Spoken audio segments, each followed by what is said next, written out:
Morning all, how you doing? Hopefully you're well.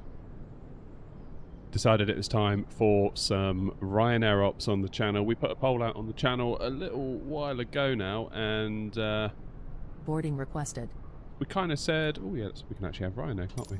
Because we're in Ryanair. Yeah, we kind of said, what do you want? Do you want a bit more like air not VA stuff, or do you want some real world ops? And yeah, some of you said air not stuff, which is cool, and a lot of you actually said you want some real world stuff. So let's figured we'd go with that. So it's good. David, how you doing?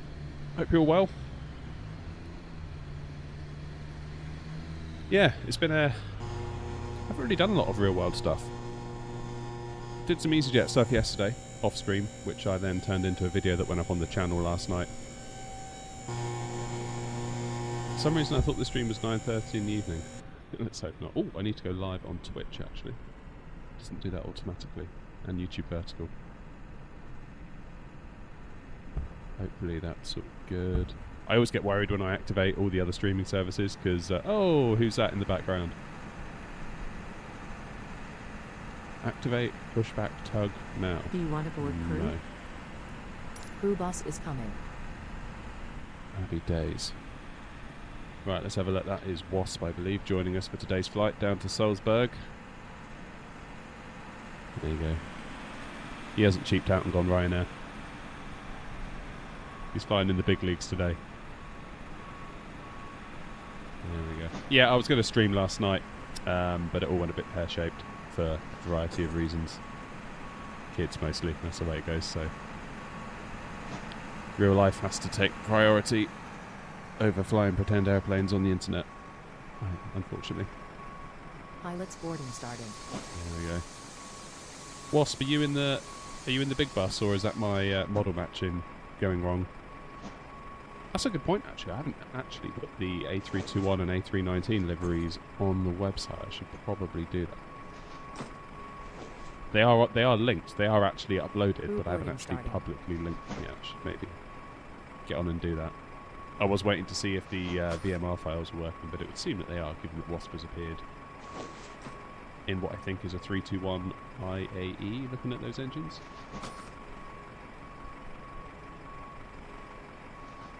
So, where are we going? We're going down to Salzburg. I don't think I've ever flown there before. So weirdly, Simbrief put me on runway 33, but it's or 32, whatever it is. But we're going on runway. What's the other runway? 15. Yes, IE. Okay, so it looks like the model matching is working. That is a relief. That is a relief. So we're here at Stansted, and this is the World Update version of Stansted that you're all able to get for free. So this was included in the World Update a little while ago, which, if I might say so, is flipping good. And you'll notice that the trench is gone, because the last time we were here, we flew into here. We flew down from Edinburgh down to here thinking, yeah, we'll land and we'll show off the airport. But there was a giant trench right along this taxiway, which kind of ruined everything. So, having looked into it, and a few of you recommended I check out what GSX was up to, because when GSX goes to add its own jetways into the terminal, apparently it can ruin the terrain. I did an update to GSX. And as part of that update, I noticed that Stansted was on the do not mess with list in GSX, so basically it ignores it. And lo and behold, it's fine. But this is such a cool airport. Like, I know Anybuilds have done one, and I'm sure Anybuilds is actually better, but the fact that you get this for free as part of a world update is brilliant. Absolutely brilliant. So we're on VATSIM, although, yeah, this time of day. You know how it goes. I'm guessing there's no internal yeah, there's nothing inside. Yeah, you try and go inside and it puts you on the roof, look. But you can see inside. You see through the glass, which is pretty good. I mean, it's most of the way there, isn't it? I mean, you can pick fault. Yeah, there you go, we're on the roof again. As soon as you get too close, it puts you on the roof. I mean, really, as long as it lights up at night. Does it light up at night? I don't actually know.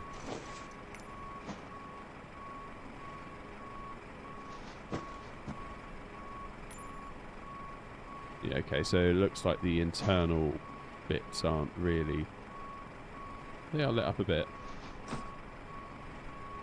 That's alright. Good enough. I mean, for free. Can't really argue, can you? Can't argue.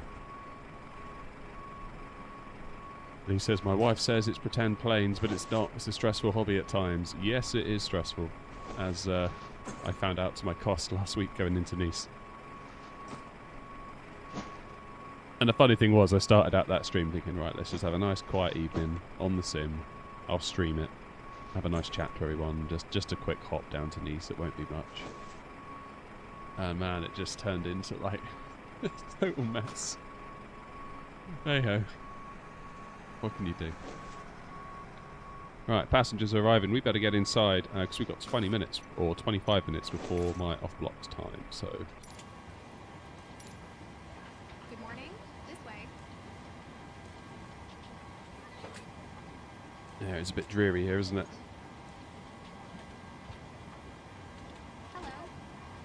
Right, so what have I done? I've put the battery on and I've switched us to the external ground power. Let's get some lights on. Let's get the navs on. Hello.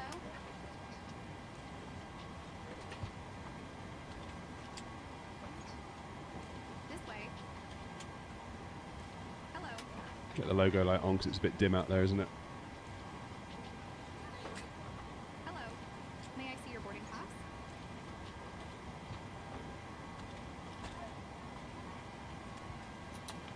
Let's give the passengers a bit of air. May I see your boarding pass? Typical Edinburgh approaches online. Oh, I don't know. This time of day, I've almost given up. Good morning. This time of day, I've almost given up on Boarding pass, like please. worrying about that sim because it's so hit and miss. It really is. This way, please. Thank you. Good morning. Someone in Twitch saying I forgot my emergency lights. Yes, I did. Hello. Like yesterday when I did that EasyJet flight down to Ibiza, I started in Heathrow because I was hoping to go Gatwick, but there was nothing on Batsim, and Heathrow Tower was on. Get there, get the plane started up, and it's like all stations. Heathrow's closing. It's like, oh no! I've just like literally, you know, I've gone against all the rules of Batsim and done EasyJet out of Heathrow, which several people in the comments picked up upon. Hello. Yeah. One of those things. Hello. Right, let's have a look. Let's go to FMC. Do our pause in it. Let's get Hello. Good some morning. GPS coordinates. Paste it in there. Ref Airport is Stansted. Good morning. We're at stand 5-1 left. Oh, not in Passengers database. bus is Probably just coming. 5-1 then. What? I don't know then. Let's crank up the brightness a bit. It's a bit dim in here, isn't it?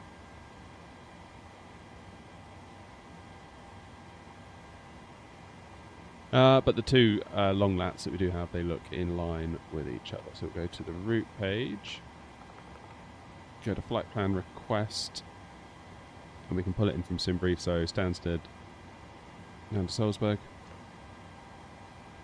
We can set the payload from SimBrief. We can set the fuel from SimBrief, which I very much appreciate. Passengers boarding starting.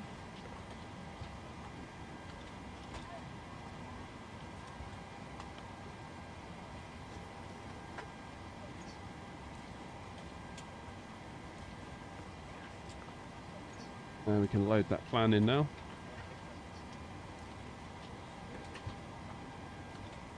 Morning, Thomas. Morning, AR Gaming. Okay, activate, execute. Am I going to buy the Winwing Ethos combo? Possibly, Ronnie, yeah. I guess I need to decide whether I get the Airbus one or whether I wait for the Boeing. Good morning. One way or the other, I'm going to want to be able to fly Airbus and or Boeing with whichever one I buy. Hello. So I guess it's really a question of working out which one will be the best as a go-between. Like, obviously it's going to work. If you buy the Airbus one, it's going to work well for Airbus. But is it going to work well for Boeing? And on the other hand, is the Boeing one going to work okay for Airbus? So, yeah. Hello. Okay, perfect request. Oh, you placed a pre-order. Cool. Just buy both. I mean, that is an option, but it's a hell of a lot of money, isn't it, on toys? Good morning. I feel like there's quite a lot of money that needs to go out on the channel at the moment.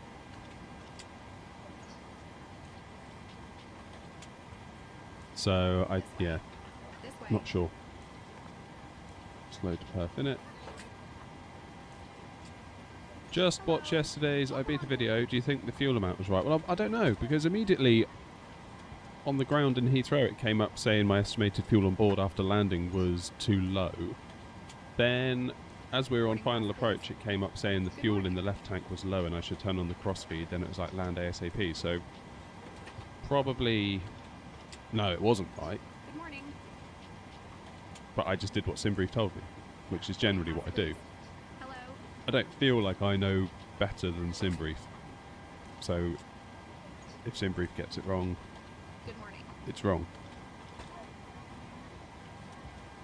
Don't think so, Thomas. Not yet. I think the Boeing one's going to be a bit further down the track.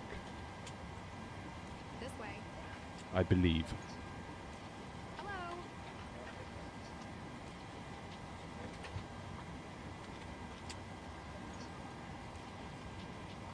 Good morning. Hello.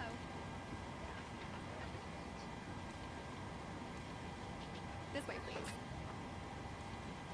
Alright, everything looks good. Transition altitude is 6,000 for today. Let's go to our N1 page, which means... Oop, over here. Use our performance tool. Boarding pass, please. Using runway 22.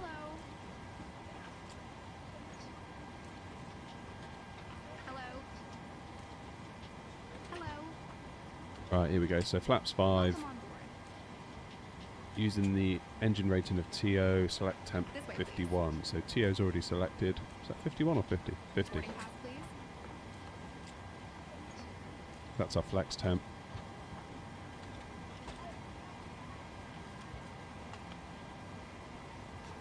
Welcome on board. Let's select our star and our SID. So we're on the CLN2 Echo. Departure at Stansted, runway 22. This way. Execute that. Now, weirdly, SimBrief put me on runway 33. However, we're going to go ILS, and according to Wasp, who's flying along, Boarding pass, please. Hello. Welcome on board. Monkey 2 Romeo Good morning. from SPG. It's a long way off yet. Possible that we might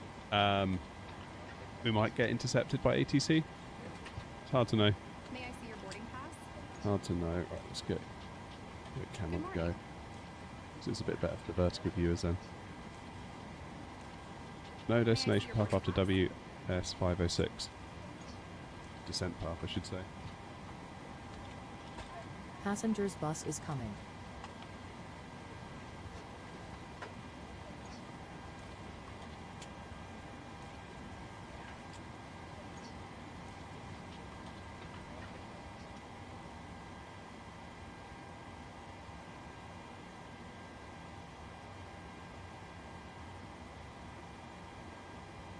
Be okay. Just checking the charts. Hobbies may cost money. Yeah, they may. Alright, N1 limit, that's all done. Takeoff. Flaps 5 for takeoff. This way. Passengers So we're looking for boarding 142, 144, 148.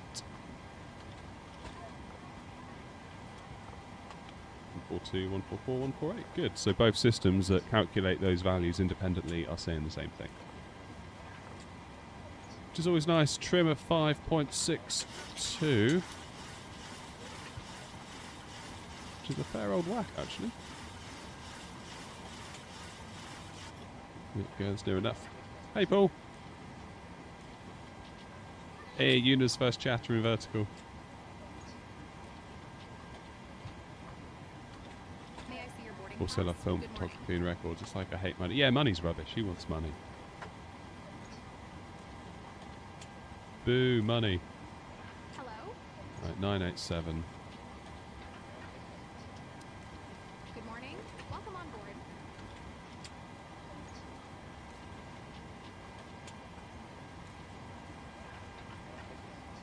Good morning. This way.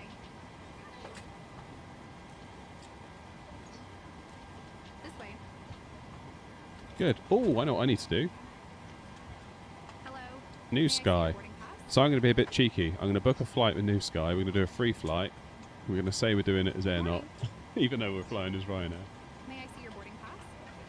26 Echo, departure. ESS. May I see your boarding pass? Down to Salzburg. We're going to take the 7-3. Welcome on board. Happy days. There we go. Welcome on board. So we're earning for the VA even when we're doing Ryanair ops. I love that. Hello. I'm in Tokyo, Japanese. Nice. Good morning. Love to go to Japan.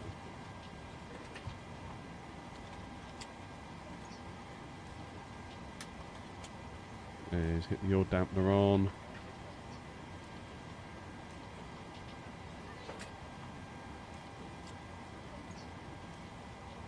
So in 5 minutes we are good for push. Boarding has just completed. That's also good news.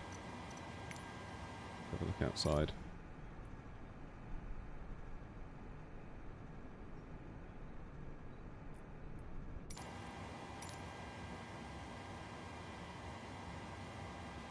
Wait. Now what are we cruising at today? Flight level 370.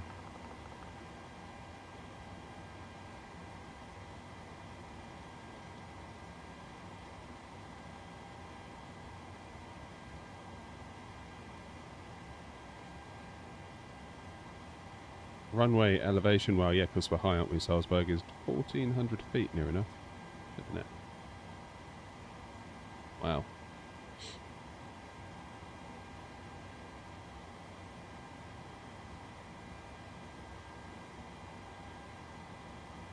Okay, let's get some fuel pumps on.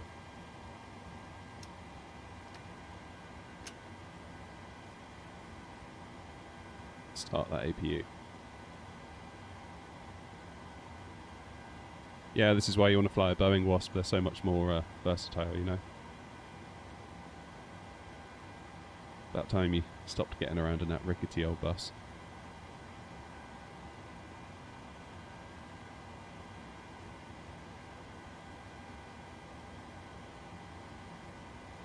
Alright, just waiting for the APU to fire.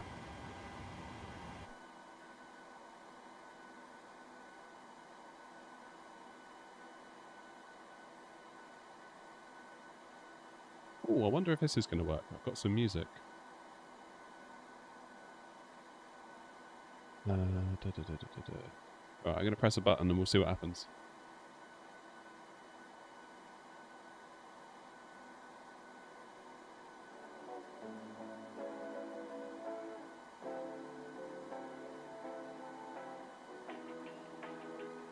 Hey, it's working. Check me out. What's my favourite plane in Microsoft Flight Sim? Oh, I go backwards and forwards, Paul. Ask me next week, it'll be something different.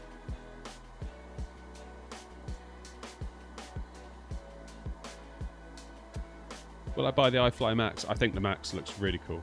It really does look cool. I missed out on the whole streaming thing, though.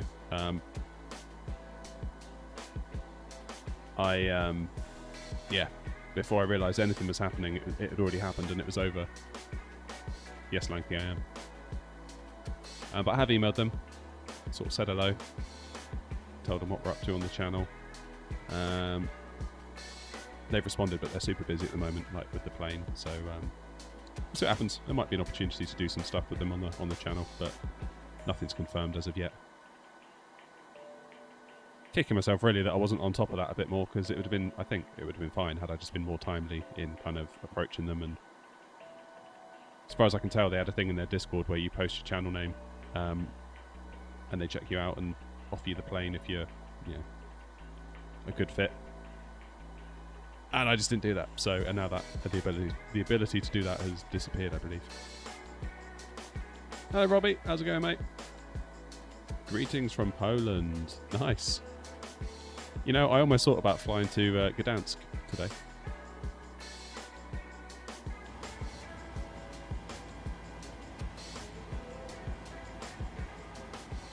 Right, there we go. Let's get the old APU fired, shall we? Beautiful. Hydraulics. Let's get the APU bleed ready to go, because we are going to push in just a moment. In fact, let's get GSX lined up for that, because they're going to take a minute, aren't they?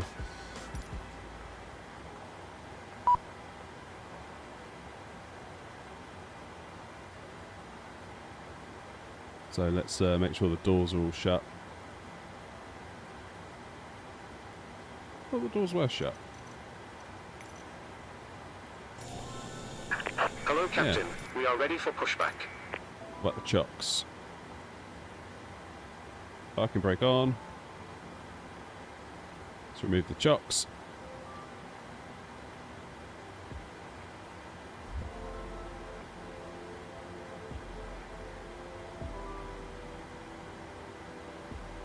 Really good. So, departure check completed. Bypass pin inserted.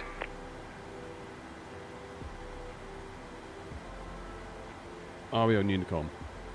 No, we're not.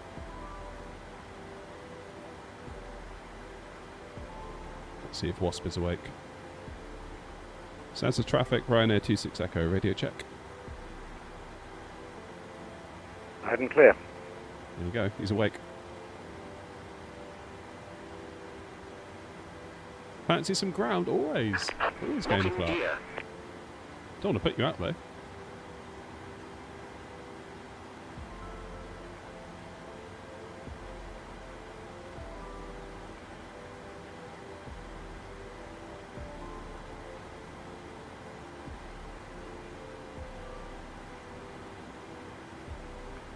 Okay. Give me a min. Alright, Wasp, we're going to hold tight for a minute, because we're going to get some ground, hopefully. Nice. Cheers, Gamer Clark. I will not push. How much does a PC cost to not lag in the game? Oh, man, that is a question, isn't it? So I've got a 5800X3D, I've got a 4080 Super, I've got 32 gig of RAM, I've got a 4TB NVMe Gen 4 SSD. Not wishing to brag, but I've got, you know, all the things. It's a nice system. Sure, you could go more. But, you know, I figured that was like a reasonable, more or less as high as you can go before you start getting into the land of diminishing returns while also spending way too much money. And despite all that, it still lags. So, don't think it's, yeah, there's going to be an easy way to not get lag. Now, Flight Sim 24 is coming out in November. Maybe that'll change how things work, because the issue with the Flight Sim is, if I show you while we might as well have a chat about this while we wait for ground. If I display my FPS right now, you see there in the top left, we're getting about 34, 35, 36, 37 FPS. And it says beneath it, limited by main thread. Now that means that the CPU is the limiting factor, such that my GPU usage is currently at 46%. So my 4080 Super is barely half used. And the reason for that is that the processor won't allow it to go any quicker, because the sim can only use one thread on your CPU. Now 24 says they should be able to use multiple threads. How true that is, I don't know, man. Yeah. Ground is online. Happy days. 121730.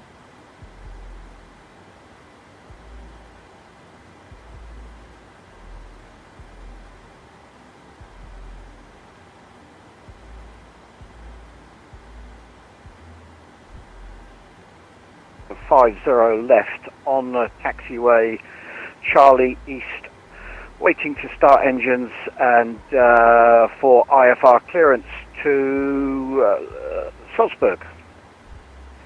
Air 0561, Stansted ground, good morning. Cleared to Salzburg, Clacton 2 Echo departure, squawk 2736, information Alpha's current, QNH 987 hectopascals. Cleared to Salzburg by the Clacton 2 Echo departure, squawking 2736, information Alpha, current QNH 0987, Air 0561. Air 0561, read back correct. Startup approved, contact when ready for taxi. Startup approved, will contact when ready for taxi. Going to wait for the Ryanair in front of me.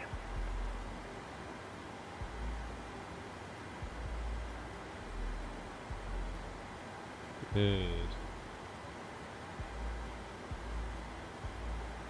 Stansted ground, very good morning. Ryanair 26 Echo at stand 51 left. Information Alpha on board. Aircraft type Boeing 737-800. Looking for clearance to Salzburg, please. Ryanair 26 Echo, Stansted ground, hello. Cleared to Salzburg, Clacton 2 Echo departure, squawk 5422.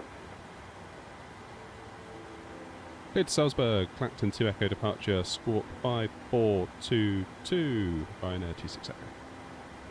Ryanair 26 Echo, read back correct.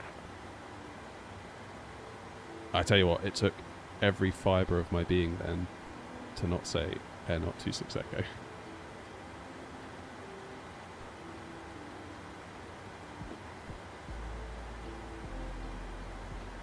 Happy days. Right, where's Wasp? Am I going to have room to push? All stations, Stansted has a new QNH.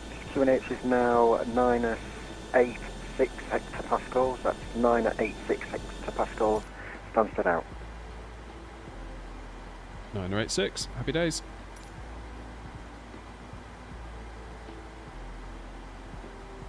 Should try explain 12 for the ultimate aircraft and physics realism.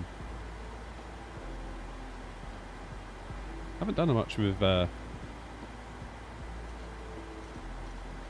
explain. Messed around a bit a number of years ago. M1 limit, takeoff 148, 163.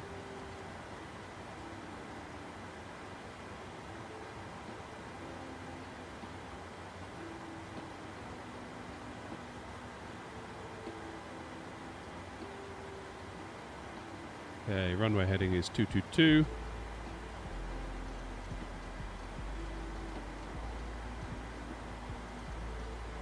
And we're good to go.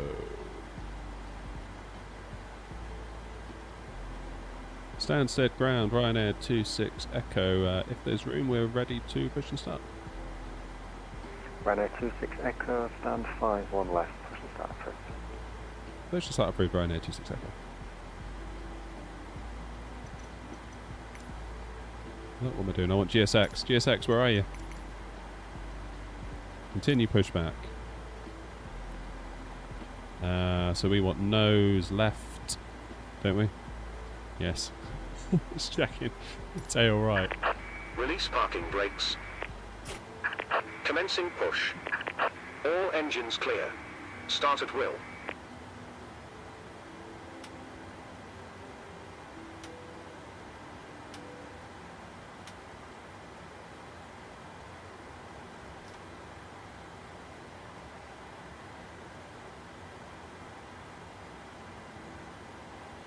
Alright, let's get the packs off. AP bleed is on. Engine 2 is in the ground. Getting the N2 spooling up, that's good.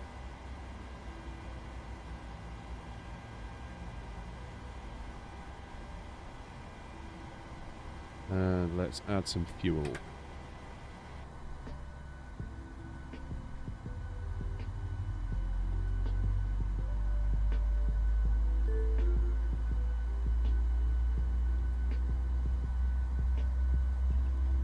Bang on time as well. I told New Sky would be off blocks at 10:05 UK time.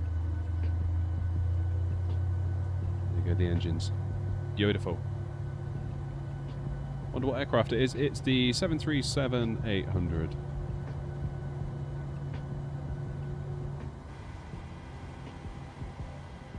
Whoop.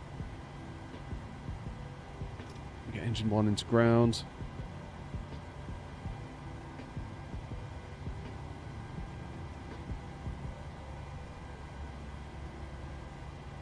Just watching that N2 figure. Set parking brakes. Waiting your confirmation for good engine start. Yeah, thank Cockpit you, to Zeus. ground. That'll be enough We from have a you. good engine start. You can disconnect.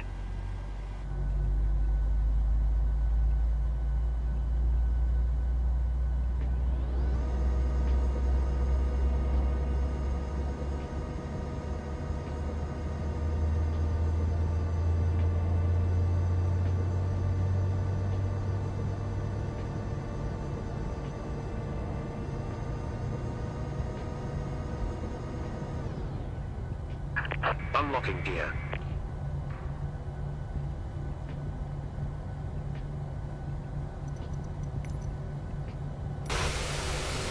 Almost, Wasp. Almost. Almost had you. Oh, your portable GPU. Tow Let's truck have a look. disconnected. Bypass pin removed. No, it's not. Left is clear. It's gone. Right is clear. You're alright.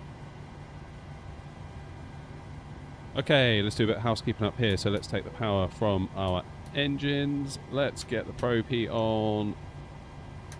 Let's get the window heat on. Let's get our packs now into auto. Isolation valve auto. APU bleed can go off.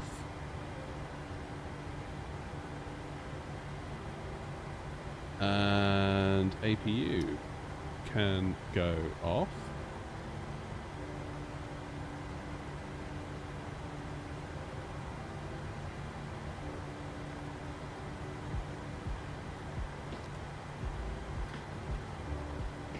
Do a recall, that's all good. Let's arm the LNAV, arm the VNAV. Oh, flight directors first. It's like Gatwick all over again. LNAV, VNAV, auto throttle armed. Flaps 5 are set. Injected takeoff is set. And we're looking good.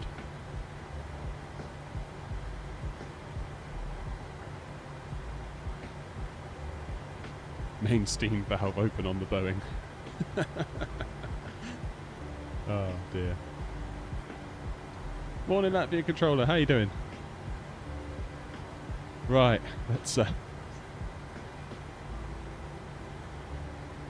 a look. Why have I got an ILS thing going on here? Why have I got a diamond down there? Doesn't make a lot of sense, does it? Right, let's give ground a call.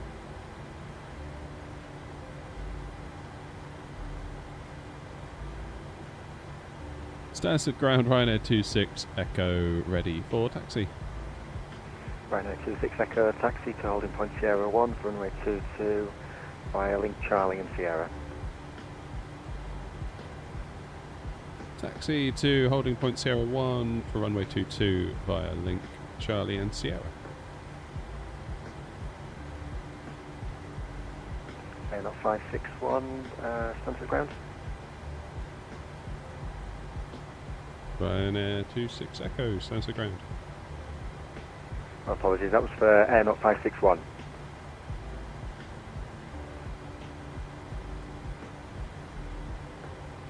Stansted ground, good morning again, Air Not 561, yeah, listening. Okay, ready for taxi? Yes, ready for taxi, just waiting for that heap of junk in front of me to move off. Okay, taxi to holding point Sierra 1 for runway 22 via link Charlie and Sierra, following the guidance on.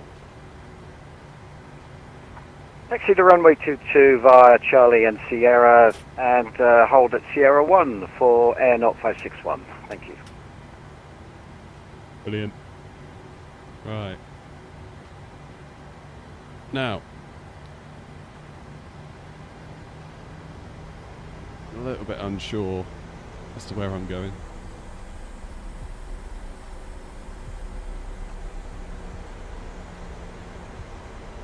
I think it's basically straight ahead.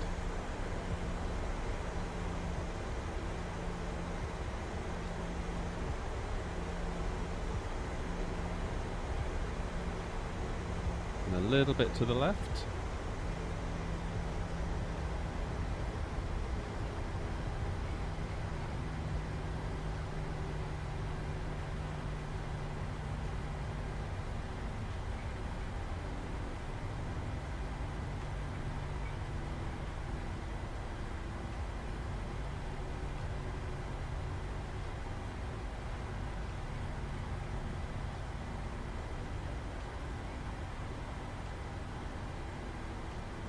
Yeah, this is it, I think. Straight over.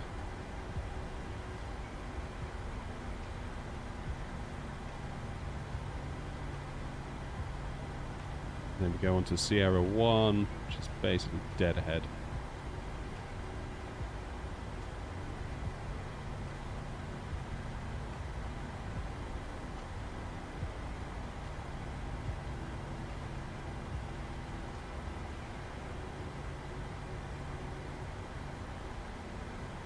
Ryanair 26 Echo, unfortunately no further ATC, free call Unicorn 122.8, have a good stream, bye bye. Unicorn 122.8, thank you for hopping on and for the service. Ryanair 26 Echo. You're welcome.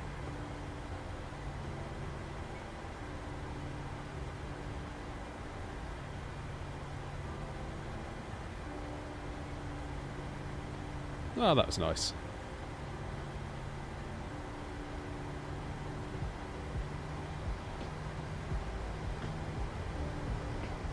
Here's Sierra 1.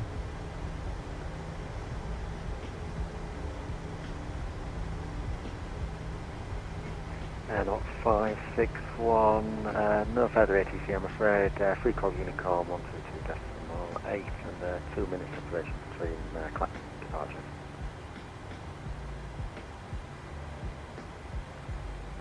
Fantastic Ground Air 0561, very many thanks for your control this morning. Have a good day, and I'll give it a good 2 minutes separation. No worries, bye bye. All stations, stand to the ground closing, monitor turn, free call Unicorn 122.8, bye bye. There we go, 122.8 is now tuned. There we go, that's good. Let's get engines into continuous. Strobe and steady. Do believe that's all we need.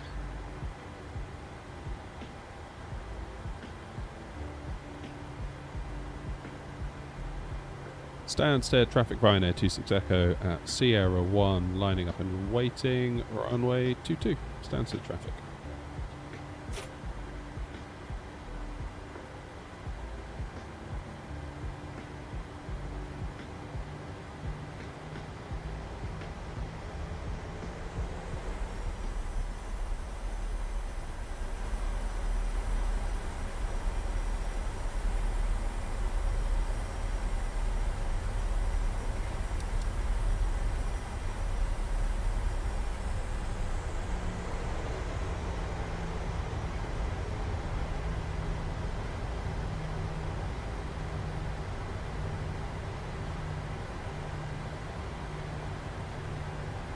Start the clock.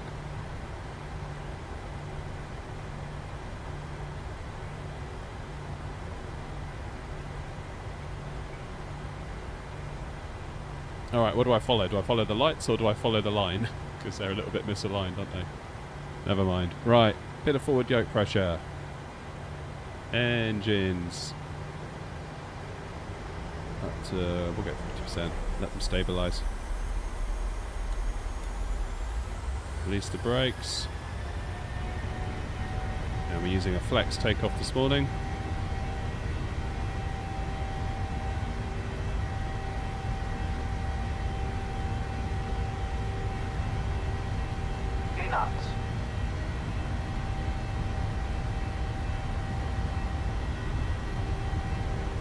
Stansted traffic lining up, runway 22 behind the departing Ryanair. B1. Rotate.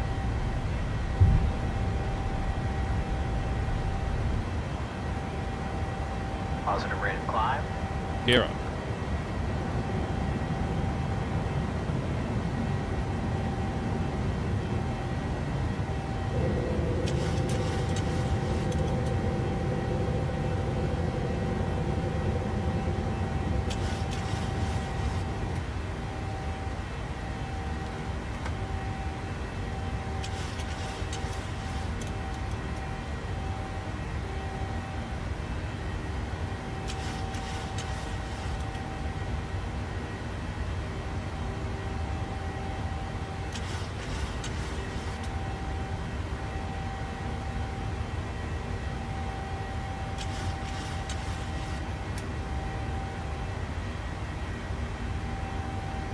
So far, so good.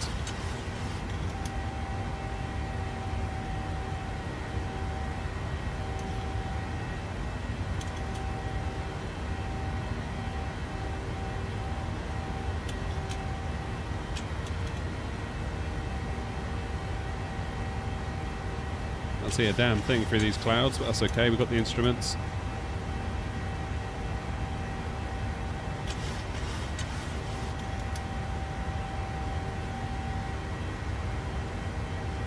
Stansted traffic airnaut 561 departing runway 22 for Clacton 2 Echo departure.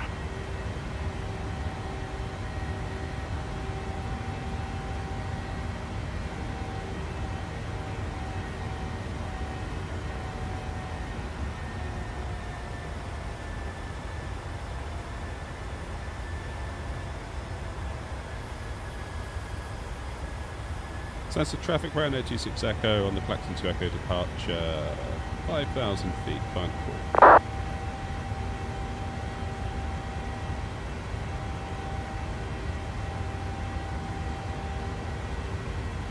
Right, I'm going to make the executive decision to not bother with the SID, because we are on Unicom.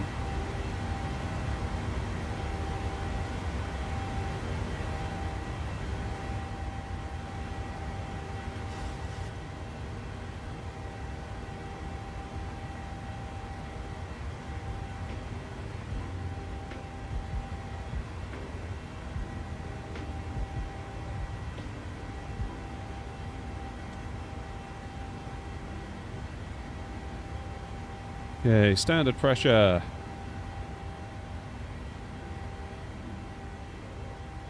Only trust me to do ground at the minute, passed my S1 last Monday. That's amazing, congrats. Hi, why is this vertical? There's two streams, Patrick. There's a vertical stream for those of you that come across us in like YouTube Shorts, etc. And if you head to the profile, there is a regular stream as well.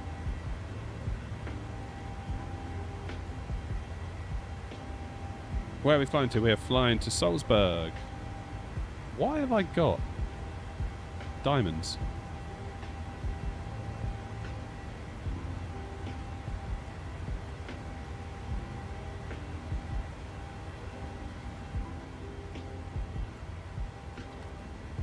Flaps up indeed. Well done.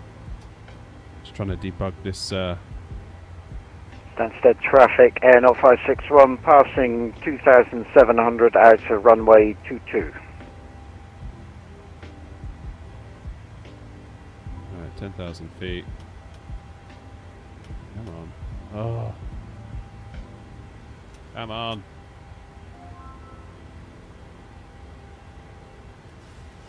Well, this isn't annoying at all, is it?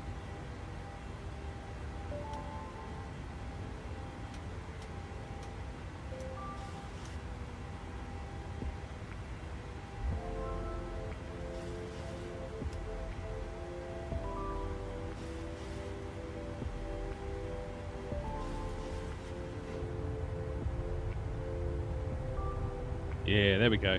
That's looking good. Yeah, my bad on forgetting the flaps. I was a little bit... And I still am confused as to why we've got these diamonds. I guess, what if we switch this frequency? Will that go away? Yeah. So what's the frequency for Stansted, I wonder? Their ILS.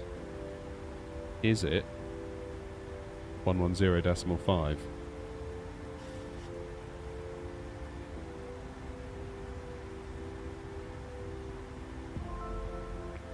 Let's have a look. Yeah, it is. That's why it was. So inadvertently, my radios down here were set to 110.5, and that is, of course, Stansted's ILS frequency. So it's kind of picking that up. Which aircraft is this? It's the... Let me show you. Let me turn it down first. We're flying Ryanair today, so we are, of course, in the 737-800. Very nice it is too.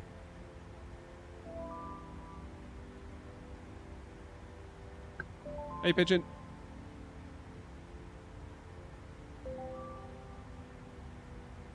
London controls on.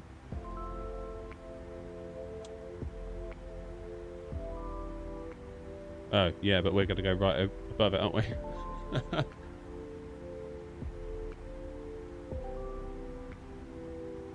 Delivery is inaccurate.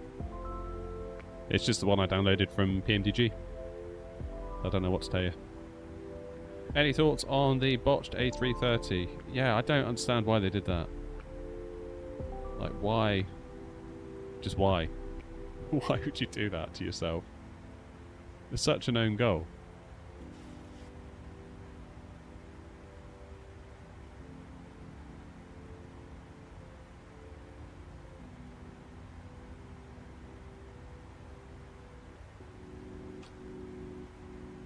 London South, yeah, okay. We're going to sail right above all that, aren't we?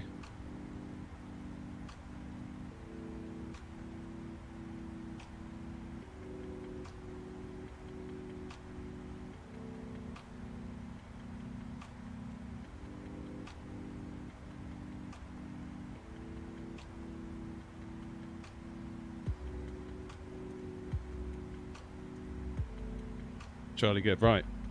So I've tried something different today. Rather than keep going into the house to make coffees, I brought a thermos out. But look at the ridiculously tiny cup that comes with it. What an absolute joke. Anyway, I'm going to give it a go.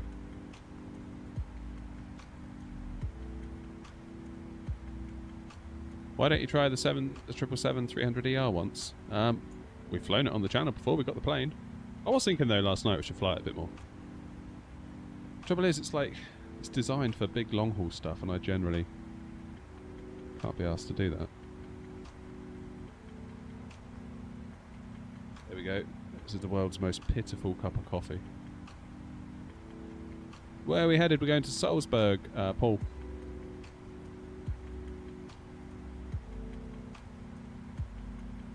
You want more. Always leave them wanting more. It's the first rule.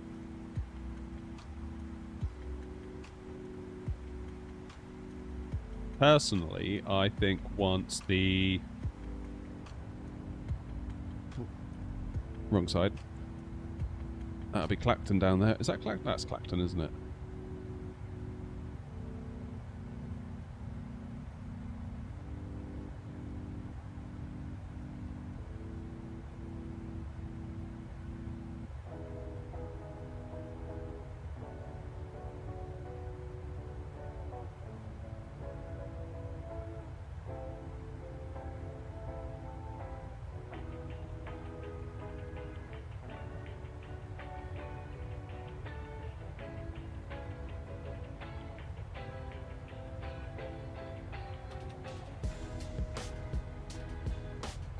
No way, Paul, that sounds wicked.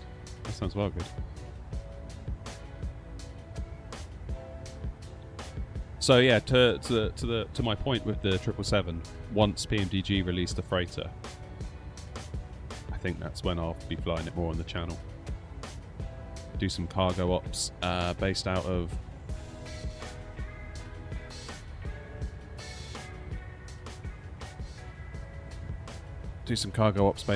East Midlands.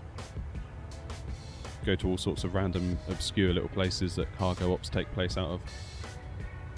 Different rule book, isn't it, for cargo? Because there's a different set of priorities. No, Pigeon, it's me. I changed it. I mean, really, at this part of the flight, it's like the engine noise isn't that important, I would have said, but yeah, to me, it just feels weird flying a 777 from like Edinburgh to Gatwick, or I don't know, even the route we're doing now. This feels like classic A320 737 territory. Doesn't feel like 777 territory. However, if there was a cargo route, let's say between East Midlands and Leipzig, I don't know.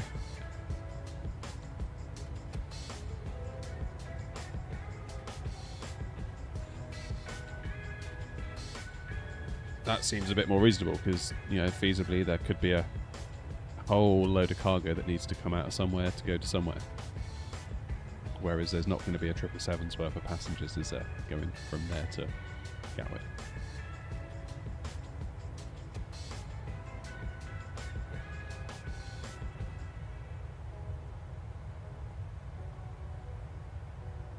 British Airways used to fly 777s and 767s from Heathrow to Edinburgh. Really? How long ago was that? Morning, Justin. From Blimey, Justin, it is morning for you as well, isn't it?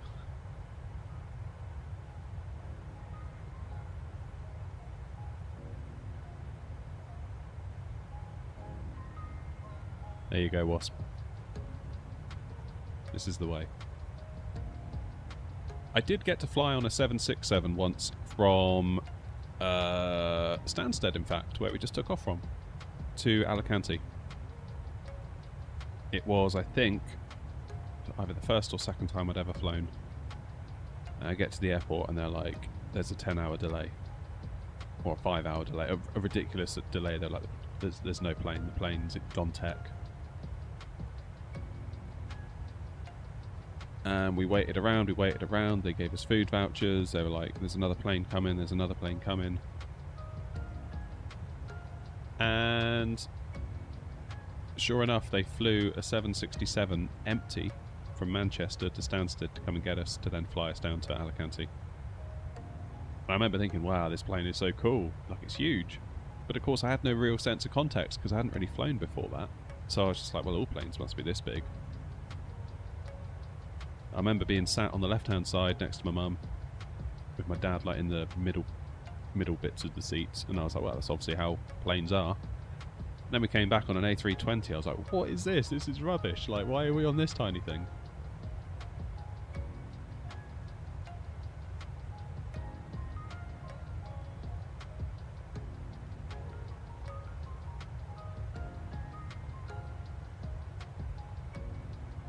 Or a TUI 767 and a Jet 275 at Ventura. Nice.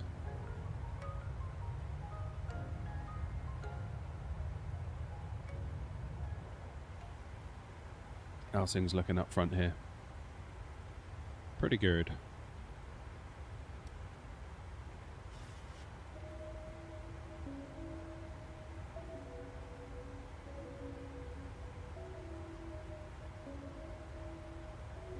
Pretty good, pretty good, pretty good. Top of climb, 60 miles.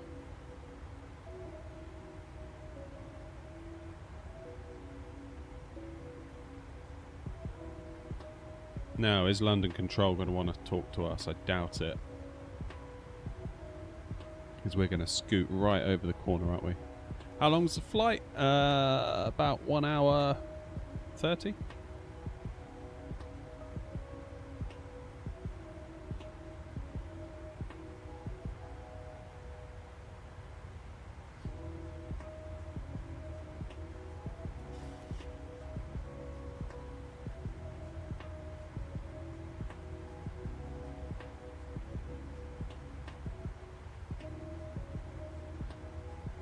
Oh, we're too high for him anyway, okay.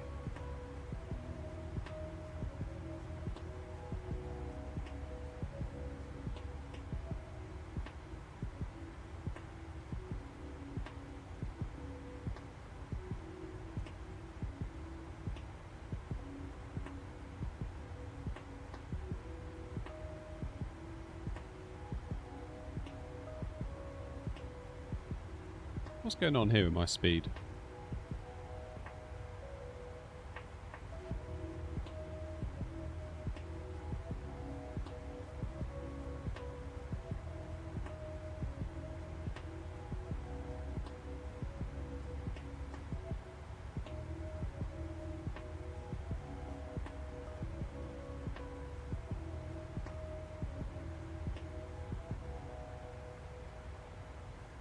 How high are you, Wasp?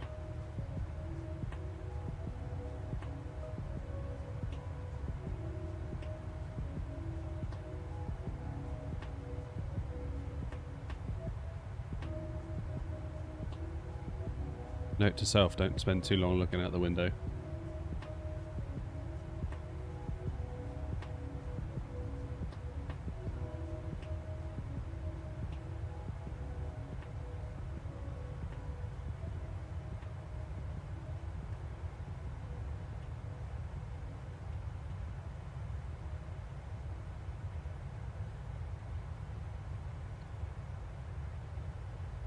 Gotcha. Could fly British Airways 777 Heathrow to Madrid.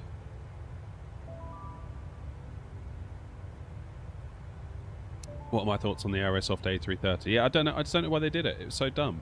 Like, why do that to yourselves? And I don't know why they gave it to, you know, people like A330 driver, people like Luke, British AV Geek, people like Gav, EasyJet Sim Pilot. Like, why give it to those guys? Because they know what they're doing and they're going to see right through it. Like, if you're going to give it to anyone, give it to some, like, douchebag influencer who's just going to be like, yeah, this is so great, and, like, land it at, I don't know, Saba or something, you know? Completely mismanaged.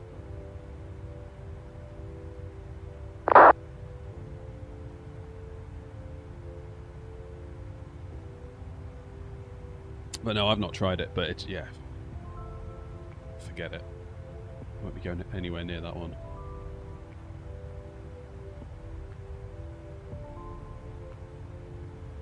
Yeah, Wasp, while I was looking out the window, my speed, I wasn't in VNAV and my speed dropped, but we're climbing now. But yeah, you feel free to undertake me.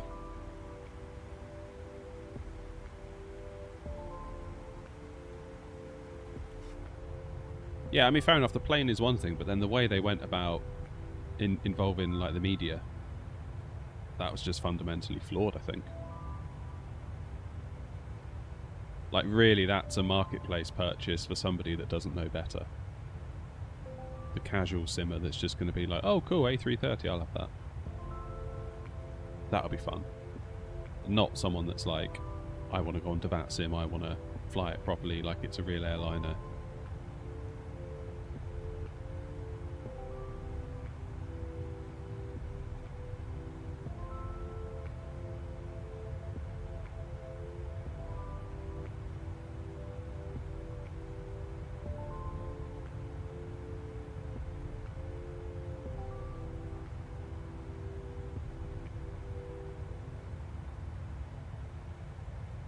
11 under a rock for the past week. So Aerosoft have released their A330, but it has not been very well received, let's put it that way.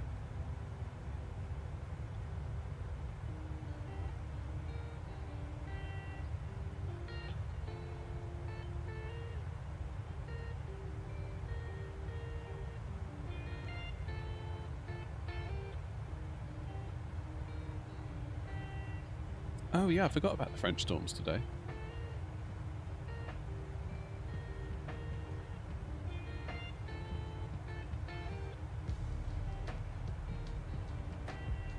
Yeah, this is the thing, North Spotter, because in Flight Sim 24, Builds are doing this in A330. So, it's a bit like...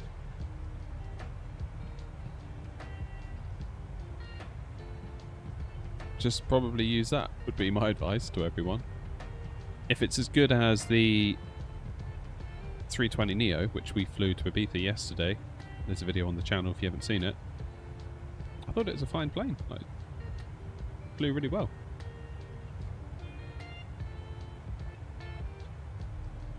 So if they can do the same again with the A321 Neo, if they can do the same again with the A330, if they can do the same again with the A400M, if they can do the same with the Beluga, I'd say we're on to a winner.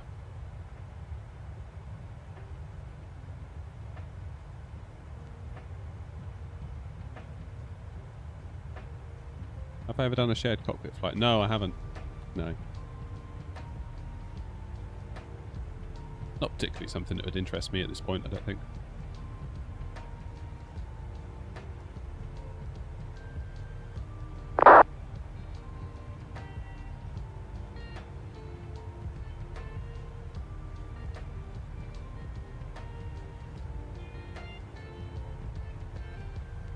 Yeah, cool. I think it's fair to call it a starter plane. It's a very good starter plane, mind. I mean, it did everything I needed it to do, really. Like, it, you know, took it onto VATSIM, it's fine. It can do RNAV approaches, I believe. It's a very capable aircraft. Probably goes beyond what most people are able to do with the planes on the sim. And I include myself in that statement.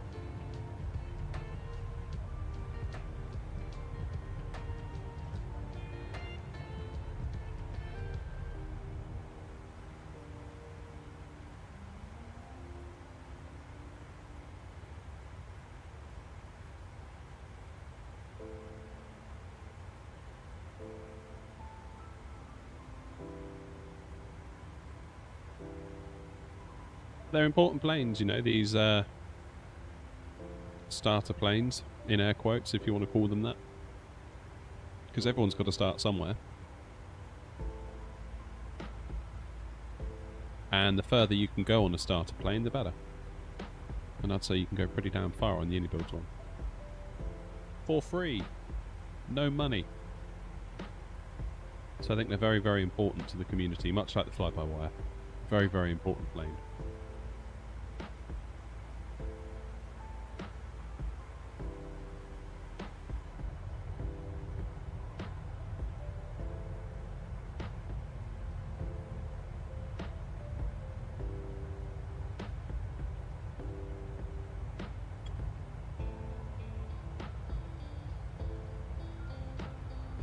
Nice one, Wingspan. Appreciate it. What's the easiest plane to fly?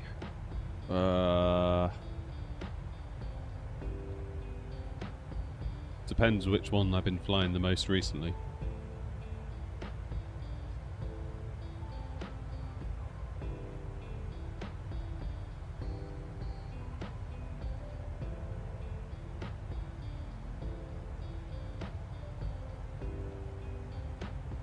Yeah, okay, Wasp. Yeah, sorry about that. That's my fault. I was looking out the window and I didn't realise the speed was dropping. Because we weren't in VNAV, I did an altitude intervention and or intervene. And failed to take speed into account, so that's totally my fault. Sorry about that.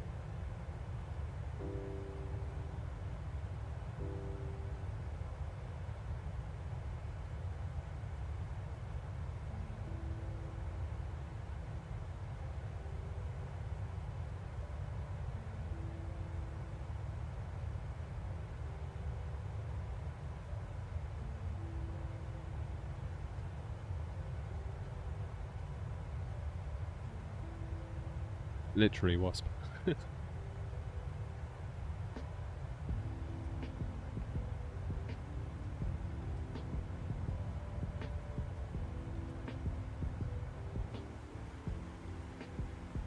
There we go, there's cruise.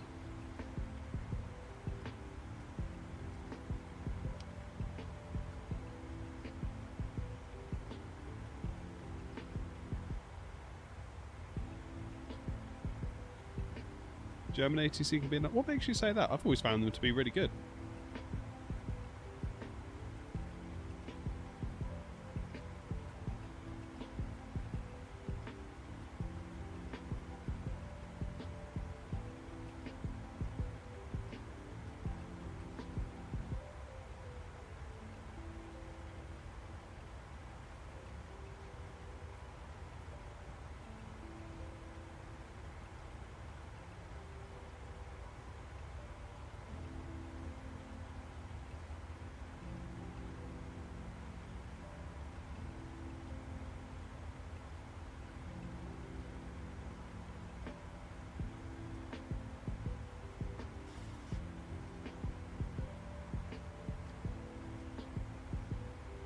Good but strict. Oh, okay.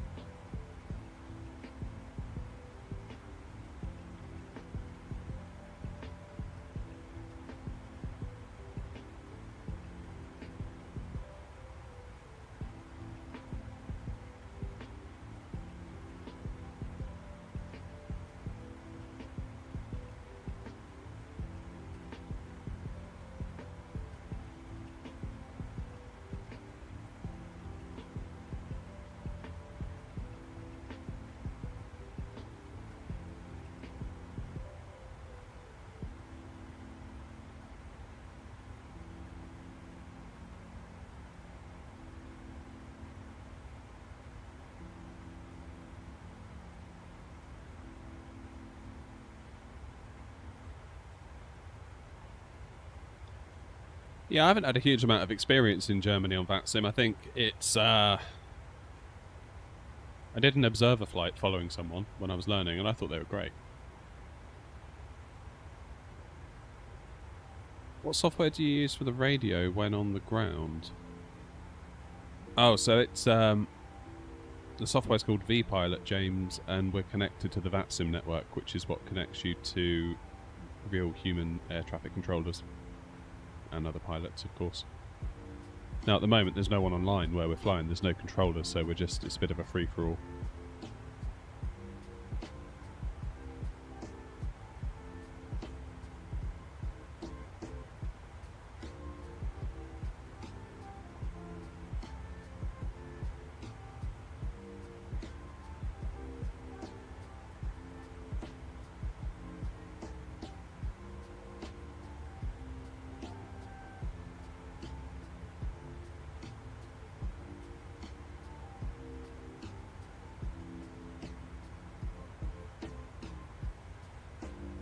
What would be the best free human ATC?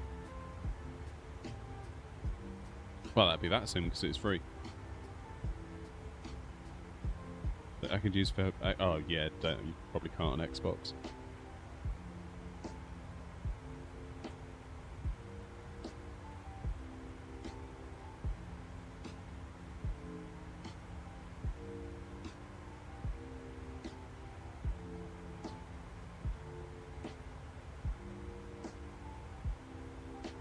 Yeah, thing is with Xbox is that you're kind of limited by the marketplace, aren't you?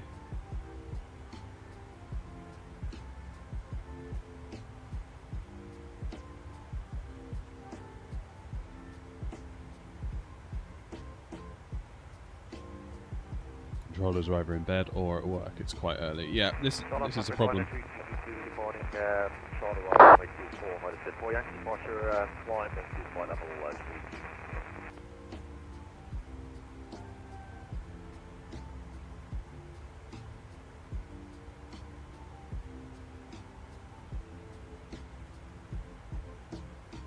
Is there a tutorial on VATSIM for first-time controllers? Not for controllers. I haven't done one for controllers. I've done one for if you want to get started as a pilot. If you want to get started as a controller, it's quite involved.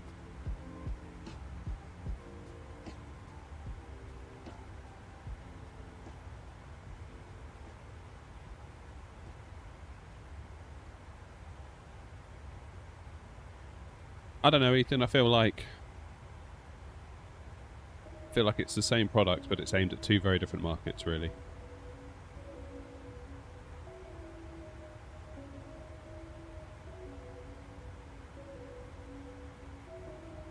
Like, the PC allows you to fully nerd out, fully go crazy with all the add-ons, with VATSIM, so on and so forth, where I think the Xbox is maybe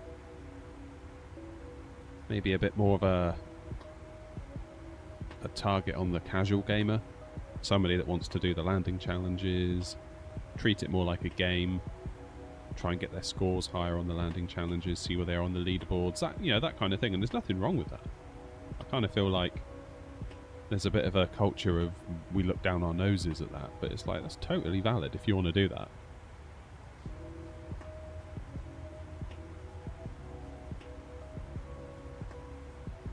Which is essentially why I think Flight Sim 24 has gone the way that it's gone, because it's gone down more of a gamification route. It's much more of a game than 2020 was. And I know, like, people like us are going to freak out and be like, oh no, they're taking away our sim, they're making it, you know, for casual, it's a casual sim. It's like, no, it's not. They're trying to monetize what they've built to a casual audience. It doesn't make it any more, or any less serious than it already was. And we need that, because if their tills aren't ringing, guess what? The sim that we like to nerd out in goes away. It doesn't get updated, it falls off the wagon. Just like it did last time.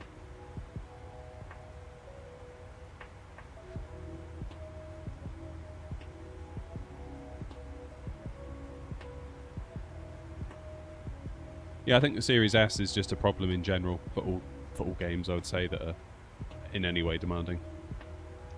I feel like it was a bit of a wrong decision to have even put that into the market.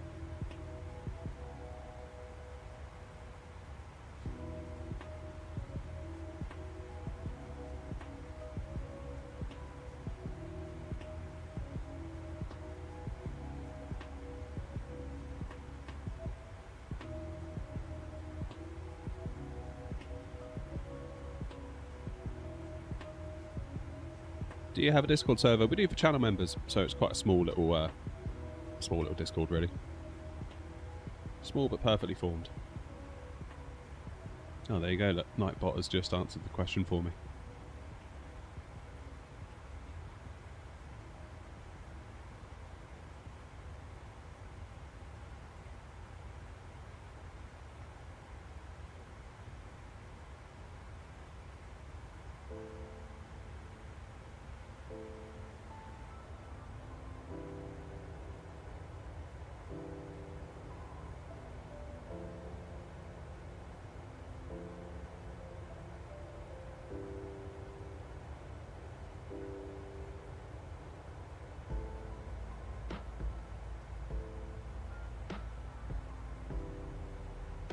Yeah, you got to admire those controllers, haven't you?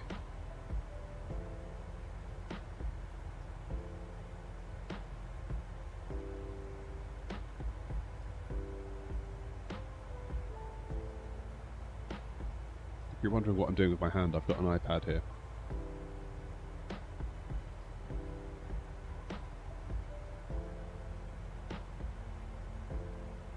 Oh yeah, that is a fair old storm, isn't it?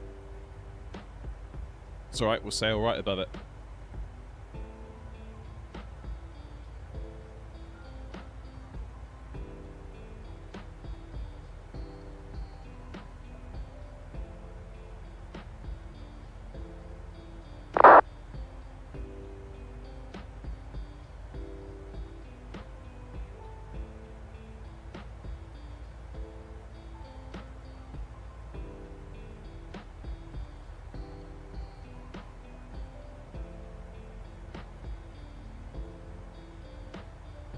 Where are you flying to, North Spotter? And where did you fly from yesterday? I forgot what you said earlier.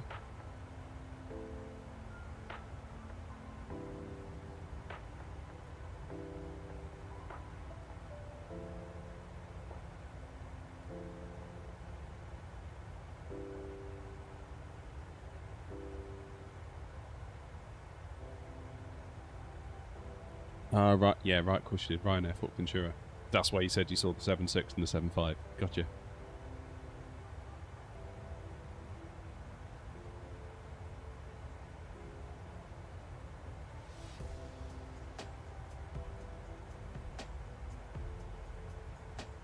Glasgow to Rocklaw. Where's Rocklaw?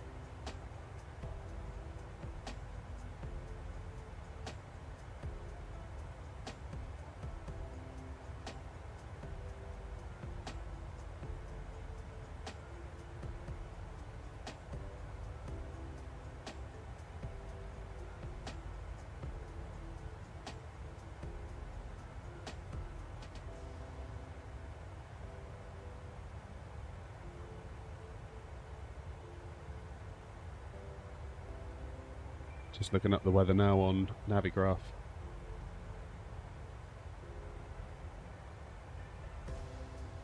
Wind is 170 at 8 knots. Visibility 10,000 meters or greater. That looks right.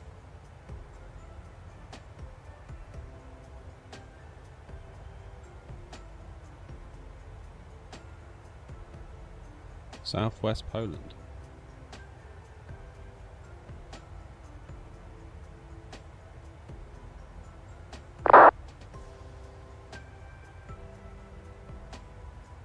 £3.99.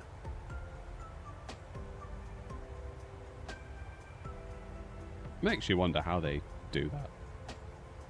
Like, what are the economics behind that allow that to be a thing? It's crazy, isn't it?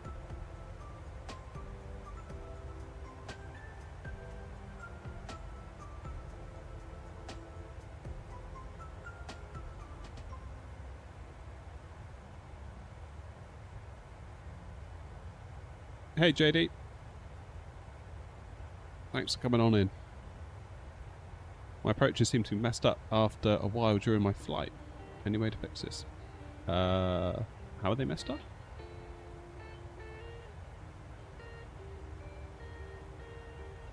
That must just be empty seats, right, North Spotter? That's the only way that surely they can... It's like they might as well put someone in there that might buy a drink or a sandwich or something on the way, rather than have an empty plane. Like, I don't know what fuel burn you would add to the plane, being one person. Like, how much extra fuel, like, would you actually, because of you stepping on board that plane, how much extra fuel have they got to carry?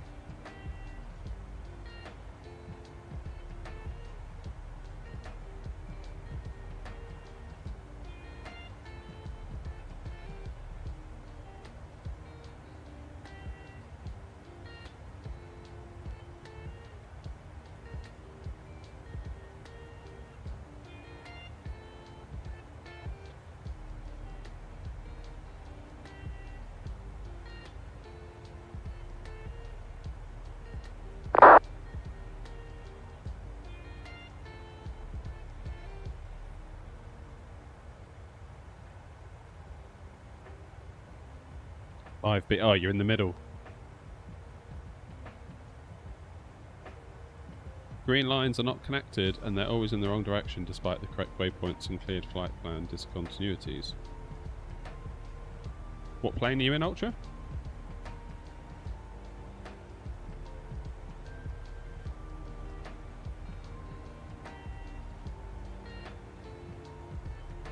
Right, I'm gonna have one more cup of incredibly small coffee.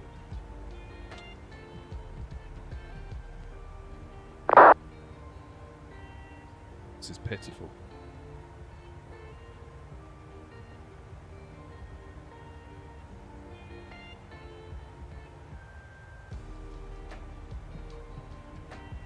And you're definitely clearing those discontinuities. You're 100% sure you're doing that.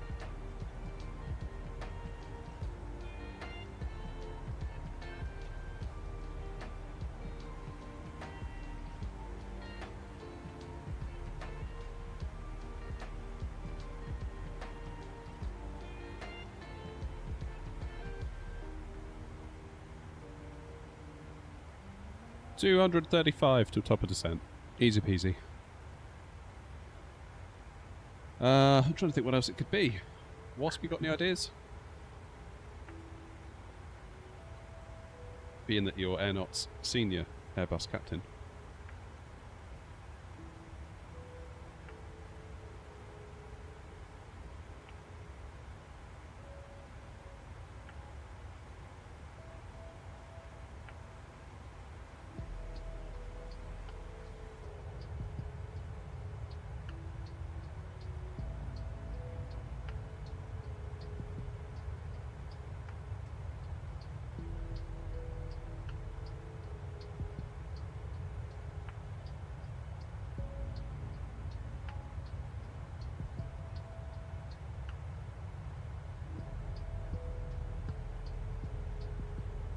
Fly by wire, I think, Wasp.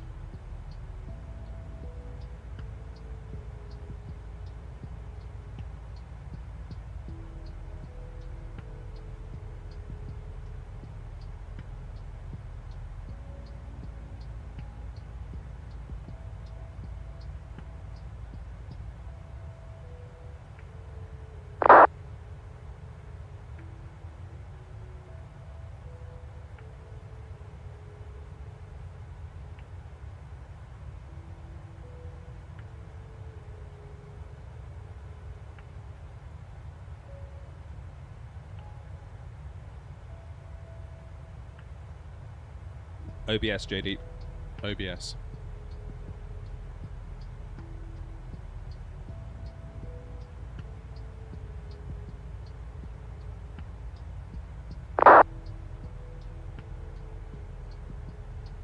Oh, Ethan, I subscribe to Navigraph, so that takes care of it for me. Cinema, how you doing?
JD, I imagine they're using some sort of flight recording software, like a replay tool.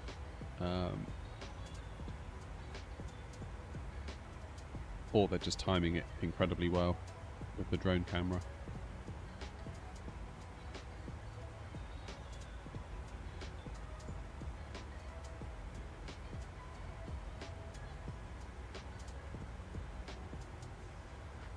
How you doing, SB? Just got back from school. It's 11 o'clock in the morning. That's the way to do it. Nice early finish.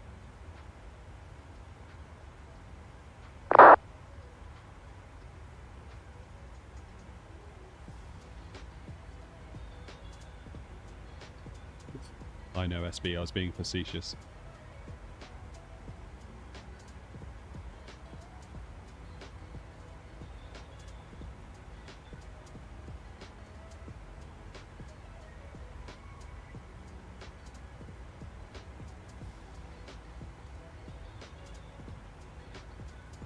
God, I'm aching. I need to get a new chair. I can feel. So I work on Mondays, and then like Tuesday is my first day of work for the week on the channel, or channels, I should say. And it's like by the end of Tuesday, I feel like someone's kicked me in the lower back. And already like an hour into it today, and I'm just like, oh, I'm aching already. I think I need a new chair.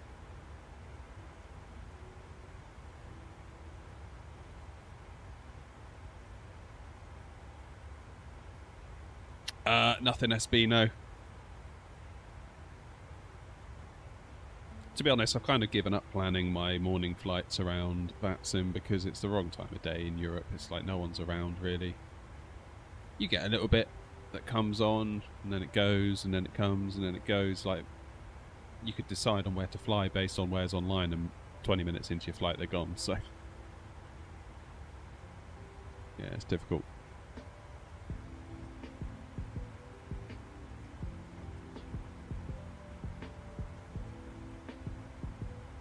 We're just here for the vibes.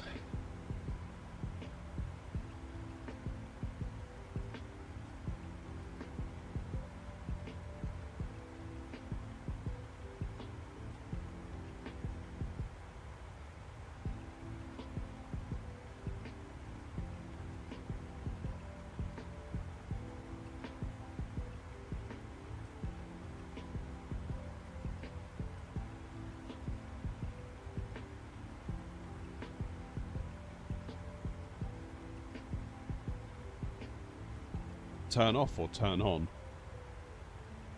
I think it's off by default, isn't it? Fairly certain. Where do I go? I think it's in equipment.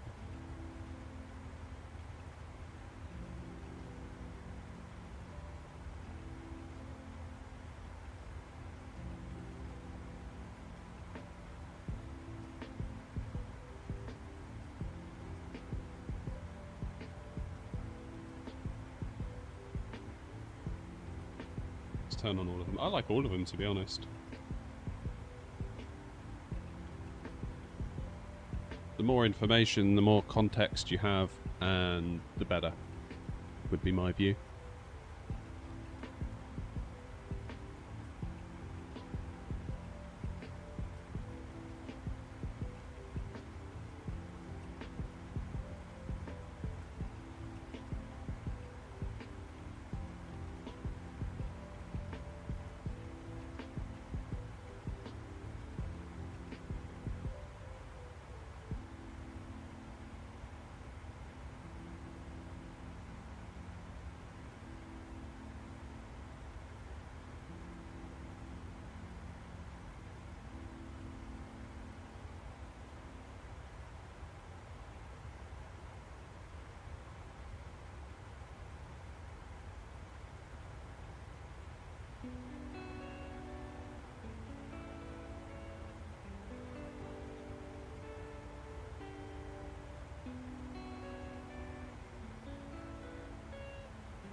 Flying 737 or any Boeing feels hard after getting comfortable with the A320. You are not wrong.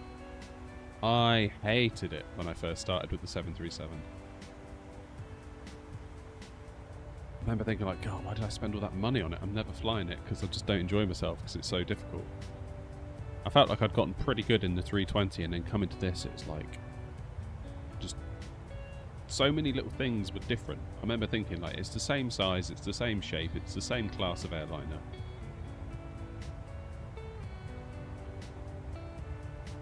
But no. Totally different. And I just had to push through it.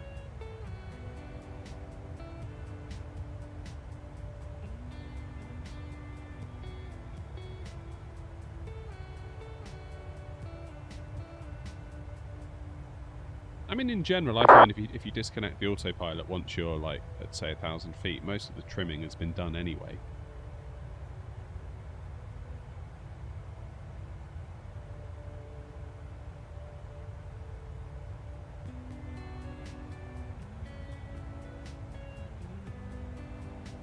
But yeah, going to the A330, it's just like big A320.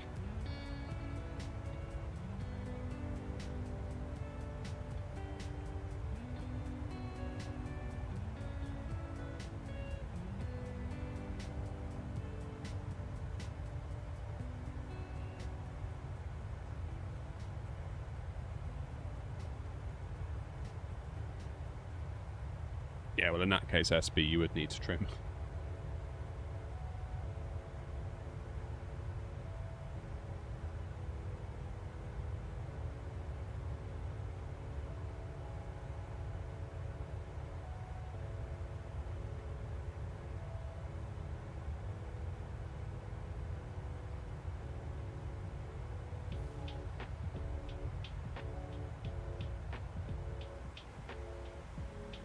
TCX, never heard of them.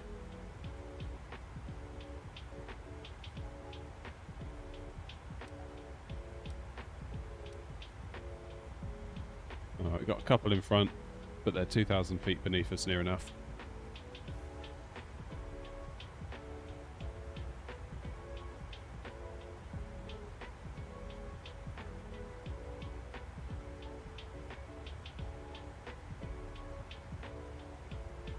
Yeah, it's stormy today.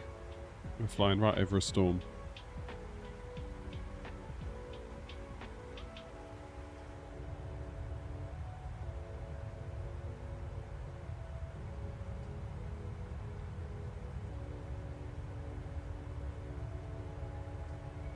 Good morning, Lone Gamer. How you doing?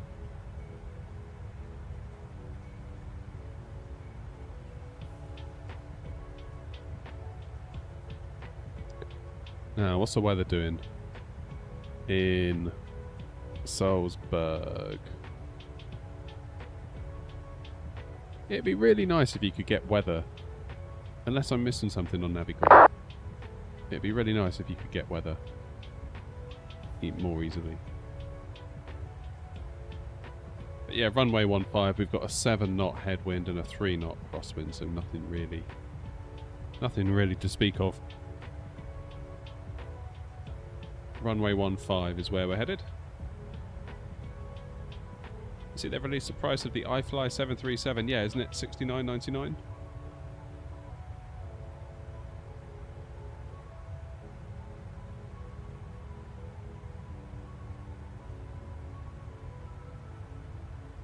Any of you planning to get it?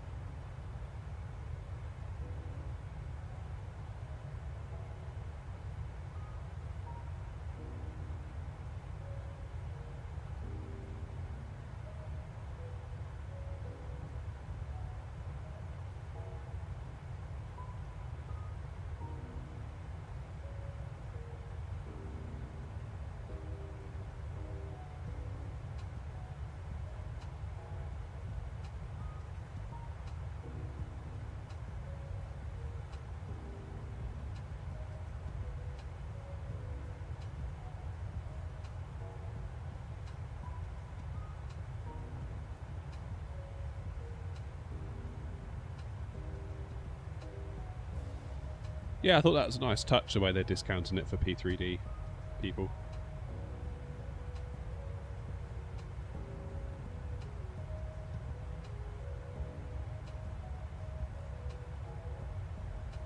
Oh no, what's up with the PC?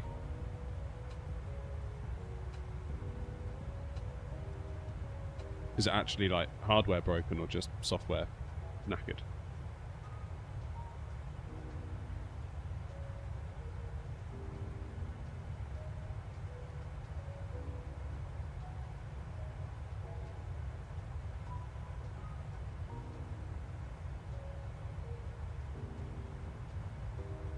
Kind of both. Okay, that's not good.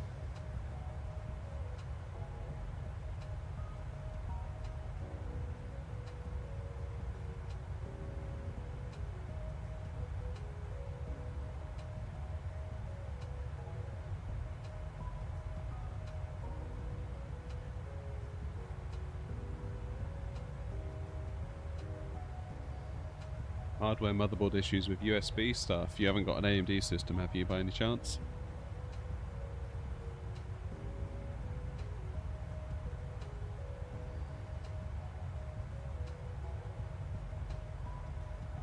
Oh, blimey, Paul, what on earth did you spec?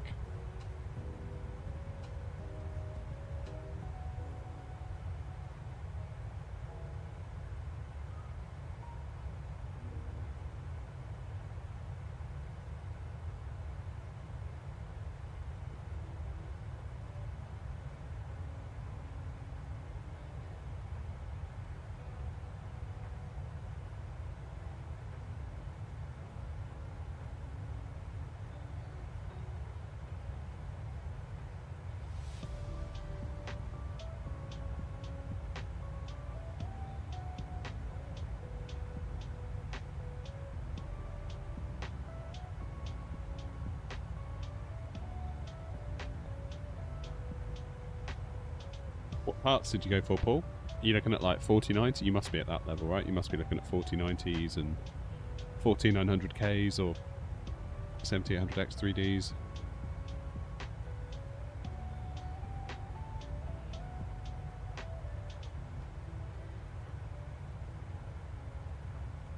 Are you planning on overclocking that one then, Paul, if you're going for a KS?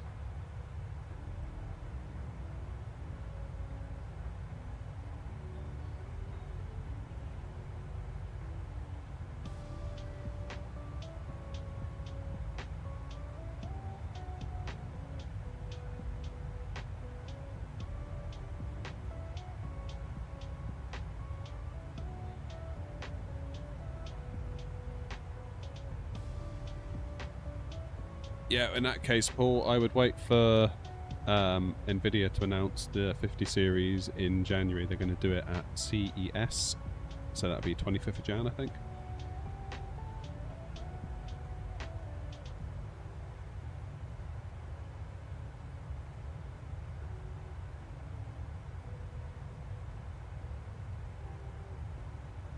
Have you tried a BIOS update, Lone Gamer?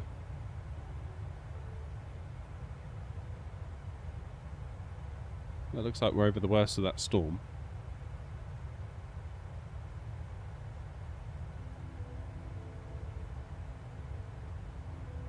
Yeah, although I'm hearing rumours that the new Intel chip is worse for gaming than the 14900K. I haven't looked into it properly yet, but that's what I'm hearing. I think for me, all eyes are on the 9800X 3D whenever they announce that, because that could be pretty epic.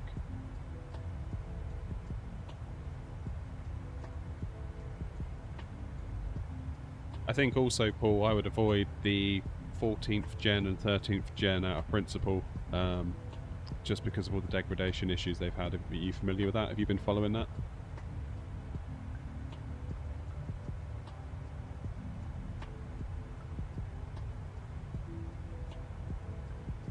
TM Thrustmaster in the Twitch chat. Hey, it's Julian. How you doing, Julian? I wondered if it was you. I'm very well, thank you. How are you?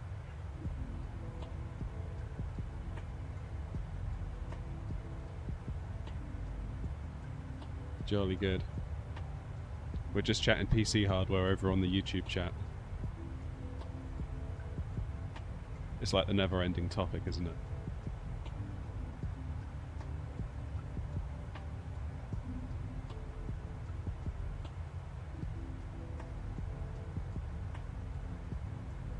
I don't know. I think all bets are off really for Flight Sim hardware, not hardware, PC hardware. Until Flight Sim 24 comes out.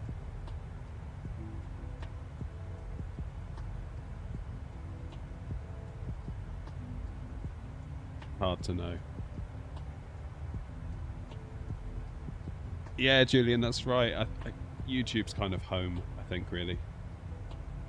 Twitch is more of a syndication endpoint, as much as I hate to say it.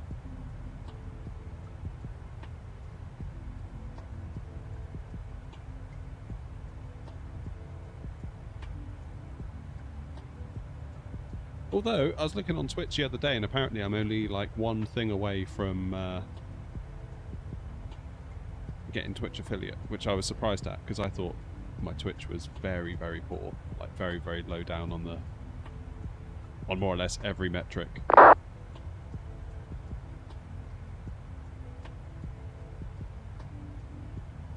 I guess Twitch affiliate is quite simple to get.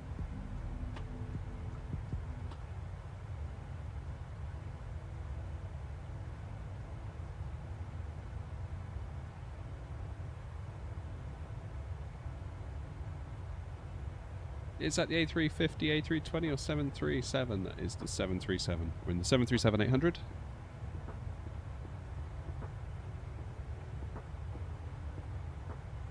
Oh, Julian's moved over to YouTube. Jolly good.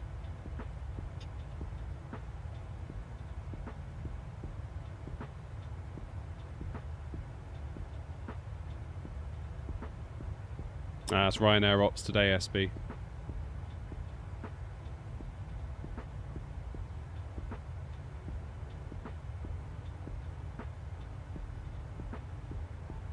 Right, how are we doing?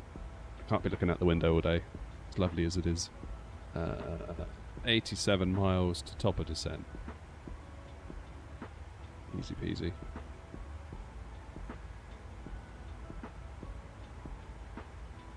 Got affiliate years ago, even though I don't use Twitch. Yeah, partner's pretty hardcore, isn't it? Well, I think it's safe to say we've cleared the storm.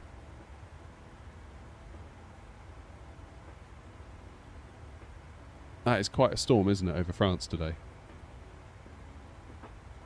Looks like where I was in August in Nantes is very under it by the look of it, I think, if I'm looking at the map correctly. I don't think that big mechanical elephant will be going out today, let's put it that way.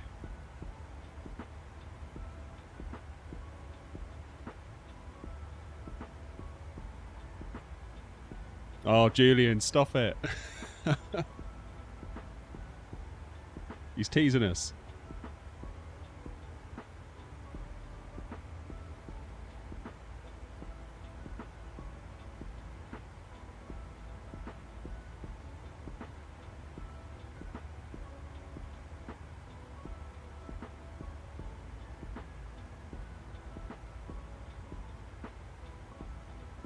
Could be a new Thrustmaster announcement today, but I can't say much more than that. Alright.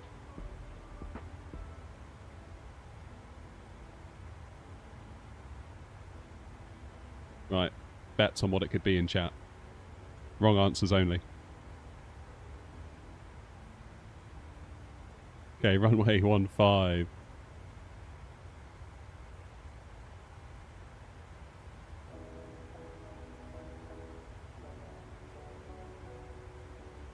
I think if any of you are on the fence about Flight Sim 24, don't forget Game Pass, because you could just pay a tenner for a month. And then you've got it. See if you like it. You can almost use it as like a trial. And then if you really like it, go right ahead. You can buy it on Steam or just keep paying for Game Pass. Maybe you play Game Pass, other games on Game Pass, you know?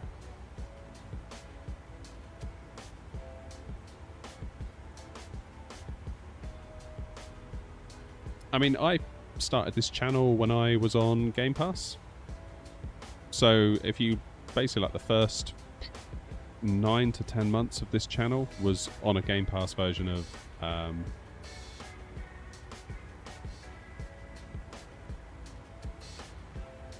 The Sim.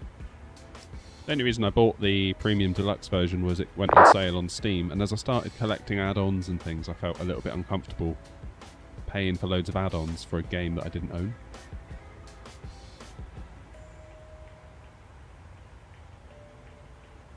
Yes, Wasp, Julian is with Thrustmaster.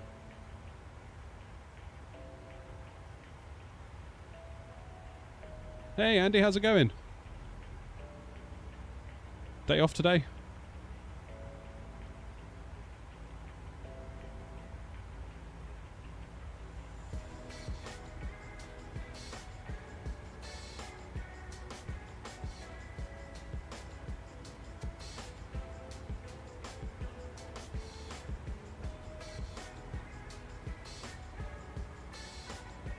I'm not sure what time it is.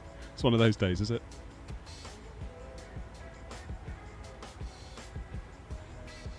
It's alright, I understand.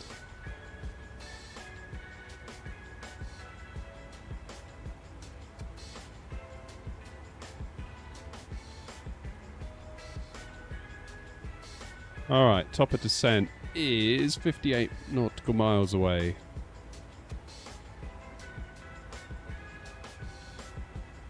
Nothing much on...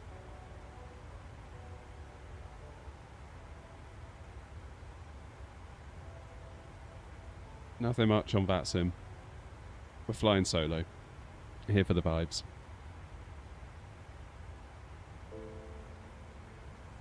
That's it, Julian's not saying any more.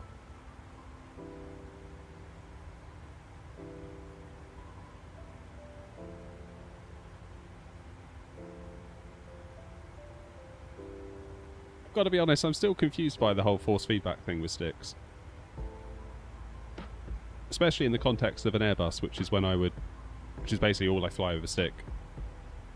Because even in the real plane, and Andy, I believe you said last time you're a Neo pilot in real life, there is no force feedback, right, on the stick. Like nothing. It's like all kind of sprung based within it.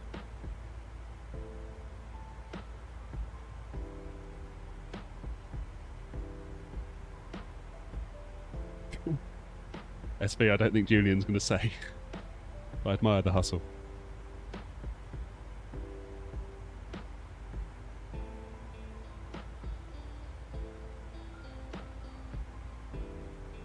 No, there's no feedback. Yeah, there you go.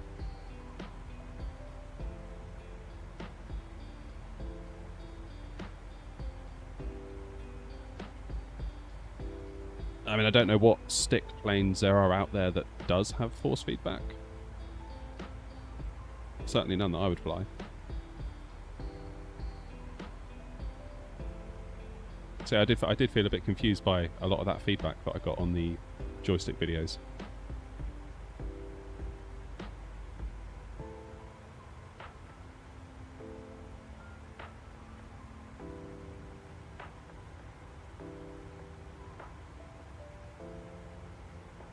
Cheers, Goose. Thanks for stopping in and seeing us.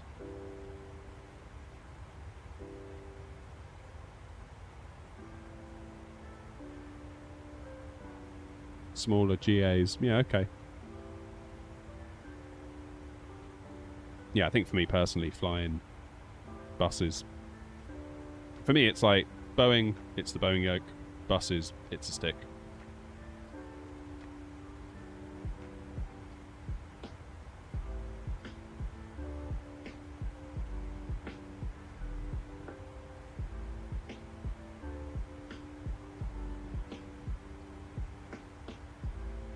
Hey, look at that. We've got some mountains coming up.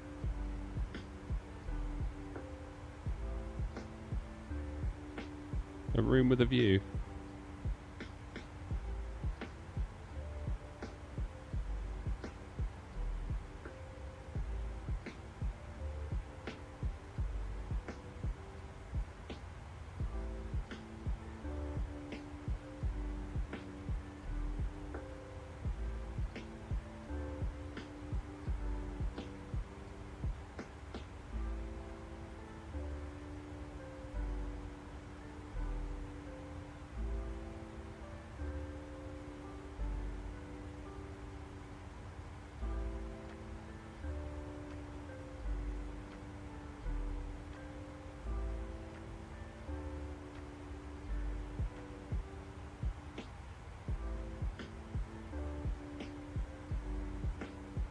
Right. Right. Let's get the old charts up on the iPad. I need to get a capture card for my iPad. Or I need to get another... Basically, I've stolen my kid's iPad today to have it to my side.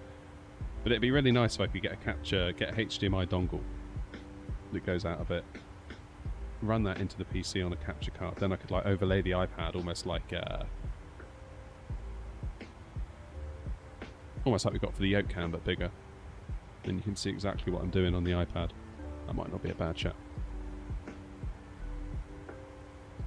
It's just a lot of money though to spend on something that's not going to do an awful lot other than charts.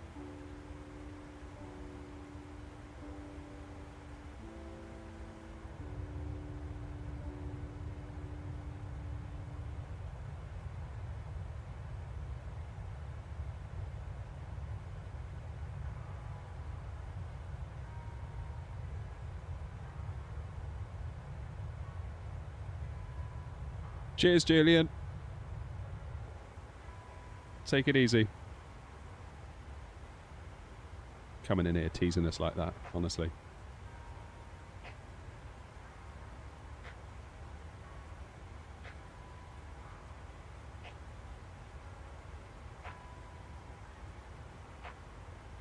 I think we'll do flaps 30 today.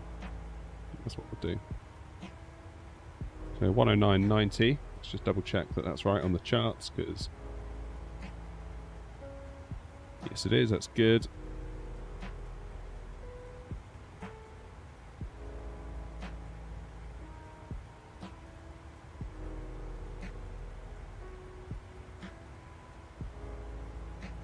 What's the plan? 7,000, 4,000.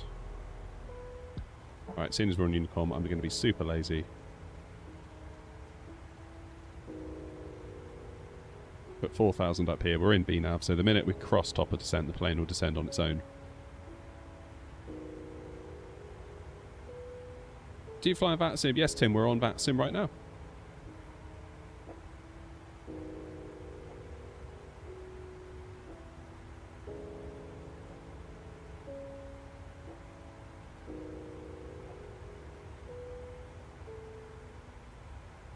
Adri, how's it going?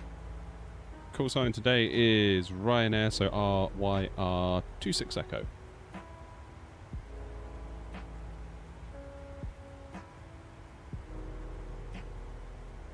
What could Thrustmaster be bringing out today? And to be absolutely clear, I've got no idea what they're doing. They haven't told me a thing. Be in touch around 4 PM. Nice.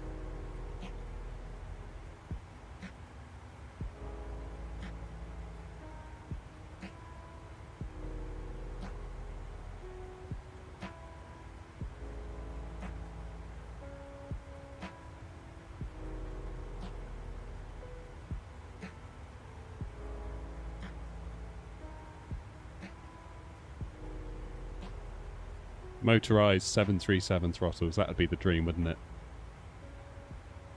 I've always thought that would be the ultimate. You know, like how they sort of move when they're in flight, sort of going up and down. And not only that, if that's controlled by little motors, those same motors, if they're strong enough, could provide enough resistance to simulate the gates of an Airbus. Just saying.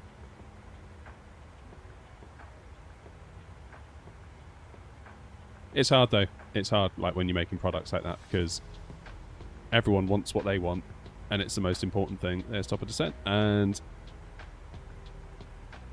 like you say, they've got to make choices.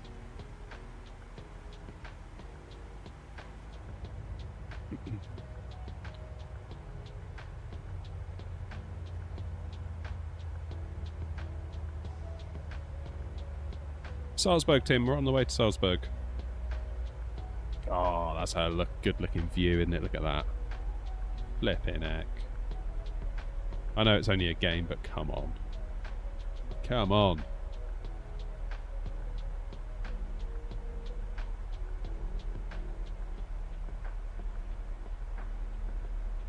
Someone the other day in the comments said they should rename this game Scenery Simulator. Which I think was a bit of a dig. Being like, well, it's not as good as X-Plane, but nevertheless, I take the point that the scenery looks amazing.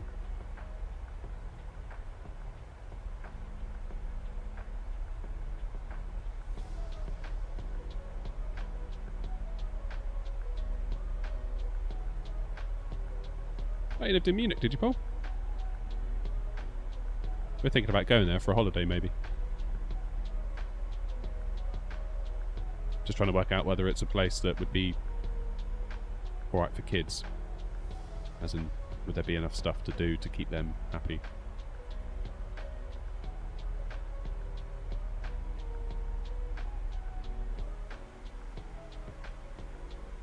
Quite right too, Ethan. Visit the lakes. Starnberg. Okay. Appreciate the tip.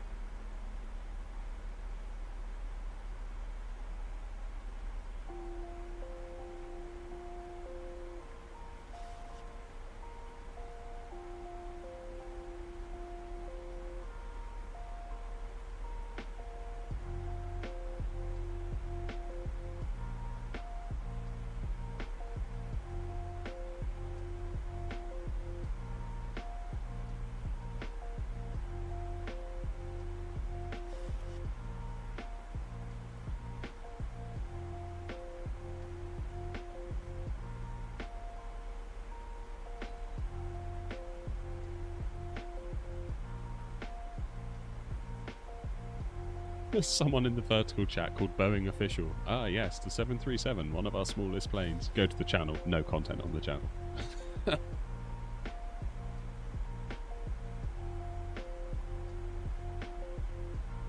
Roger, input traffic. Alpha 4 to line up from takeoff from Q6. Line up from Q6.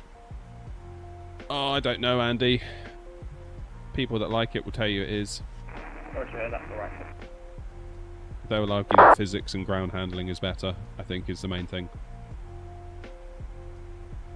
I feel like there's a vibe that X-Plane users think that Microsoft Flight Sim is a bit of a joke when it comes to physics and whatnot, but I don't know.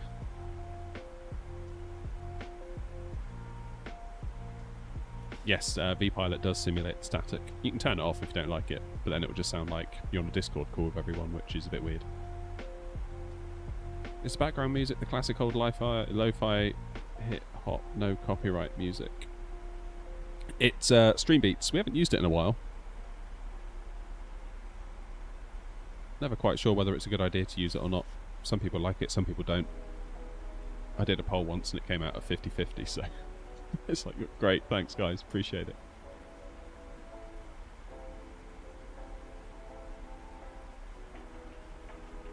Well, Andy, that's kind of, you know, it's not the real thing, is it? Any which way you slice it.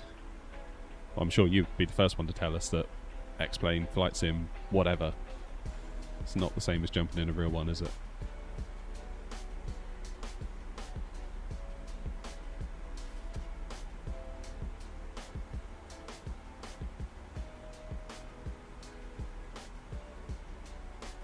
Yeah, so there's a lot that there's some people that will give you a claim for using the music because they'll try and claim it's theirs. And as long as you dispute it, I've had a few, just dispute it and go, no, it's not. And you say that you've got a sync license to use it. They then have 30 days to respond, or 28 days, whatever it is. And if they don't respond in that time, then the video reverts back to you, as in the money from the video.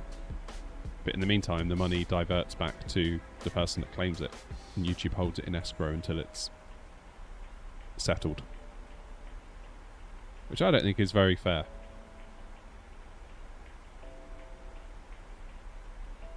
I think basically they're just running the numbers. They're probably just saying any video with music, they're like, yeah, that's ours. And if they do 1,000 videos and 300 people don't bother to fight it, well then guess what? They've got 300 videos making money for their YouTube account, which is awful when you think about it.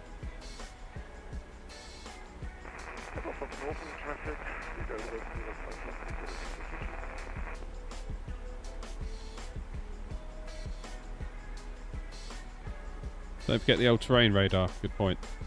Where even is it on this thing? I've forgotten.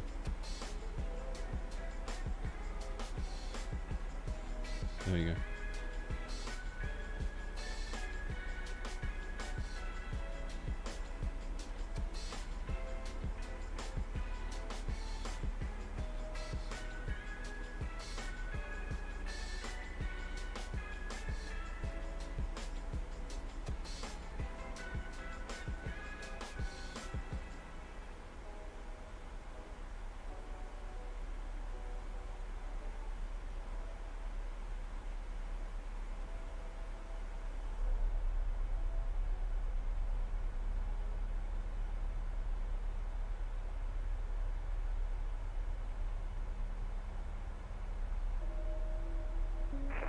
Innsbruck traffic, Cockpit Alpha 10 Nazis for full to landing runway 26, full stop, VFR at 3500.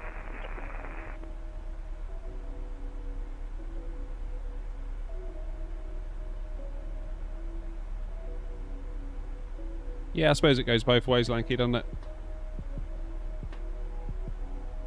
It does go both ways.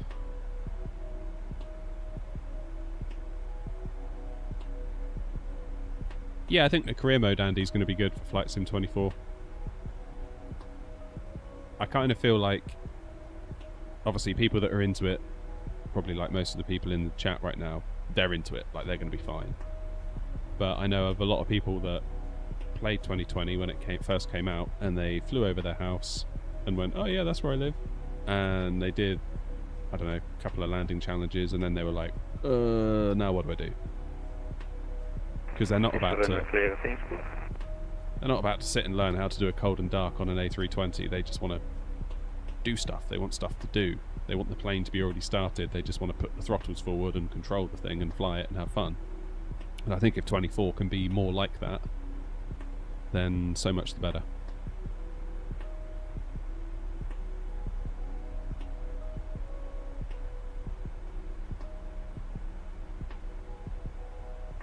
Which also means the sim can hopefully grow in popularity, which keeps the tills ringing, which means that we still get a up-to-date and well-maintained sim for us to nerd out in, even if a lot of the stuff that comes with it isn't of interest to us.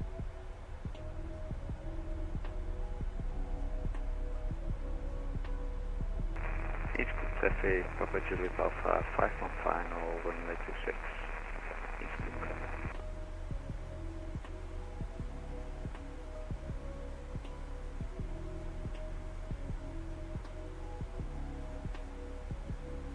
Okay, so transition altitude is actually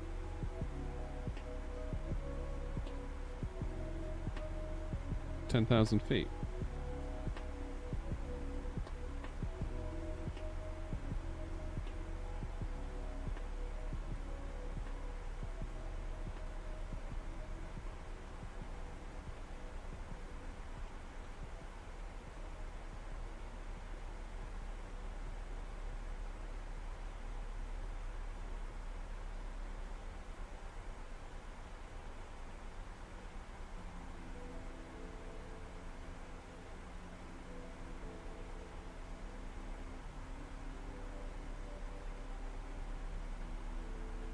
QNH is 1003 at Salzburg.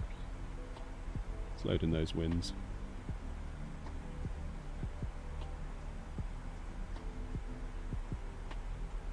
Happy days.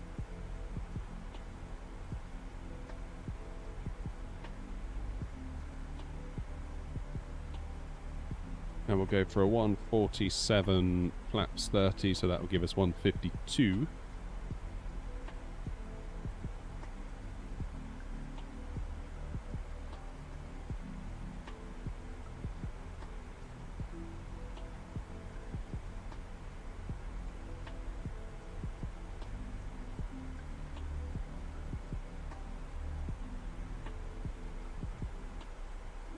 $16.82 in the barrow.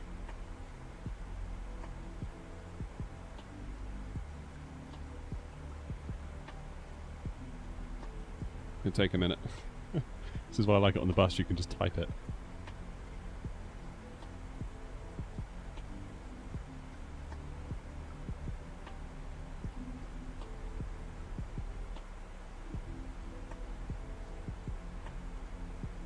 Okay, bit of speed brakes required, I fancy.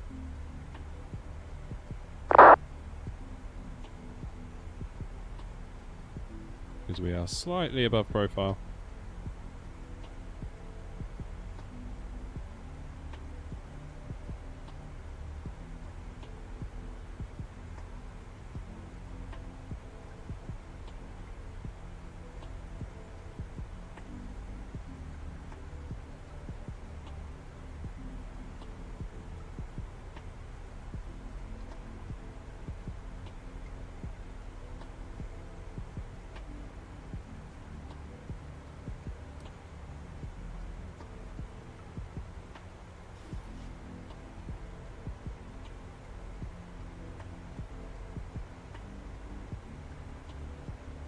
There we go, so the plane is getting itself slow down to 250 knots.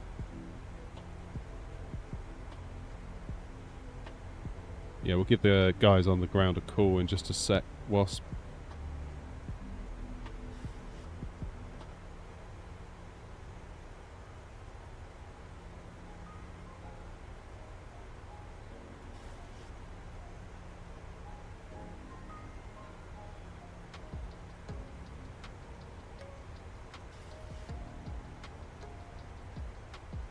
Salzburg traffic, Ryanair 26 Echo, arriving via the Unken arrival onto runway 15, currently 5 miles out from Unken. Salzburg traffic. I almost choked.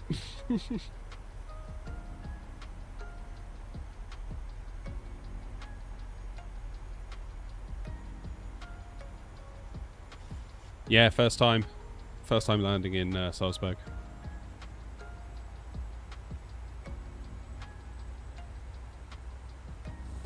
It's a heck of a view for the passengers though, isn't it? Look at that.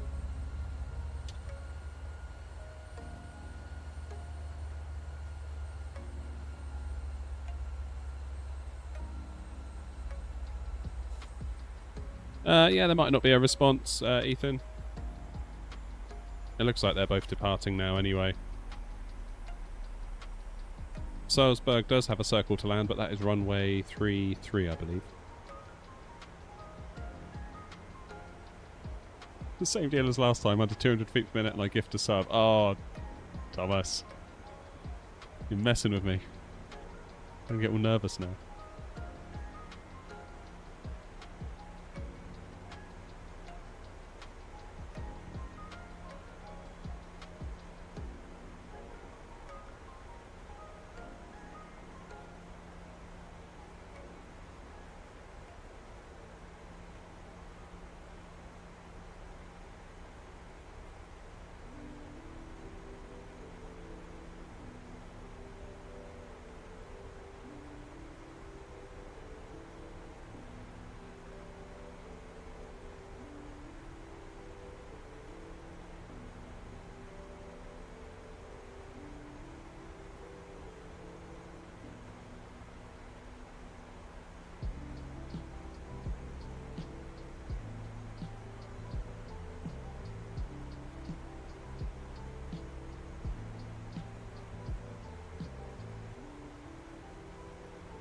Map scenery is default currently.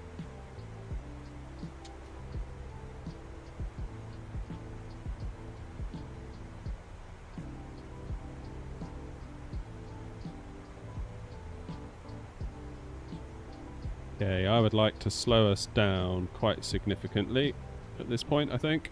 Let's go 200 knots.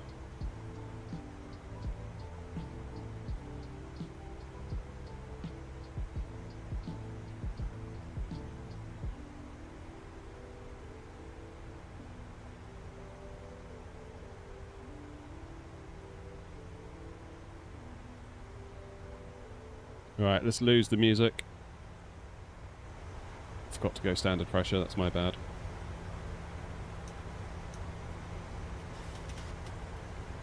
Put the old lights on the go. Auto brakes 3 at the ready.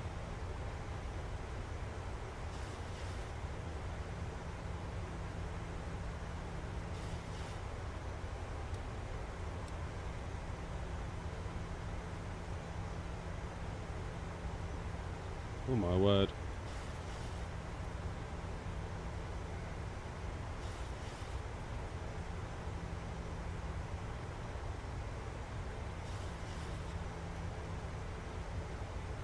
Coming in hot. May have messed this up.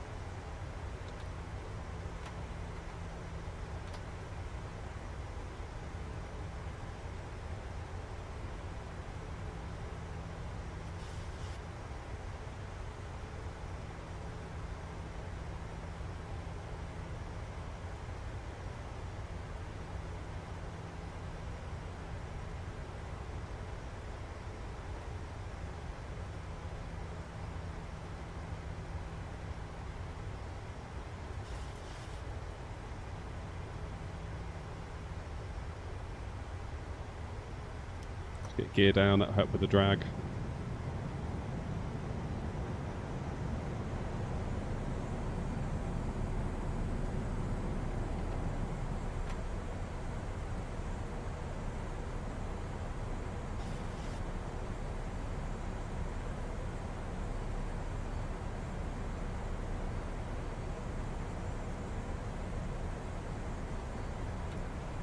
I got a funny feeling I'm going to be going around here, you know.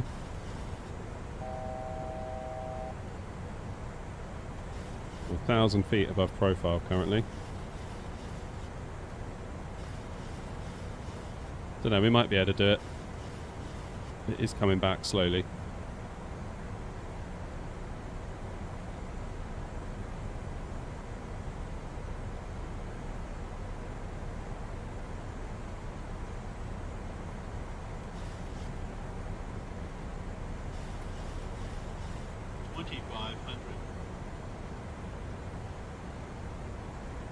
Okay, do we not have an approach mode yet? Get in there. Yeah, we'll be alright.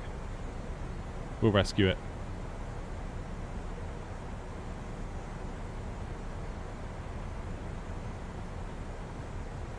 Let's go flaps 30. Salzburg traffic, Ryanair 26 Echo on a 5-mile final, runway 15, Salzburg traffic. This is like the rescue of the century right here.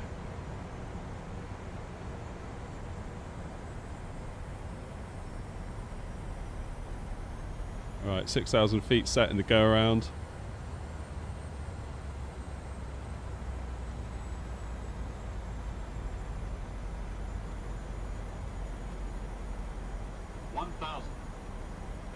On the speed brakes, gear down, flaps 30.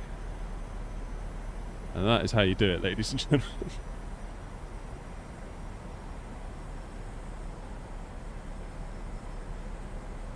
Let's crank the volume up a bit.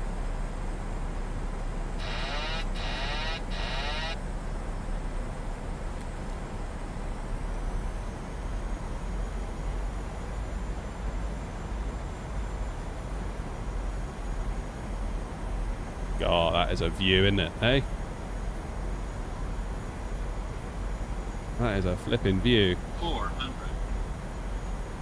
Plus 100. Glide slow. Glide slow.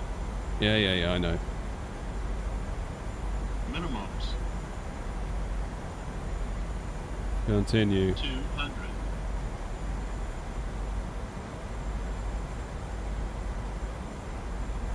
100. 50.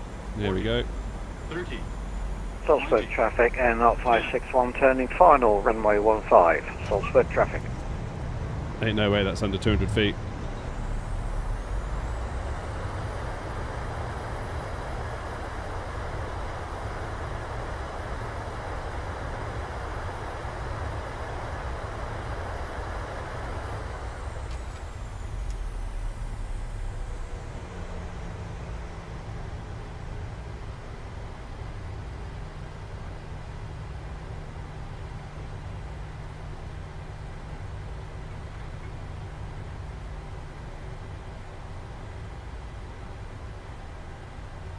Alright, let's turn off here.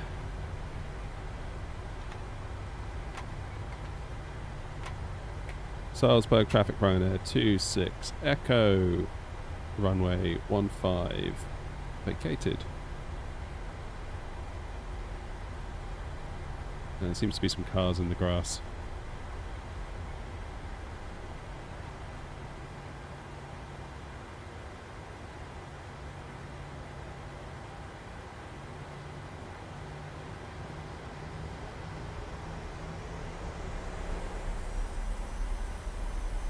Alright, let's get that APU on, shall we?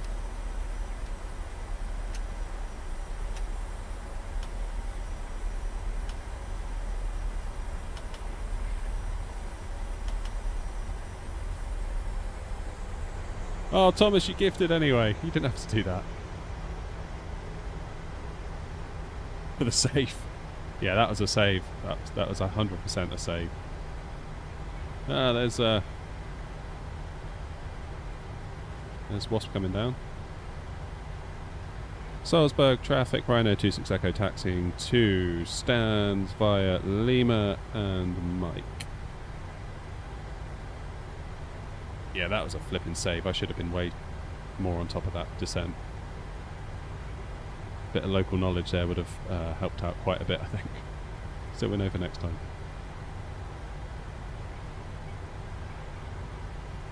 If you go to Munich, do a day trip to Salzburg, 90-minute train ride. Nice.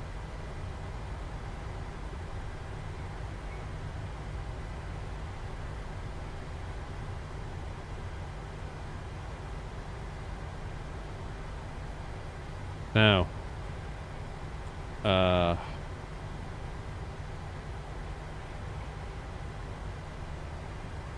is the default scenery going to have the stands? Probably not, is it?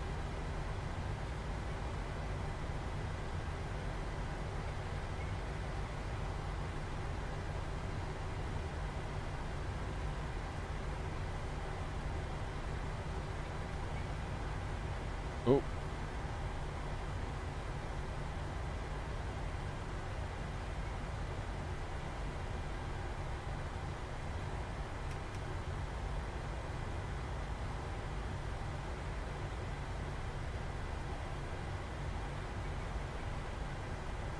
This one here will do.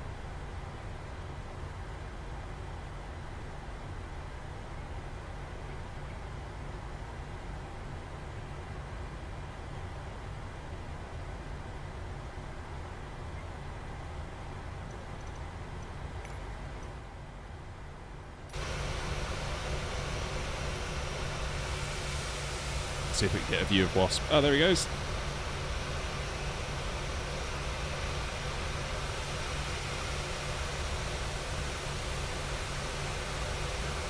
No GPU attached, Wasp. That's always good, isn't it? Okay. Parking brake on. Engines out of continuous.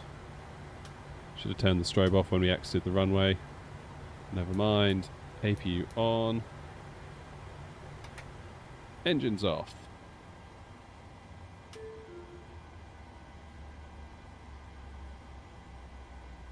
I've not got the World Update Salzburg scenery installed. Oh, damn it, have I not? Right, what's New Sky going to have to say for us? They're not going to be happy, I don't think, because of that arrival. Oh, I don't know. Average touchdown, 384 feet. Yeah, fine. It gave us a little bit of a knock for the touchdown. That's all right. 10 grand for the VA. Love to see it.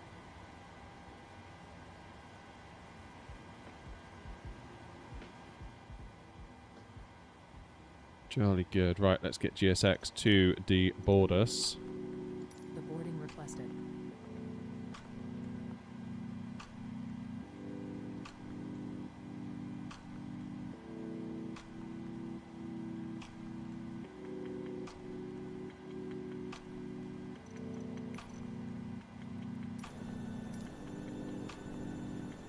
It's a JetBlue that's just spawned on me.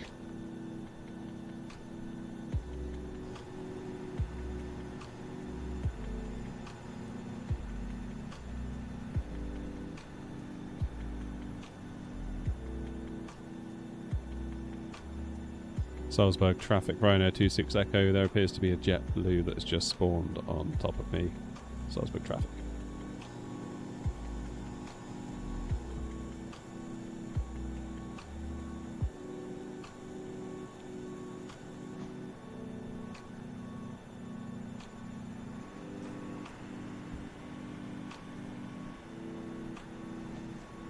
Passenger's bus is coming.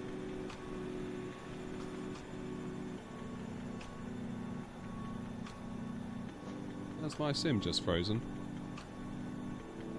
Oh, God.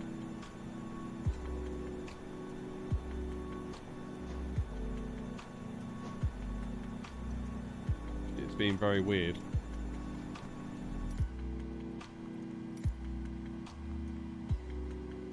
Oh, it's gone now. That's good. Right, what time are we at? 12 o'clock. I've probably got time for another leg. Where should we go? Where shall we go? Let's have a look at the map on VATSIM. We could go back.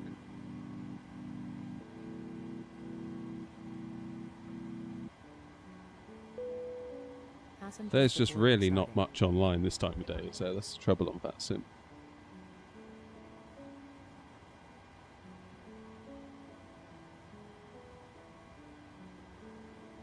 I'm wondering if we could go down...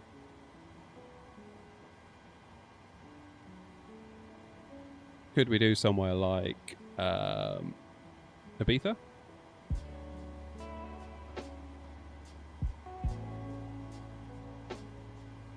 Or Alicante?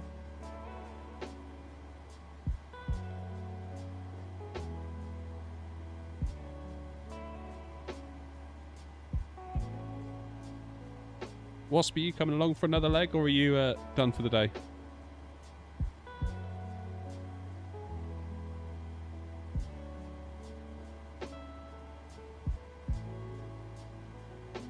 As in, when you say Menorca, you mean... I always get confused. You mean Palma?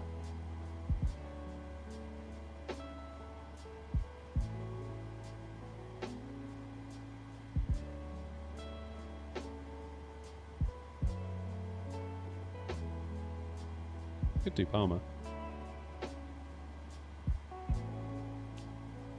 Palma is Mallorca. So where's Menorca? I get so confused.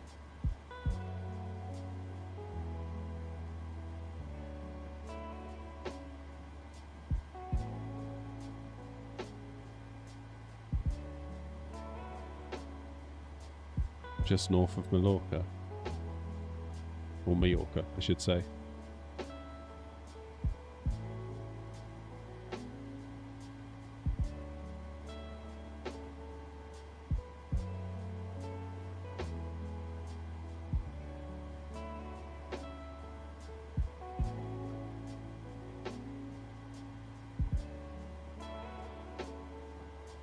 No worries, Wasp. Cheers for flying along. I'll see you on the next one.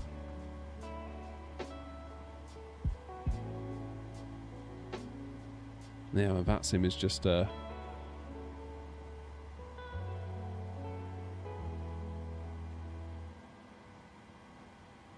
Just a wasteland, isn't it, this time of day?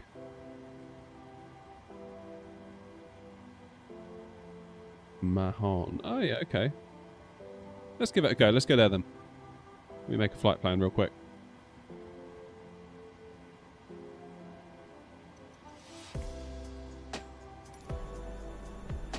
I'll leave you with some views while I quickly make a flight plan. 2 secs.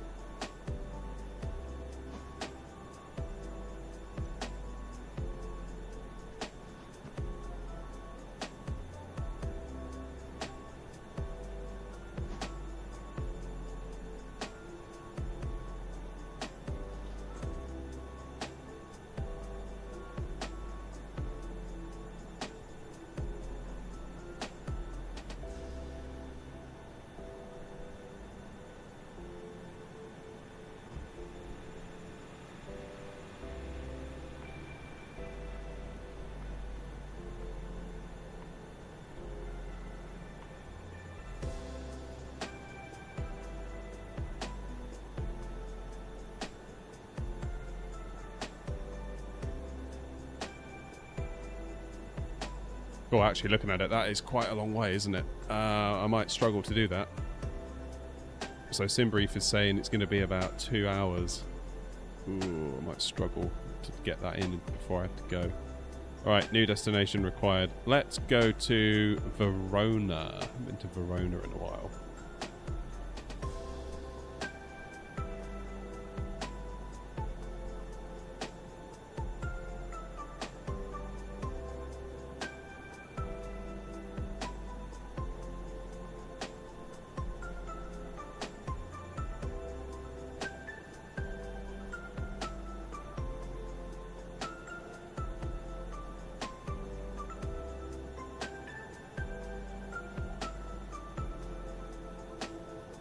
That's more like it.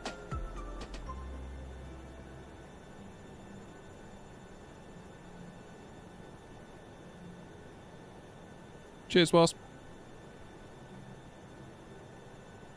Passengers bus is coming.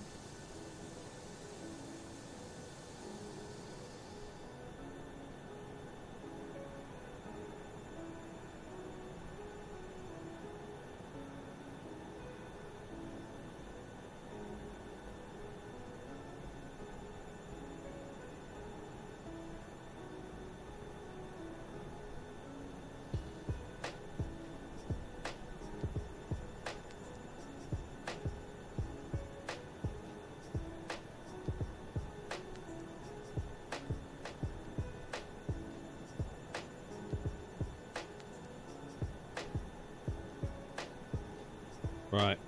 New call sign. Ryanair 45 X-ray.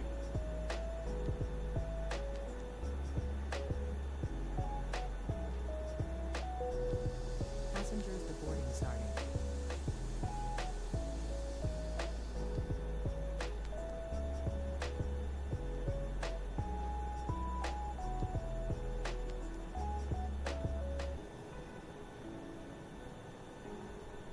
And we're going to use the...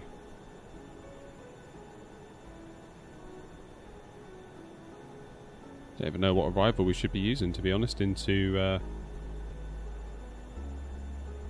Verona.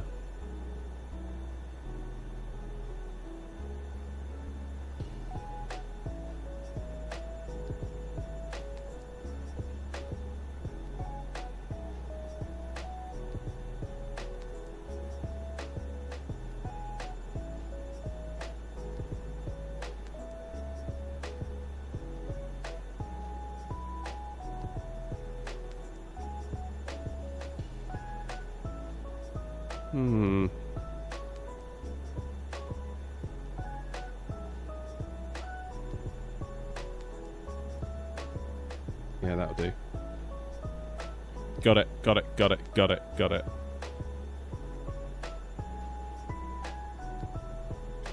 Right, now I need to disconnect from VATSIM.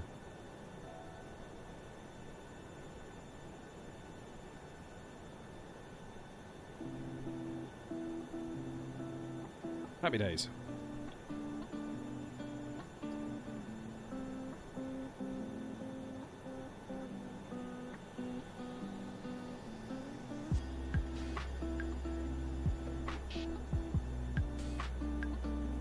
Right, nearly ready to go again, folks. Almost ready.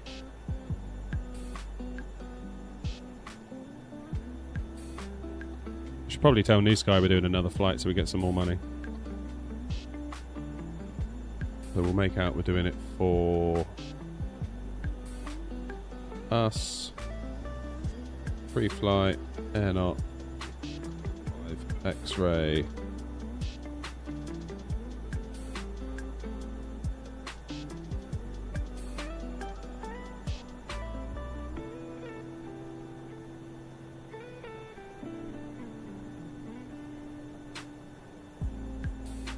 Good. Cheers, thank you.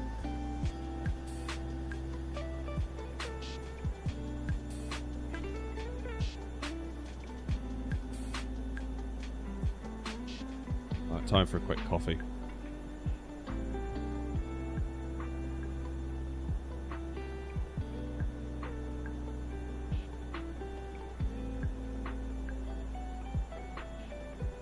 Almost deboarded.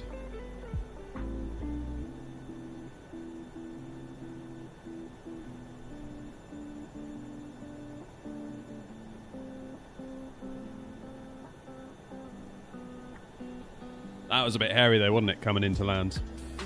I totally misjudged where I should have been in terms of height. It really should have been a go around, I suppose.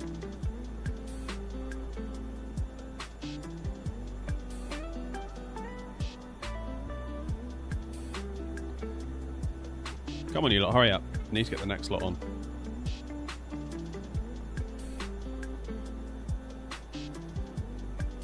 Hello, Simon. We're just heading to Verona. So apparently there's like updated scenery for this as part of a world update, and I don't have it installed, someone said, which is a bit of a shame. I didn't realise that.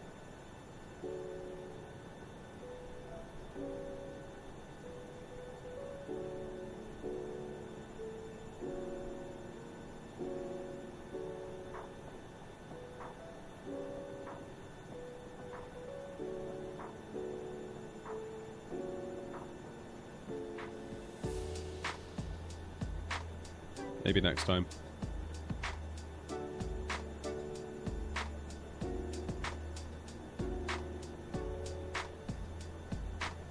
Maybe next time.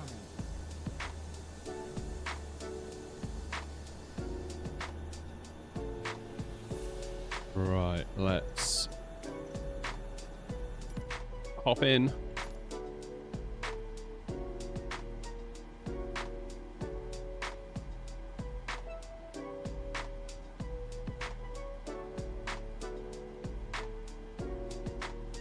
And we'll get our new data from the EFB. Lovely.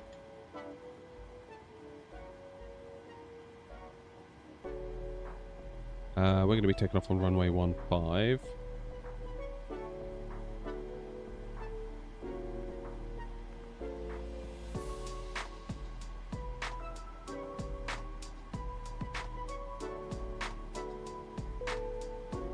Hey, they're all gone. Thank goodness.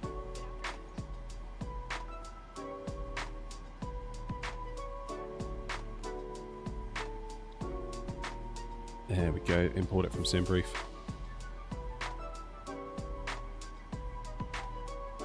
Now, in the interest of time, let's set the payload and set the fuel from SimBrief rather than getting GSX to do it all over again. Because we're lazy.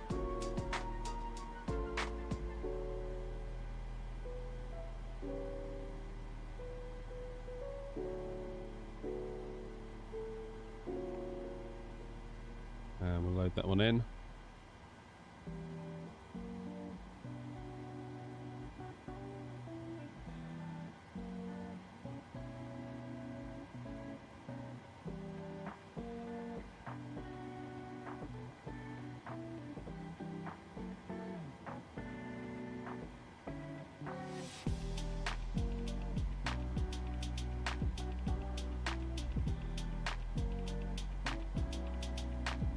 Sweet. Activate and execute. Do you want to deboard crew?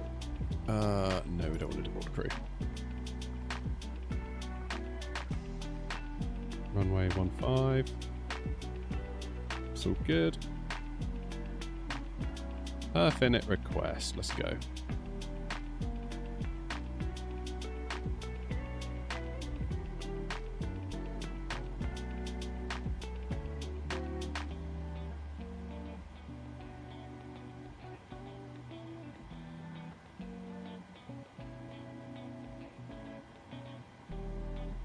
And we'll load that in.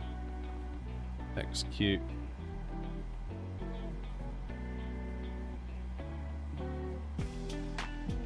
Transition altitude is indeed 10,000 feet. Just double checking that one. And we'll go over here. Bub, bub, bub.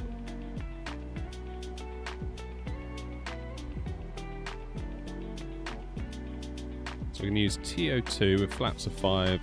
Select a temp of 58. So put 58 in there. TO2 is activated. Flaps 5.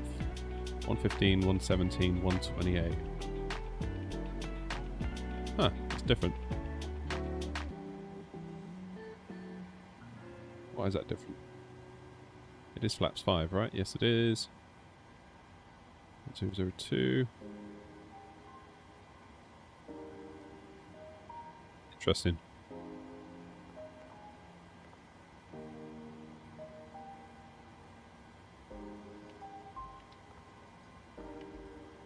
Four, 4, 6 for the trim.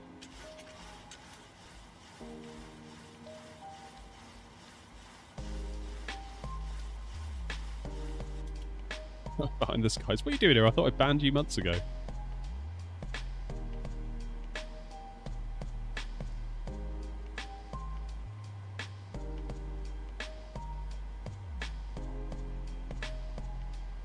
Ever considered the FT Sim Plus for the PMDG 737? No, I haven't tried that actually.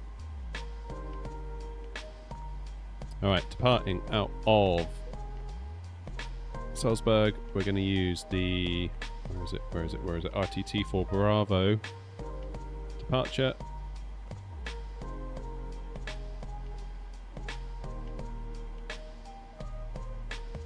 Which is out and then a little loop. Takeoff speed's deleted. Fair enough. We'll do that again then, shall we? Okay, TO2.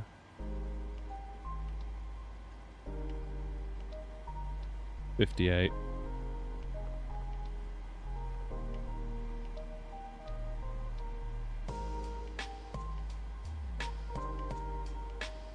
Laps 5.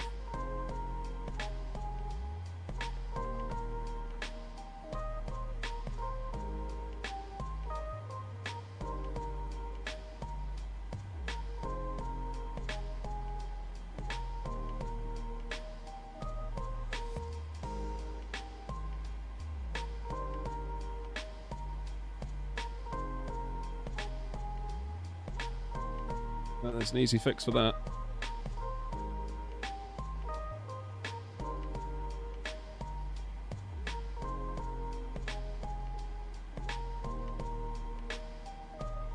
Let's reset the barrow.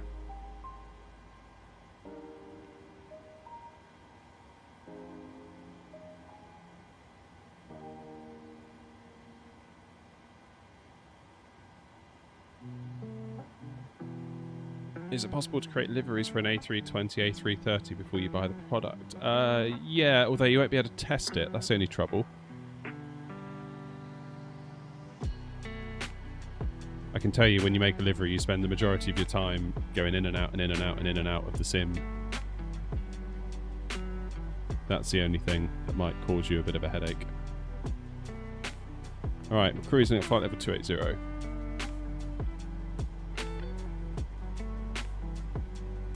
There's a video on the channel if you wanted to have a go, Paul.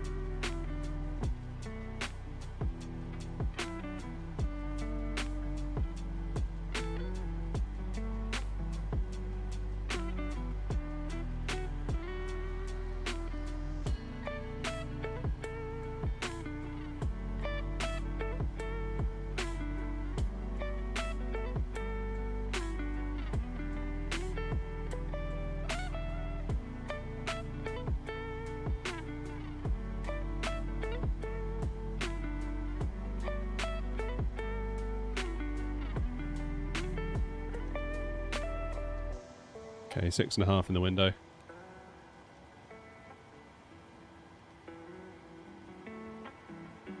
Say that again, please. Oh, yeah. There's a video on my channel where I show you how to make a livery. If that is of interest to you.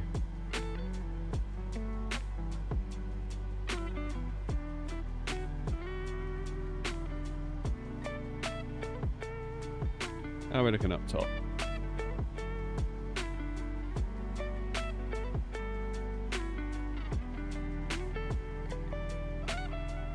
Okay.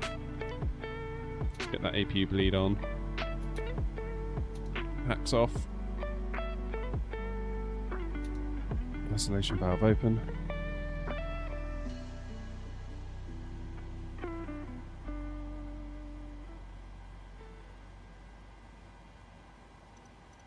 Right, let's quick check outside. Are we good?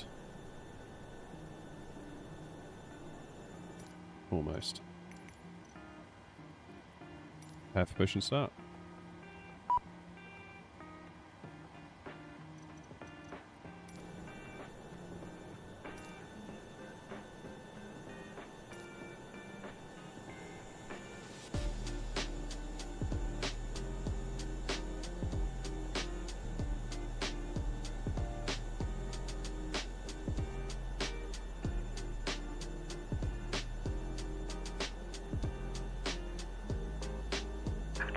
Hello, Captain. We're ready for pushback.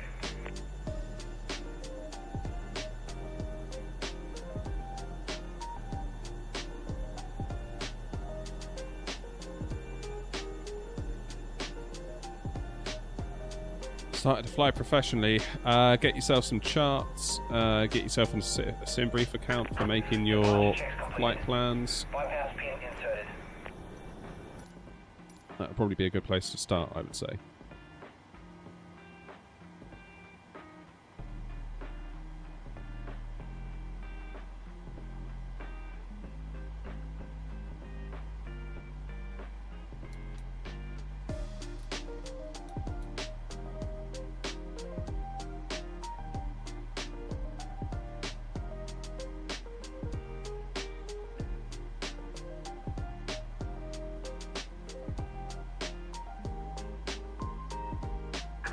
Locking gear.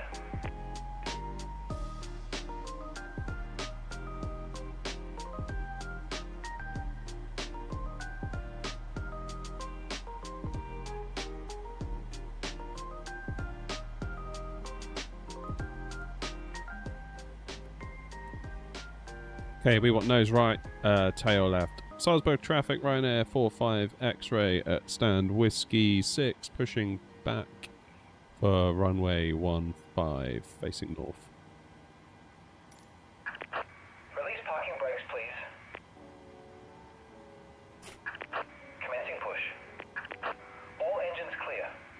Start at will. Alright, engine 2. Into continuous.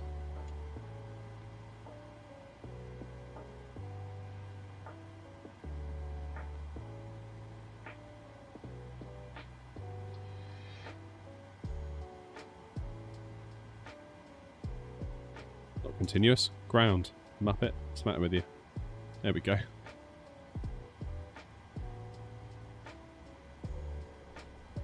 Oh no, North Spotter, that sucks.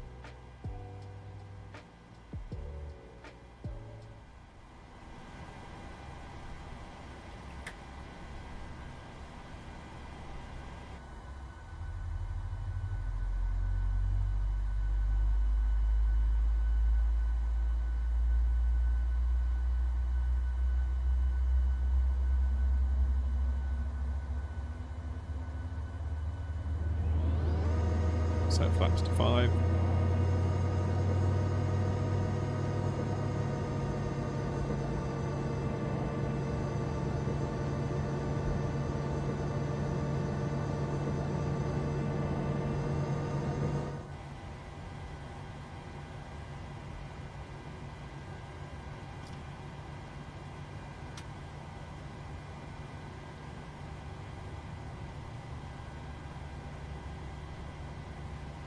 And engine 1.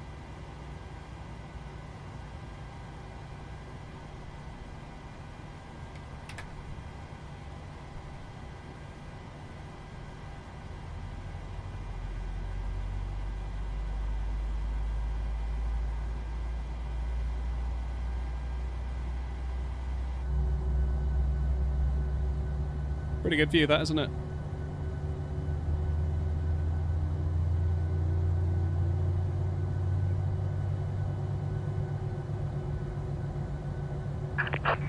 Please set parking brakes. Lone Gamer, I don't have the max. Waiting your confirmation for a good engine start. Cockpit to ground. We have a good engine start. You can disconnect.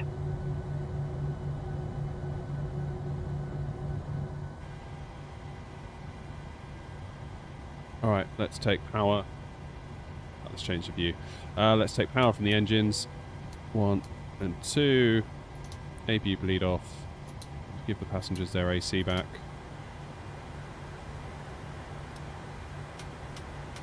Taxi lights on. Unlocking gear. Let's do a recall. Projected takeoff is set. Flaps 5 is set. Recycle the flight directors. LNAV armed. DNAV armed? Disconnected. So LNAV won't arm because we've got such a tight turn after takeoff, I believe. Left is clear. Right is clear. I've emailed them, Lone Gamer. We're in conversation. I basically didn't know it was happening until it had already happened. Oh, look at that realism. Insane. I think they're just very, very busy. You know, like, it's hard developing software. I should know I've done it, so...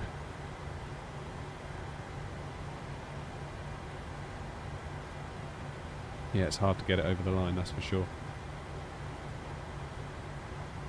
Okay, engines continuous.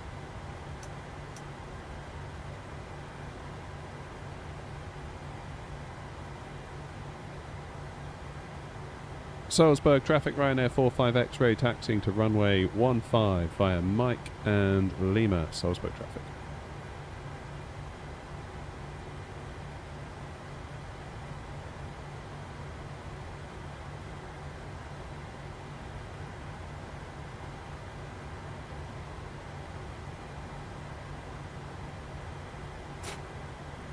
Here we go.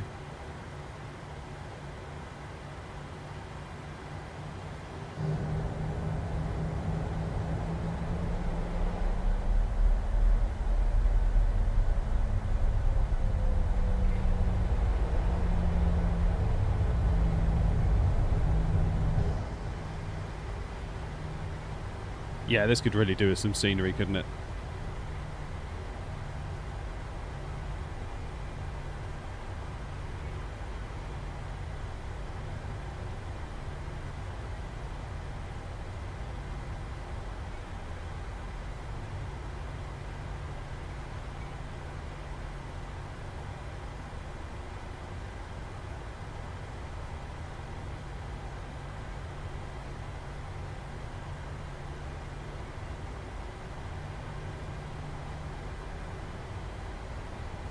Let's start the flight on New Sky while we're at it, shall we?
Probably not, John, because I need to keep an eye on the instruments, and it's quite a complex takeoff, really, because we're going to be taking off and then immediately looping round to avoid the mountains here at Salzburg.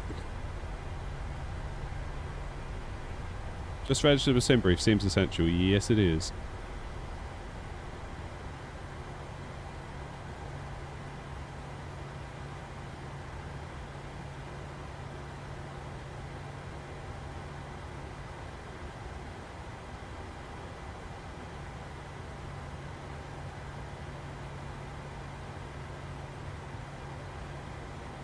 Alright, just checking there's no one else coming.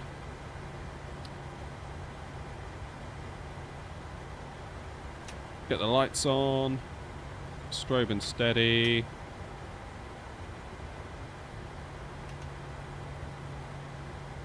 Flaps 5. Rejected takeoff. Good. Good, good, good. Let's get the auto throttle armed as well. John, we're in Salzburg at the moment. We're just about to leave. Salzburg, traffic, Ryanair 45, X-ray, lining up, runway 15, Salzburg traffic.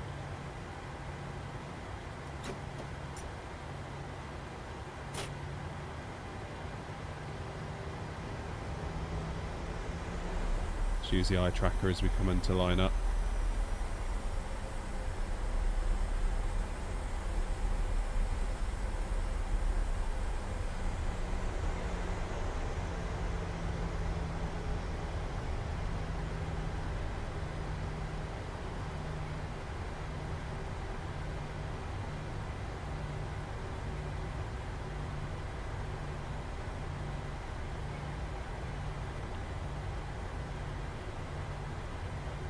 Turn it off now, we're on the straight.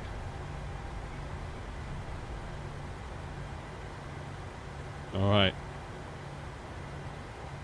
Salzburg traffic, Ryanair 45 X-ray, runway 15, taking off on the Romeo Tango Tango 4 Bravo departure, Salzburg traffic. Everyone ready? Tray tables up.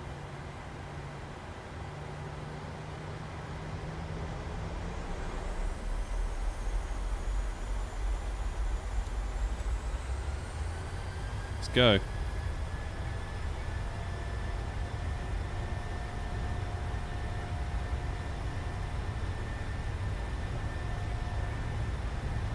knots. 80 knots. Release the back pressure on the yoke. V1. Rotate.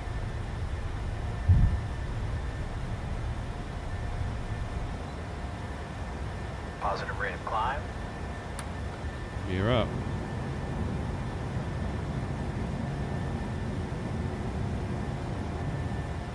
Look at this for a departure, eh?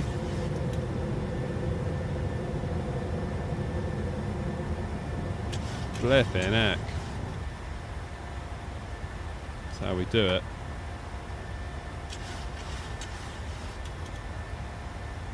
Not entirely sure these flight directors know what's going on. I'm going to remain following the flight path just here, I think.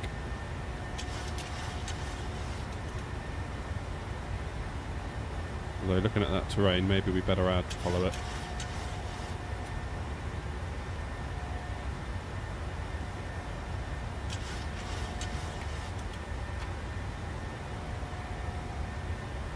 Crikey.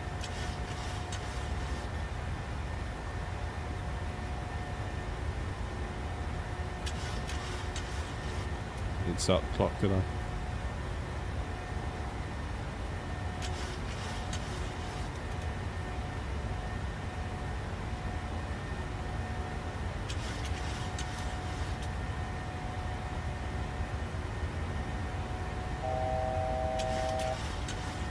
There we go.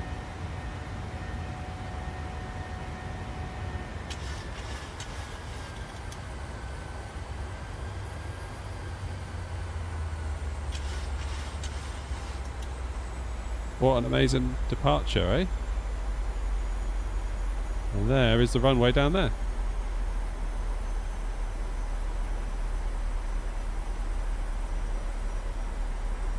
How cool is that?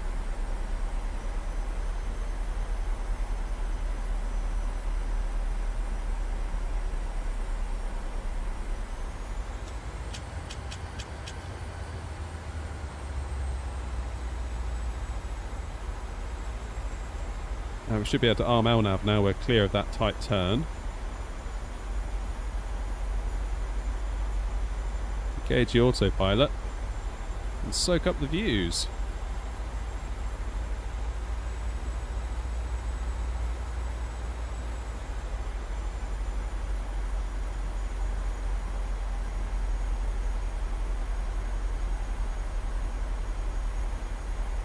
Now looking at the SID,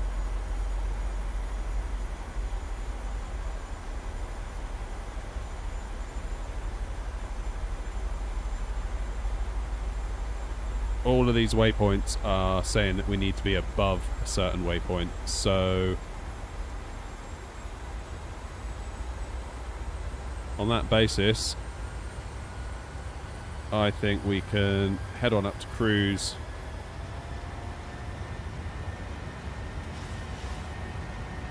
$28,000 feet.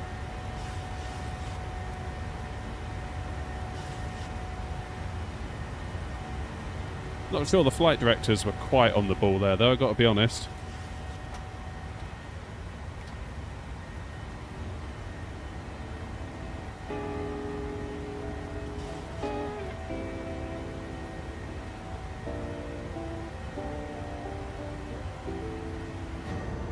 Look at that.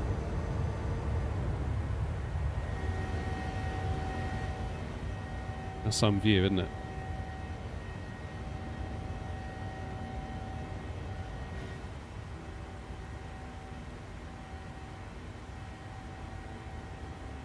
Beautiful. Yeah, so no ATC online. There's no constraints, really.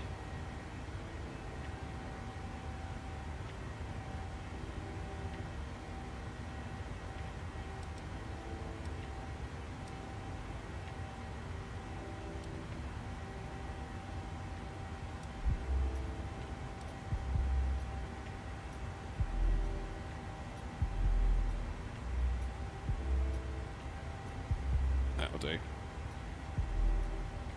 Being a little bit liberal with the shortcuts. Standard pressure, 10,000 feet. Take me about 10 minutes to turn these lights off. There we go. Engines out of continuous. Projected takeoff can be taken away.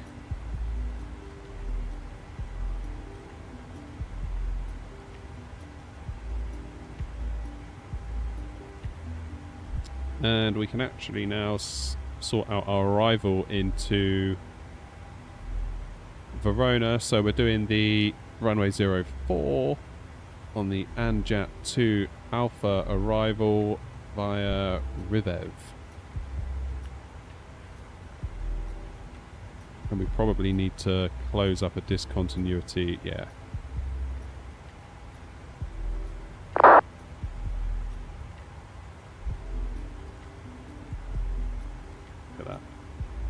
Beautiful.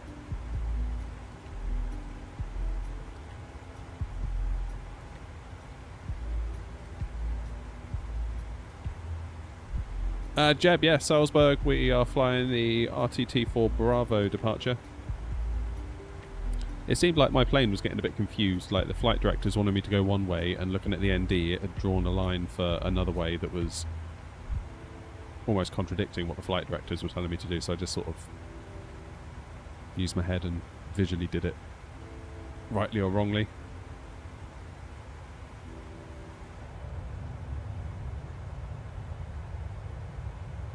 Right, time for coffee number 4.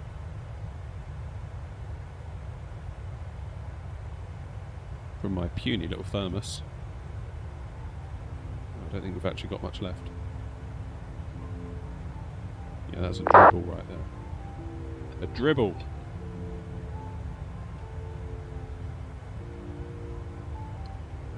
Never mind.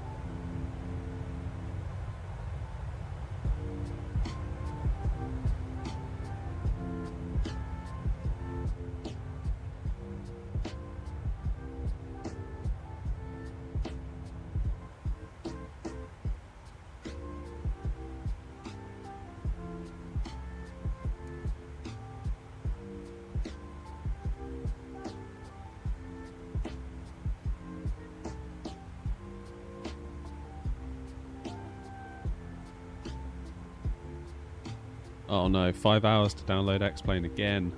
Oof. Big oof.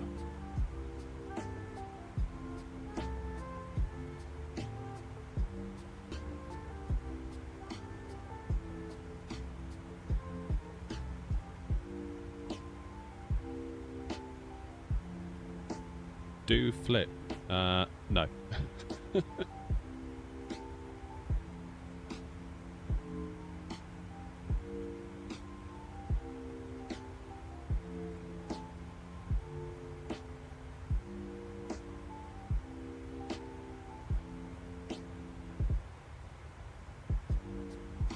Wow, look at that. So we must be looking right down the valley at Innsbruck. I think Innsbruck is straight ahead, isn't it? Sort of down this valley here. Fairly sure. Not entirely sure where. It's got to be over there, right? I think it's just over there.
Well done, Jeb. That's the spirit.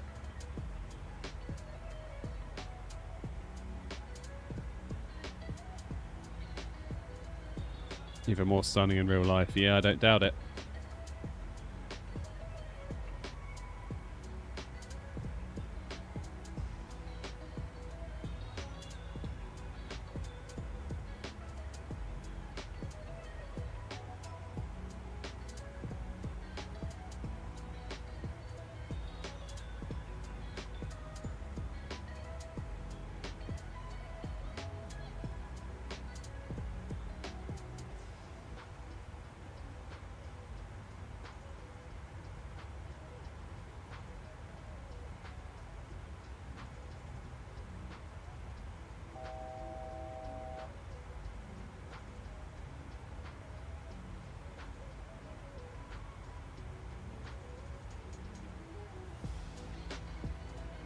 Yeah, so Innsbruck, that's got to be Innsbruck, right?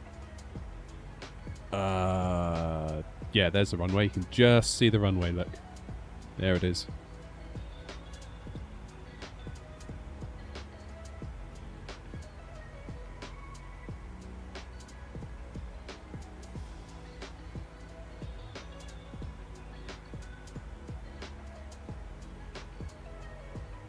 Well, we are already at top of climb. How long till top of descent? Not very long. 93 miles. I'm presuming.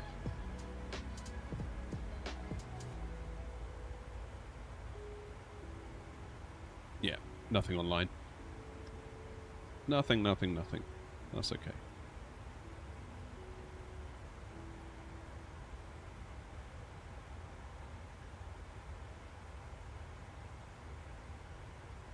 Do you know what the most heavy MSFS setting is? I've been experimenting at. So the presets, I wouldn't pay too much attention to the presets. The biggest one is the terrain level of detail. That one is an absolute heavy hitter.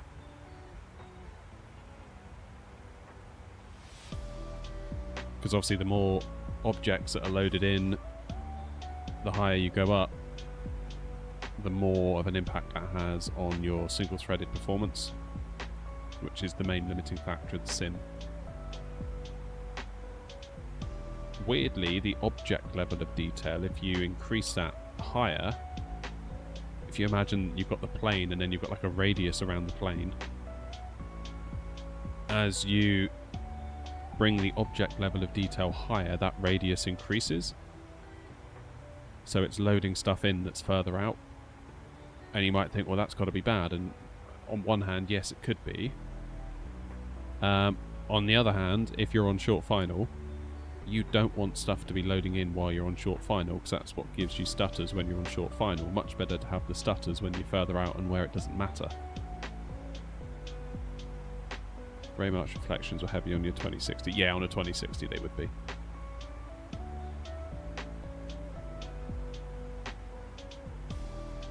Hey Strange, how you doing? Hey Pan Man, sorry I lost you in the scroll there.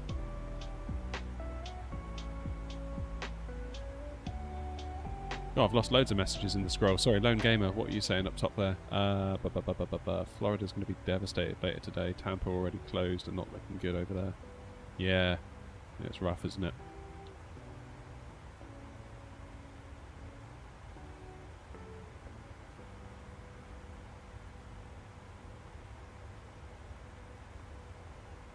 So I know someone that used to work in Tampa. Not work in Tampa, live in Tampa for like best part of 20 years. And he was saying that, you know, a lot of the when you get the hurricane warnings, you go to the supermarket and beer and meat sells out in charcoal, because basically everyone gets drunk and barbecues and largely ignores the evacuation orders. So I hope that they're listening this time, because this one looks bad, real bad. What flight sim gear is that? Logitech? No, this is all Thrustmaster. What you're looking at, we've got the Thrustmaster Airbus throttle quadrant, we've got the Boeing TCA yoke, and we've got the Ava base with the Warthog stick on top.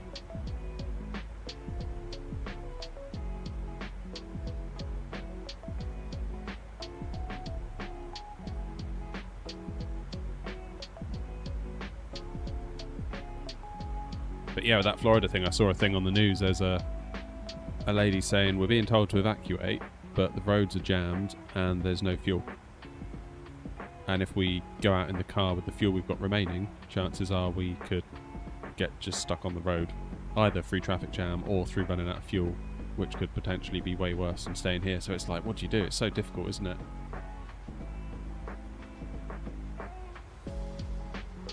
You want something up to 500 euros.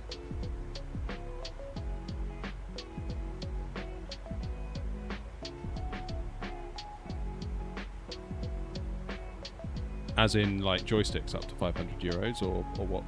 You don't mean the PC as well, surely? E1, how's it going?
I mean, up to 500 euros, I mean, if that's your budget, you could just get the TCA Captain's Pack for that. Right, Rob?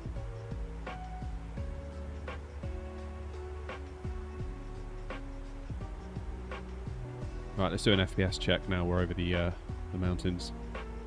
Not too bad, nearly 50.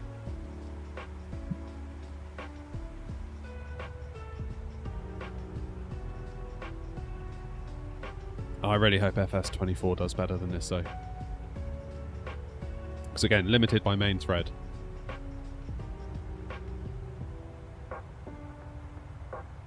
And my GPU usage is currently...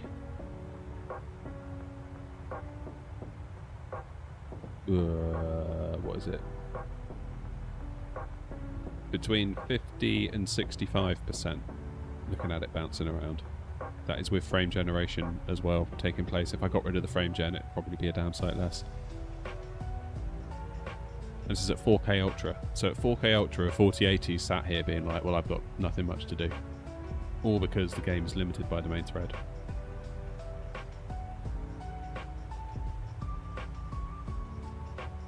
I can feel a 9800X 3D coming on. Just a feeling.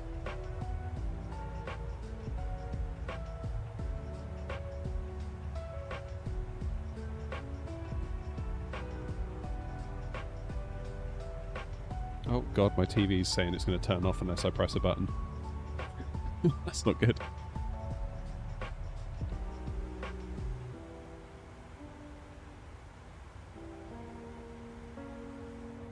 Alright, let's stay out this view for the turn.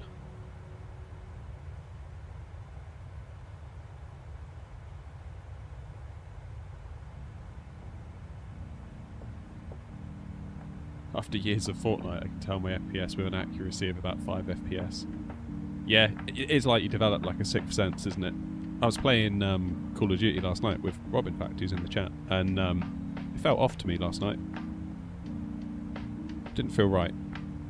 I don't know what was going on last night, but... And obviously that's why we didn't win. Had the FPS been higher, things would have been different. The music on the stream feels insane. How so? Insane as in good or bad?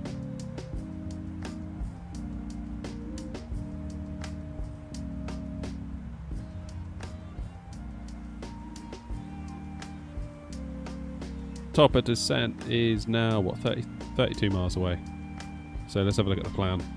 So flight level 280, we just creep our way down. These are all kind of dynamically calculated values. It's not where we have to be.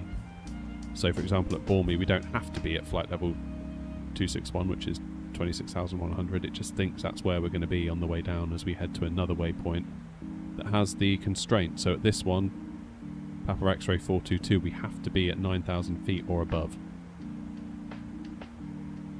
Then we've got 8,000 and we keep creeping down. We've got to be above 5 at Riviv. Then at Give Out above 4, above 3 at Ermob, and at Pevik we have to be at 3. So, with all that said, nice feature of the Boeing. We're at flight level 280 at the moment.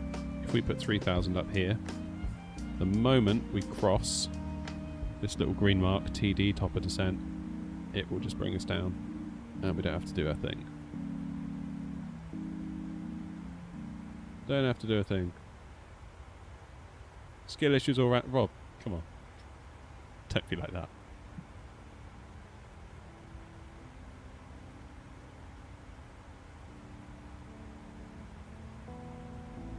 Hey Thomas, how's it going? The music's very nice. Good. Good, good, good. I'm a little bit unsure whether it's a good idea. We did it ages ago on the stream. Like all of my early streams had music. This music, in fact. Then some people were like, turn it off, don't like it. I was like, oh, I don't know what to do. Then I started getting like fake copyright claims on it. Someone trying to claim it's their music when it's not. And I was constantly having to bat those away, which was annoying. In the end, I was like, oh, I'll just stop doing it. But then, I don't know, I was kind of re-watching a stream the other day, just sort of looking at it, thinking how could I improve things. And it just felt a bit lacking in some way. Like there's a lot of dead air. So just something in the background, I don't know. I think it maybe helps a bit. I mean, you'll never please everybody. I think within like 2 minutes of turning it on the other night, someone was like, turn that elevator music off. So, I don't know. It's alright, Jeb, I don't judge you. Never really been a Fortnite player myself. I kind of went Counter-Strike, then a bit of Valorant, then into Warzone, and Halo Infinite. I played a lot of Halo Infinite, but It seemed that no one else really liked it, so it's quite hard to get a match without waiting for like minutes on end for it to get enough players, because it was rather unpopular.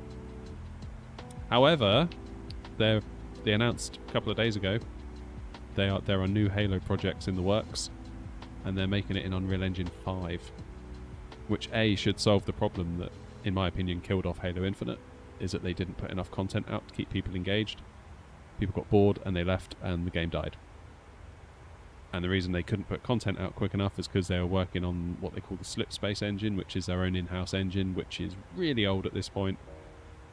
It's got legacy all the way back to like Halo 2 and Halo 3 within it, and it makes it very hard to quickly knock out content. So maybe going to UE5 will solve that.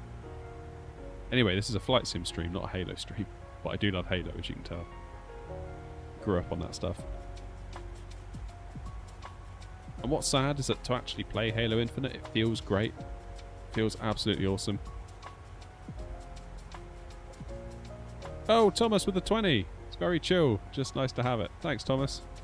Thank you for the donation. Really appreciate it. Your support of the channel is incredible. And I really do appreciate you. Cosmic, we're flying the Ryanair 737-800.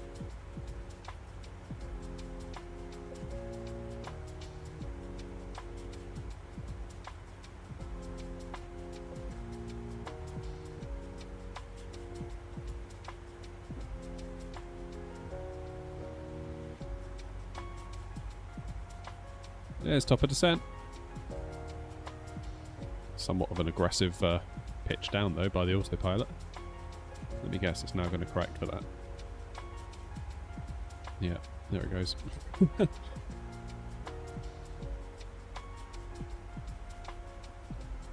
Let's download the winds.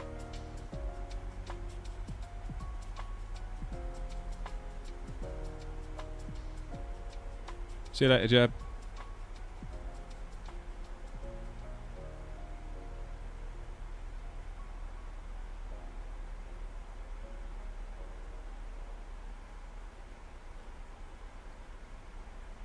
Yeah, if we load in the winds, that might give us a bit of an idea. So there's apparently no wind whatsoever at Verona. 1 knot headwind, 1 knot crosswind, which basically equates to no wind.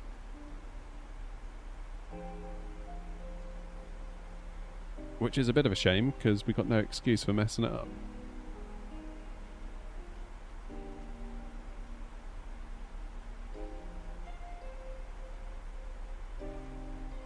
Okay, minimums.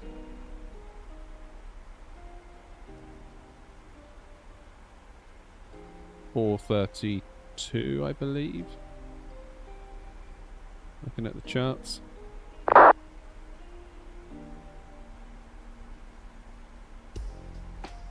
What on earth could Thrustmaster be launching later today? For those that have just joined us, Julian from Thrustmaster dropped into the stream earlier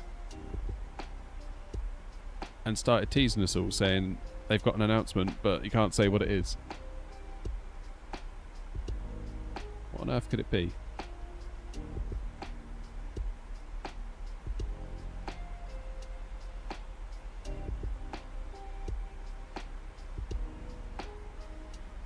Okay, the ILS frequency at Verona is 11175. Pop that in.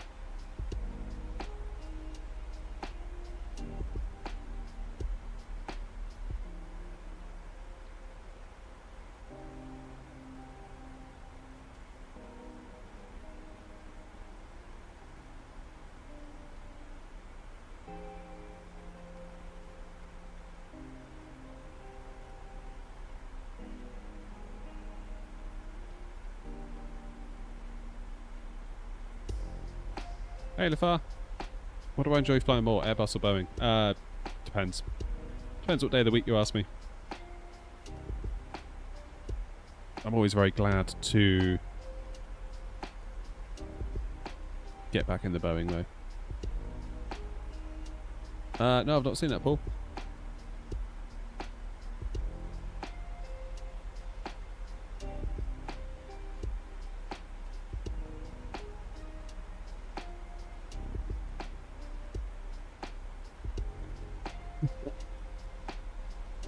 right, Andy. Message making me laugh. Where we landed, we're going to Verona, northern Italy.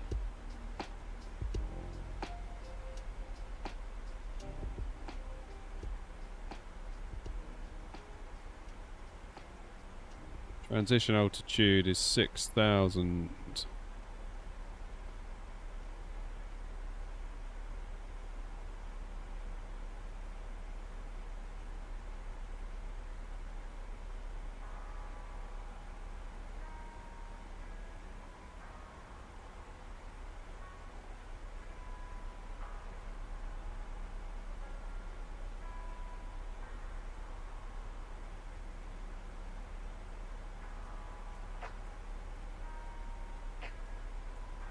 Totally forgotten. Where do I go to put in the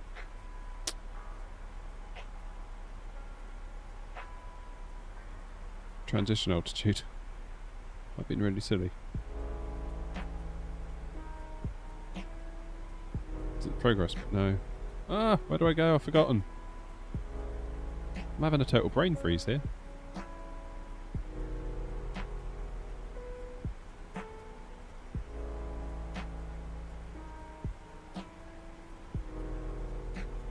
Ah, descent fork, of course. Of course it is. Thank you very much.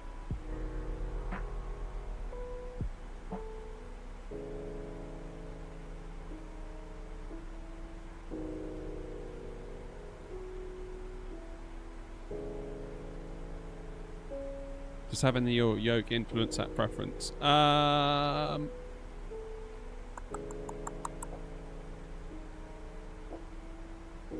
I don't know. I mean, I really liked learning... Well, I didn't like learning the PMDG, but once I'd learnt it, I enjoyed flying it, but I only had a joystick for quite a long time with that. Whereas now I've got the yoke, it just makes it all the sweeter. There are some days where I just fancy using my yoke, so I'll fly Boeing. And I know I could fly an Airbus and just use the yoke, but I don't know, it's not the same. Plus, we got the Ava stick now. Thanks to Julian. Thanks, Julian.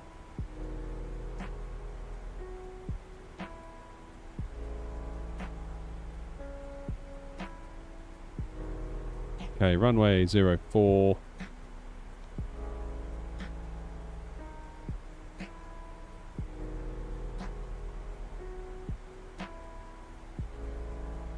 Hey, Chelsea.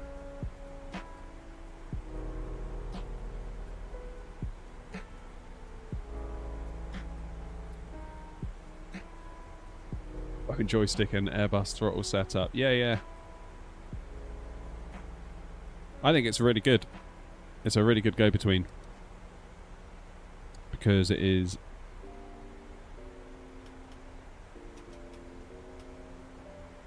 very good, obviously, at Airbus. As it should be. Because it's an Airbus. But it works very well for the Boeing. Whereas I don't think you can say the same thing the other way around. Any reason we're flying to Verona? No reason, Thomas. We flew to Salzburg earlier today. I almost messed up the approach, but we won't talk about that. And I'm looking for I just wanted somewhere to fly for the next leg, really. And we were going to do Menorca, but that might have pushed it for time a little bit. So I've flown to Verona in real life, and I just thought, you know what, let's fly to Verona.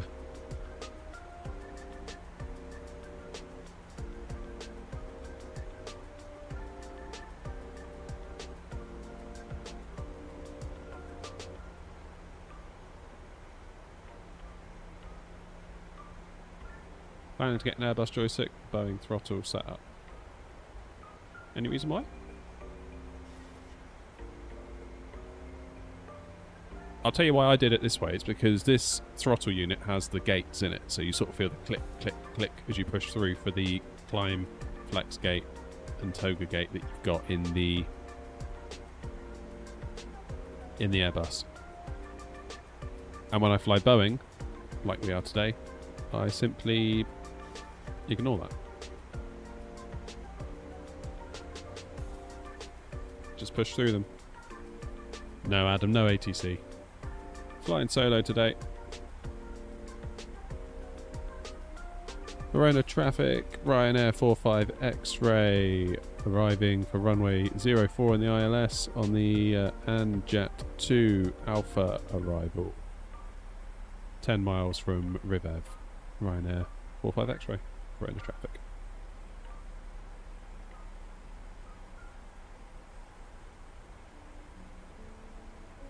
Yeah, Lafar, it won't. It won't for ages. It still feels odd to me. Well, it's felt odd to me for a very long time. Because everything I knew was all in the context of a bus. And then coming over to Boeing, it's like, well, where's the equivalent button on the Boeing to do that thing I do on the Airbus? And it's not only that, it's like sometimes it's just done differently. There's a different way of achieving the same task.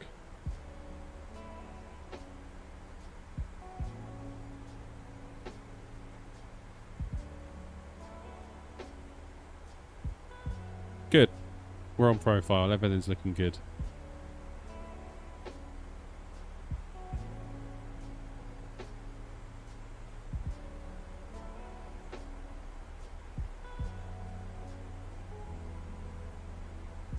Only reason is I've got a Boeing throttle already. Found it for cheap.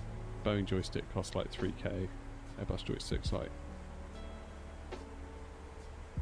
$500 to $600. What? As in US dollars? Surely not.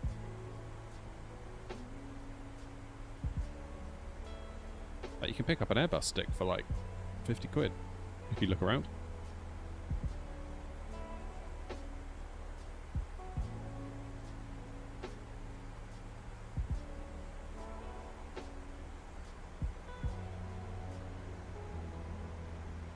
Oh, okay. I'm not familiar with that currency. That's probably why I'm confused.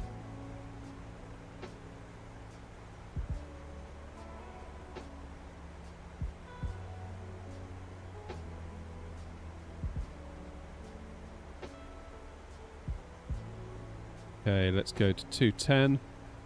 Let's go 200 knots, in fact.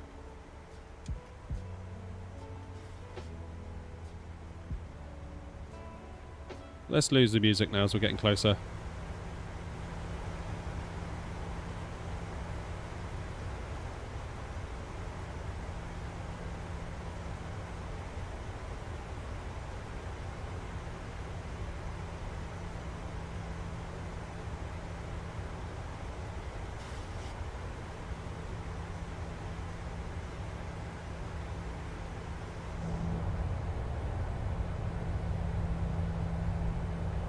Oh yeah, that really does look like Italy out the window.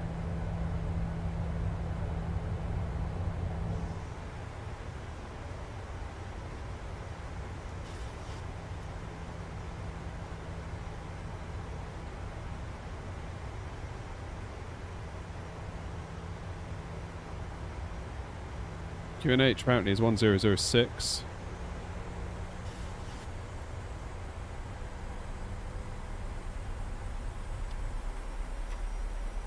Go flaps 5.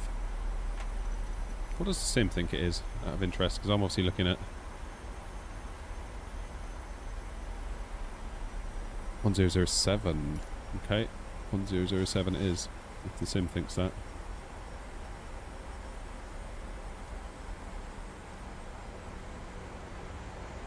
Speed 180. Gear down. Verona traffic, Ryanair 45 X-ray on a 15-mile final for runway 04, Verona traffic.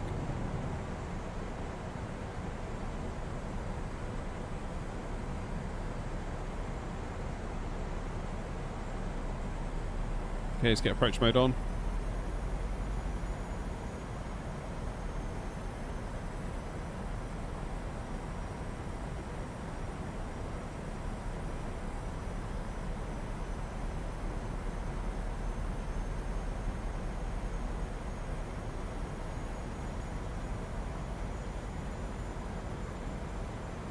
So gear is down, flaps currently 5, all of our lights are on, engines are in continuous.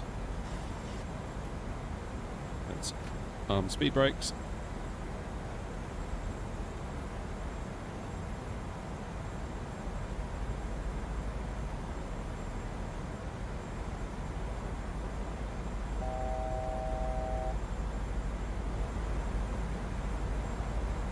How's the volume? Can you still hear me over the game?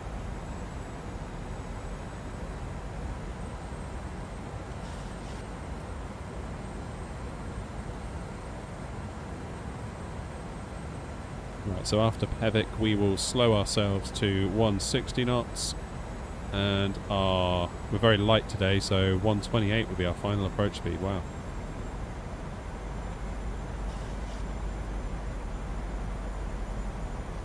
Might be worth dropping some speed now, in fact.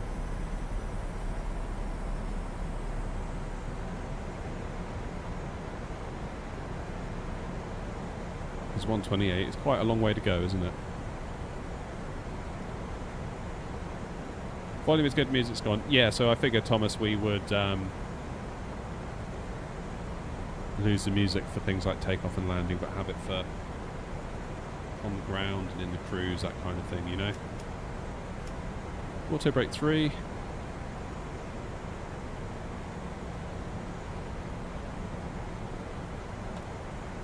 Let's go flaps 15.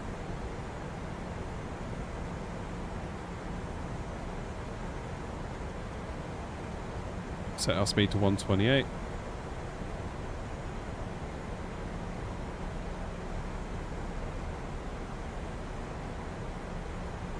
Hey Blue Jet. Abdullah, how's it going, mate? Might be a little late. You're right on time. So we have a tailwind. Why do we have a tailwind?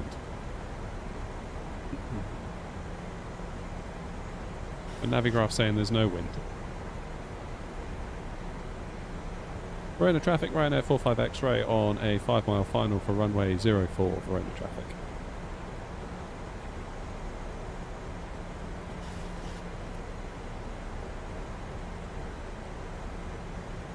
Okay, let's go flaps 30.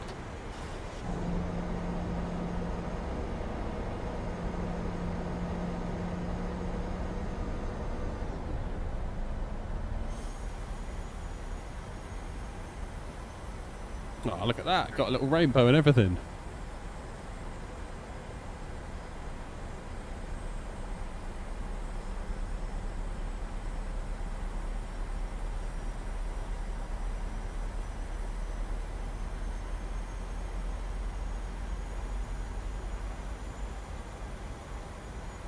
Okay, the wind is now gone.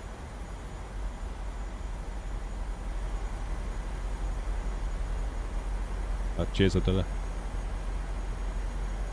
Yeah, I'll go to the website.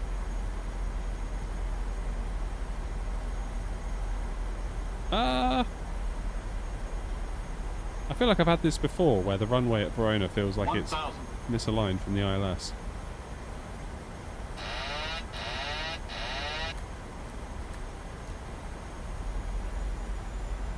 It's not offset, is it, surely?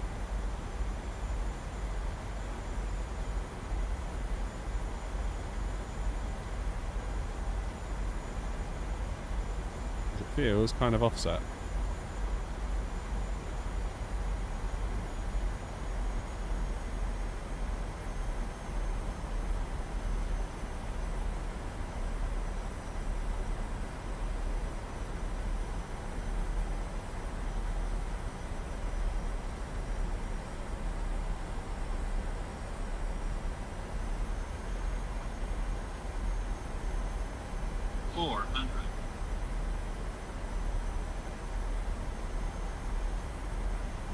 Plus 100.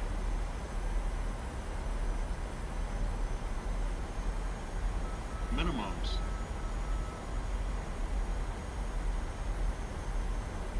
Looks like we've got a bit of a crab going on here, doesn't it?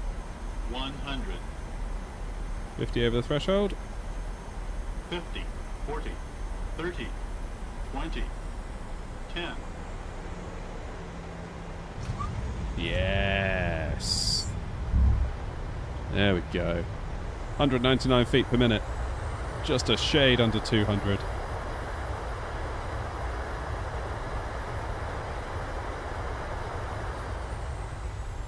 Perfect. Keep it rolling, shall we? Where's the terminal?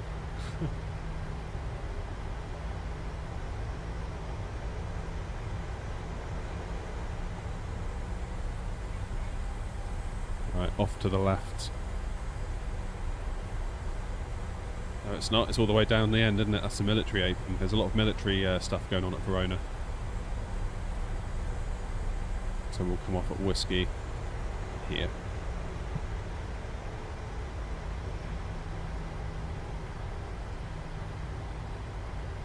Just in time for the rain, that.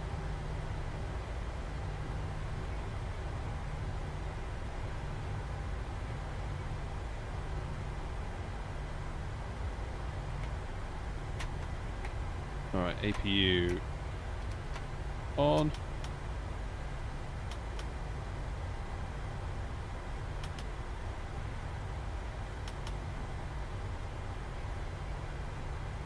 Verona traffic, Ryanair 45 X-ray, runway 04 vacated.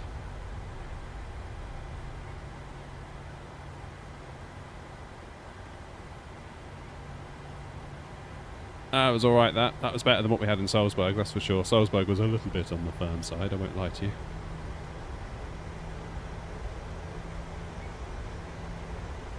Get the engines out continuous now.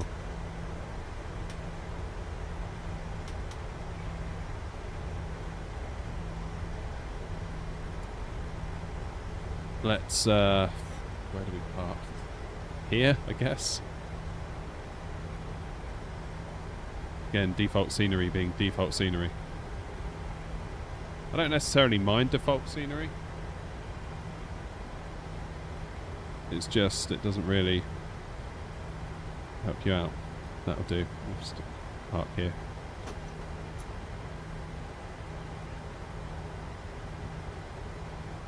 Right, APU is fired.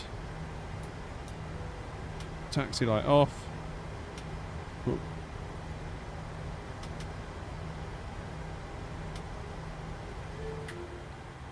Let's close the flight. Yeah, this is very default, isn't it? Crash Lab, sorry mate, no, I'm not a pilot, I'm just an idiot on the internet who you probably shouldn't listen to.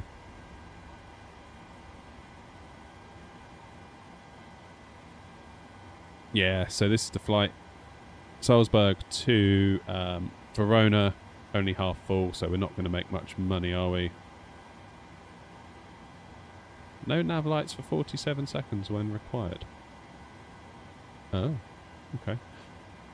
Still, good touchdown though. And we've made a whopping 2,881 fake dollars for the fake airline. Happy days. What time is it? Oh, we could go somewhere else. We could go somewhere else. Hold the line. Hold the line. How long is it back to Stansted? How long would that take? Could we do it? Because I think saying no to Menorca was actually incorrect. I've got a hard out at 3 o'clock. Like, I have to go.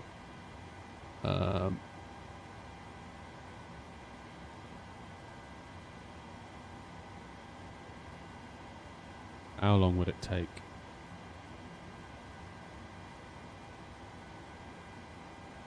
How long would it take?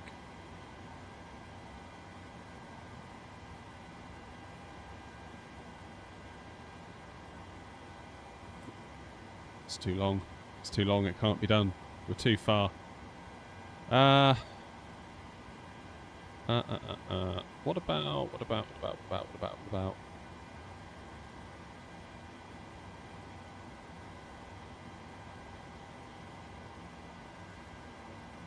about... Just looking at the map here. Yeah, there's a big storm over France. We flew over it. Oh, let's have some music, actually. Where can I go?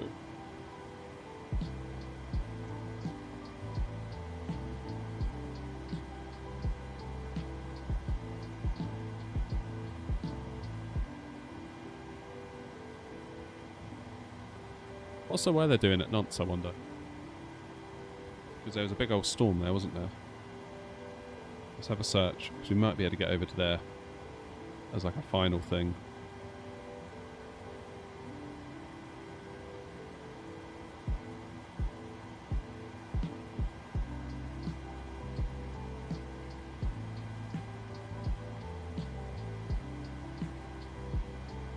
10 degrees at 5 knots.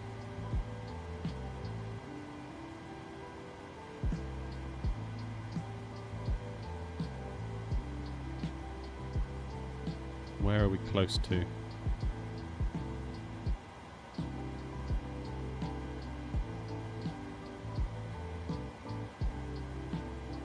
Let's go back to nonce, shall we? How long would that take?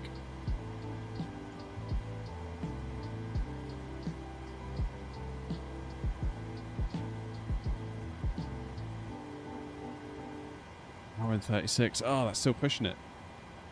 That's still pushing it.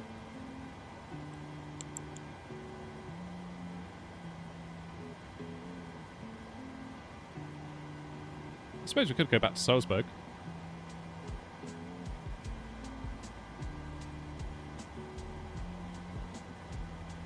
Let's go back to Salzburg.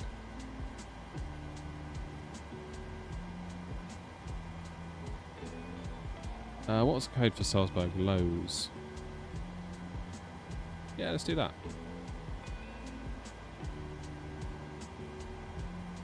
That'll do.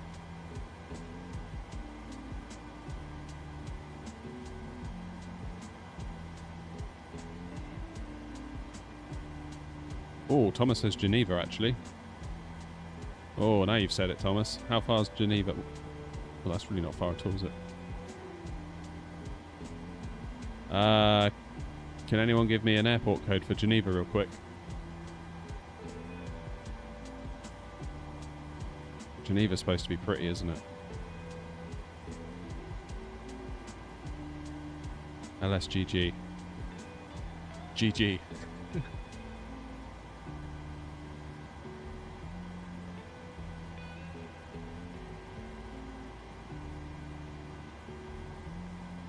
Right, how long is that going to take? Hey, Wise Hat, how's it going, mate?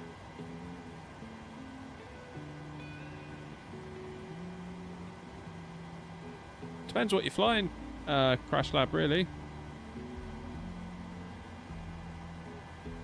Right, if you're flying an Airbus, then by definition it's probably more realistic to use a stick. It's up to you, use what you want. I think there's a thing with flight sim where it's like, oh, everyone else is using this thing, so I've got to. It's like, no, you don't. Use what you want. It's your sim. Do what you want with it. Okay, right. Flight plan filed. Let's disconnect from VATSIM, reconnect with our new flight number, which is 25 Bravo. So we're now Ryanair 25 Bravo, in case anyone's wondering. Happy days. Right.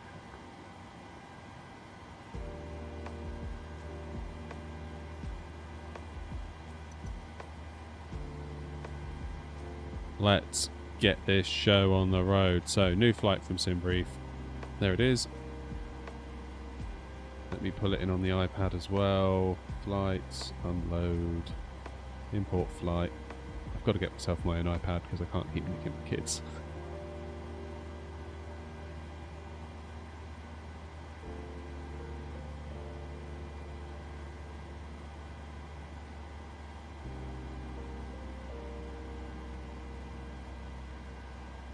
Good shout, Thomas, with Geneva.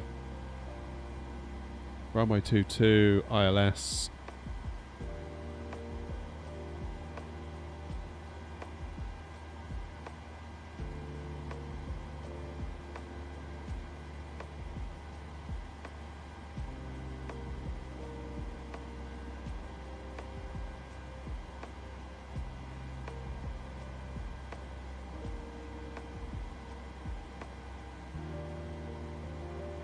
Good. Right, let's get this thing fired up, shall we? So,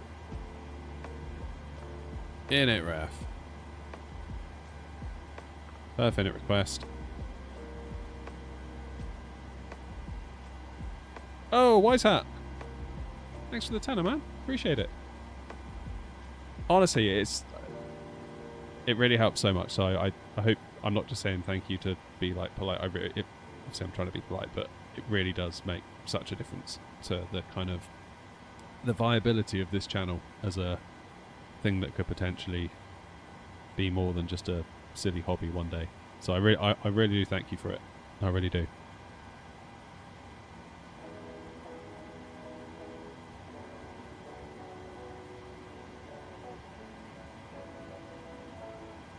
Okay, perfect request.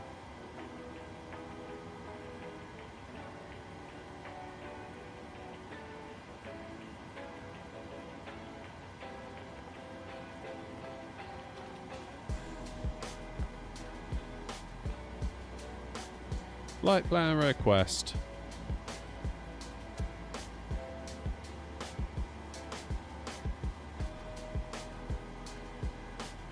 Okay, set the payload, set the fuel.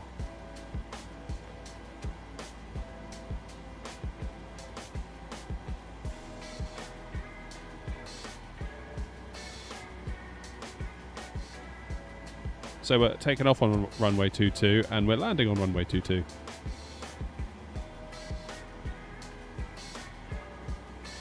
Oh, Pavel, don't worry about it. Like, honestly, I wasn't saying that to be like the rest of you should donate. Like, it's just I really do appreciate those that can and do. It's yeah, it's amazing. It totally changes the dynamic of the viability of a stream. So to let you all know kind of where I'm at with the channel at the moment, if I release a video and it does fairly well, gets a few thousand views, that's good. That's good for me. It kind of gets to a point where it's like, you're better off scaling back the day job to stay at home for the day and make a video. Because you could potentially, if it does very well, you could potentially out-earn yourself with a good video. With a live stream, it's totally different. If no one were to donate throughout the entire stream or become a member, I would probably make between, I don't know, I've made like 80 pence on ad revenue for a stream. It's just a totally different beast. And obviously, you spend a whole day streaming and not going to your day job for 80p. It's yeah, it's not really going to work, that one, is it?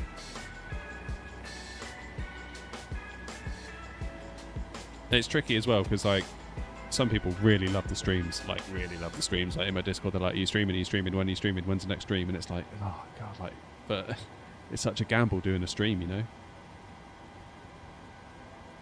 Like today, I'm on one of my days off from work that I've intentionally taken to work on the channel. And even this morning I was like, do I stream or do I make a video? Because I've got a video that I know I want to make. It's like, do I sit down and make that video or do I do the stream? And I was like, I just want to stream. I wanted to stream this morning.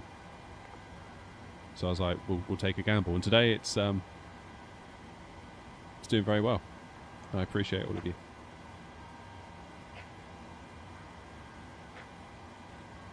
Did you boost your video so they're recommended to more people? No, you can't do that on YouTube as far as I'm aware.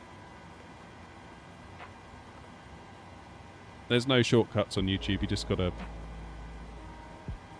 make decent content. Which hurts, because I remember making stuff and nobody watched it, and I was like, why isn't anyone watching my video? Like, why am I being punished? And you look back like a year or two later and you watch that video that no one watched, it's pretty apparent why no one watched it. It sucked. My early content was horrific, but I felt entitled to views.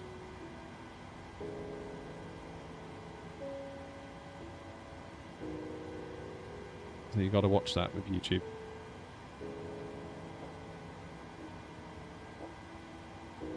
Alright, we are doing select temp of 46. What we're doing, TO1. Takeoff, flaps 5. 137, 137, 142. Perfect. By the way, I know you sound like a radio presenter. Nice.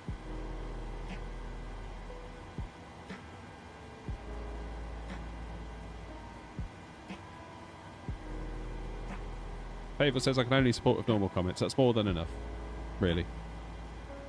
If you want to support and you can't, or just you're not in a position to to donate, that's fine.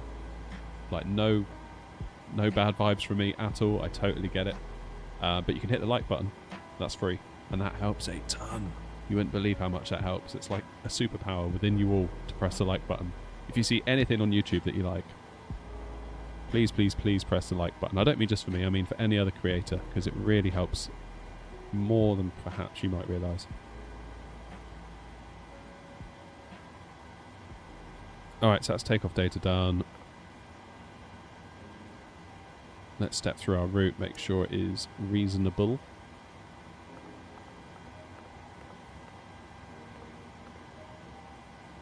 Okay, we're going to go... Let's put in our arrival. ILS-22 on the Banco 3 Romeo. And we'll go via... Let's go via SPR. You can always cut it out on the way.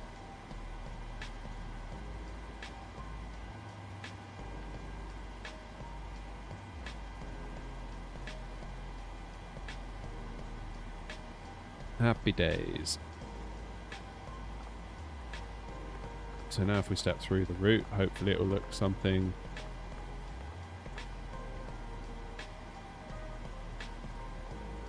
Yeah, so after GG512, you can self-vector to SPR and come in on the ILS.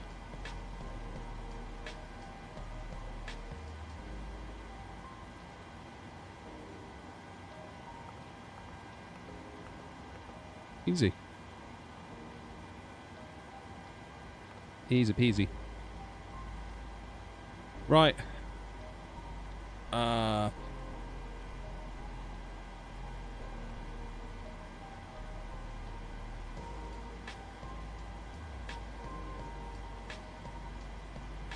So the approach out here, or the departure I should say, is pretty much as soon as we take off, we're going to turn, once we clear the runway of a heading of 244. Need to be above 2,000 feet by the first turn, and we head on out.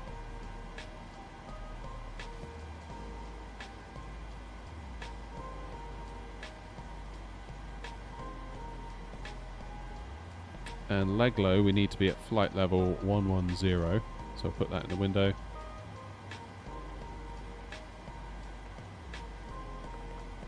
$142 plus 15 makes 157.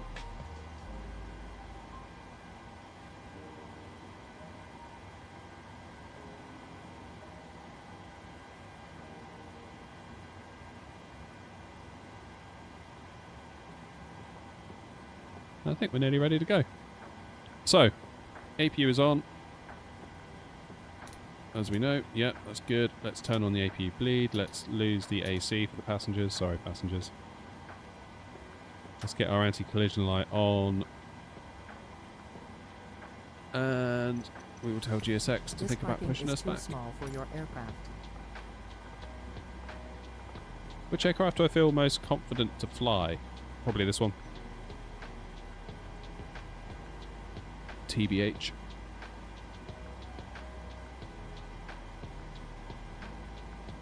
But what draws me to the Airbus is Hello, I like the Captain. challenge. We are ready for pushback.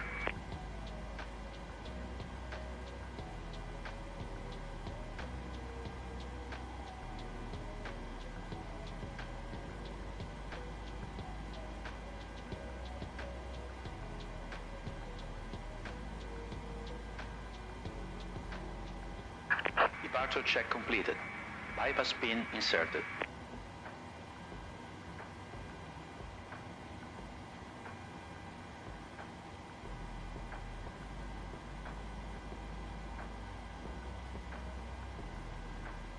Here comes the tug. Anyone else around? Of course not. It's middle of the day.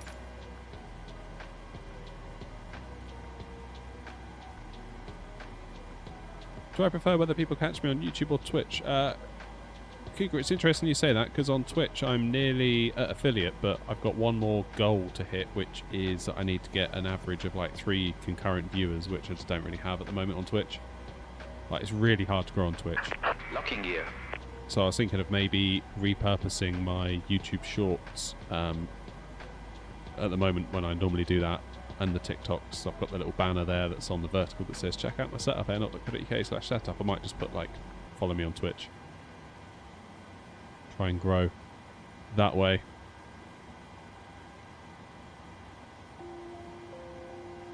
West Castle, how you doing? What's your thoughts on MSFS 24 being more of a game for 10-year-olds than a serious flight simulator? I think it's important that they do it, even though we might not like it. Because if we want a well-maintained, up-to-date sim that we can be a bunch of nerds in, their tills need to ring one way or another. And if they can make their tills ring by, as you say, get a load of 10-year-olds and whatever casual gamers to play it and pay them money, then good luck to them. It's not like it's going to be any worse for us, because it's almost like we just need the base sim and then we're good.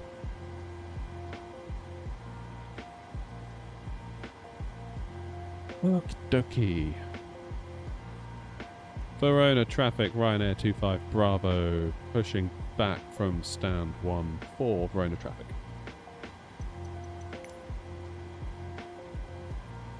What am I doing? I want GSX. This parking is too small for your aircraft. So I want nose right, tail left. Release parking brakes. Commencing push. All engines clear. Start at wheel.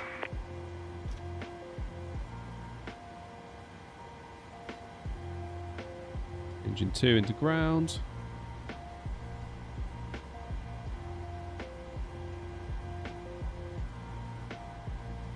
Oh yeah, nice one, Wysat. I shall do that now.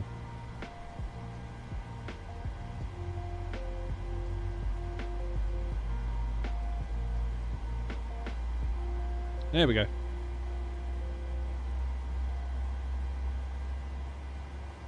I don't know about co-pilots for Flight Sim 24. I don't think that's coming for a while in any case.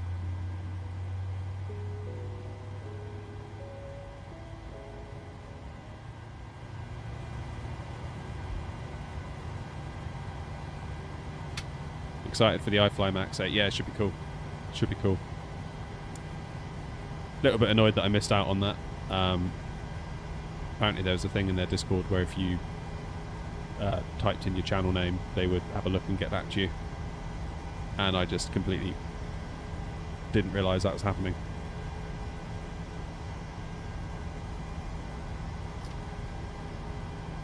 But there we go. What can you do? What's better, yoke or flight stick? David, it depends what you're flying. I mean, if you're flying an Airbus, I would say a stick's better. Set parking brakes. But if you're going to be flying Boeing, I'd say, well, then probably get a yoke. Waiting for your confirmation for good engine start.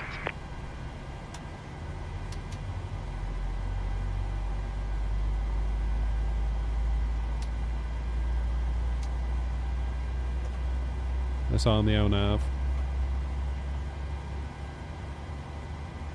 Oh, it won't arm LNAV yet, will it? Because we've got quite a tight turn after.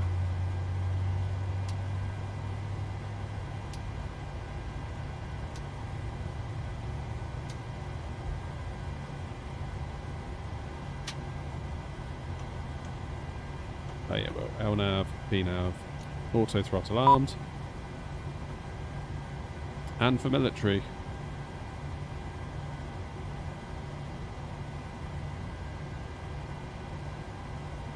We're headed over to Geneva. We've been to Salzburg already. We've now arrived at Verona, and the final leg of today, and then I really do have to go, is we're going to head to Geneva. Hopefully get another nice landing under our belt. So we're just taxiing out of Verona now. Going to taxi literally just there. Which is runway 22.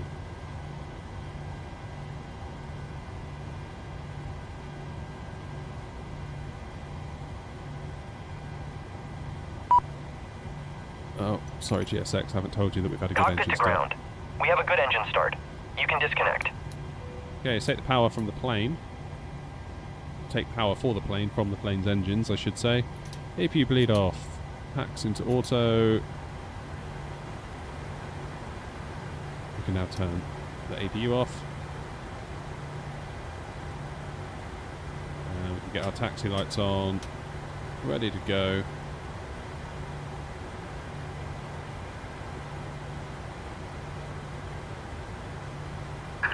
Unlocking gear.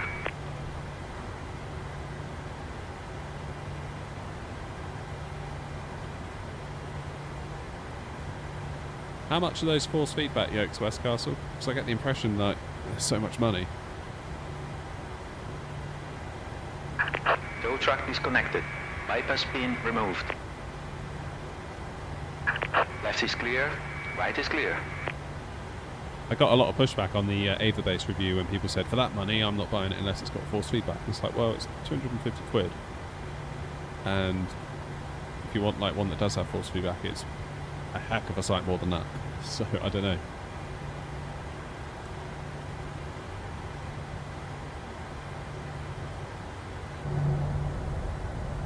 Set flaps 5 before we go.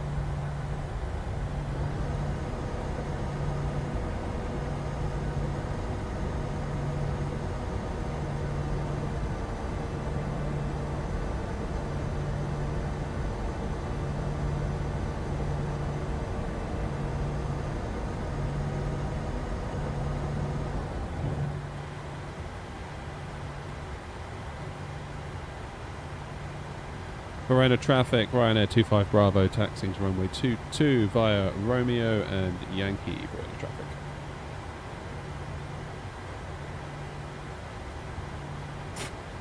Brakes off.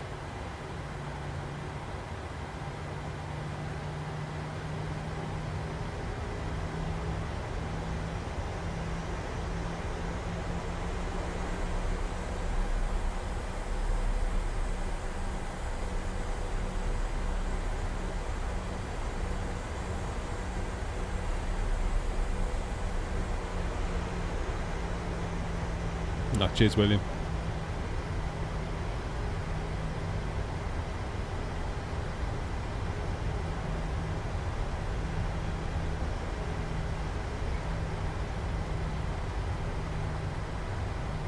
Left is clear, and right is also clear.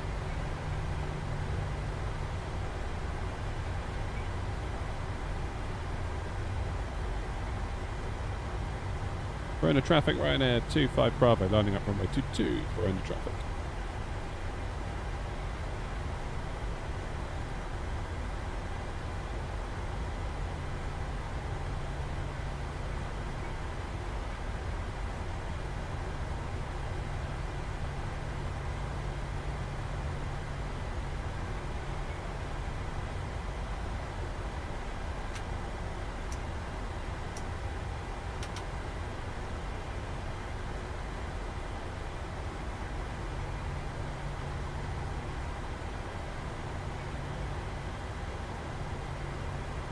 Alright. Everyone ready? So flaps 5, projected takeoff is enabled, lights are on, engines in continuous.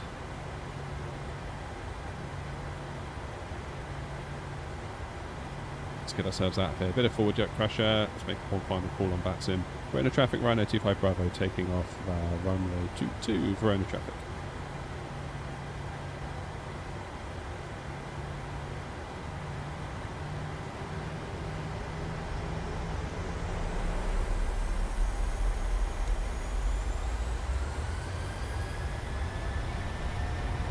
Using the flex takeoff function today, so you can see the engines are not at their full capacity because the plane has calculated how much thrust we'll need based on the runway length and the weather conditions. 80 knots.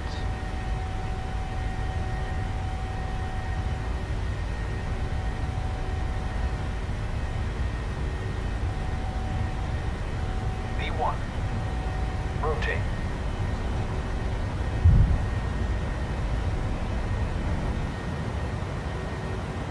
Positive rate of climb.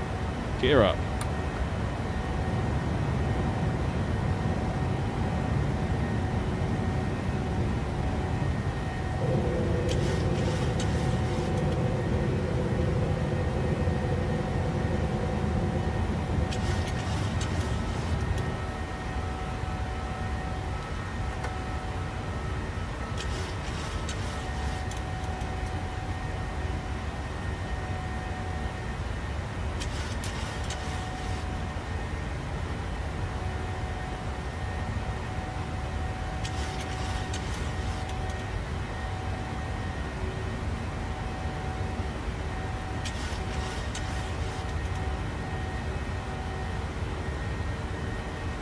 So far, so good.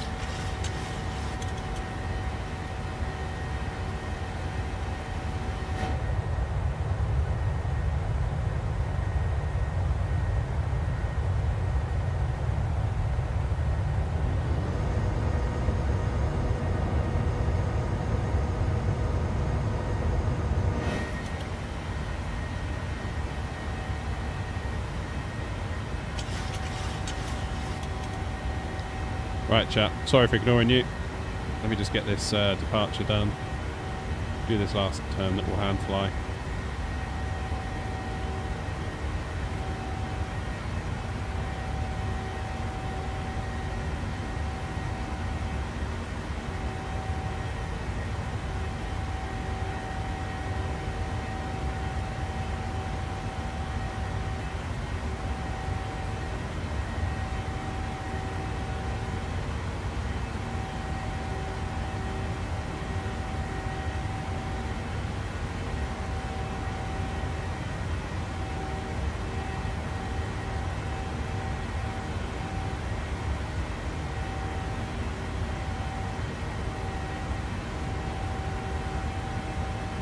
We get ourselves a speeding ticket if we're not careful.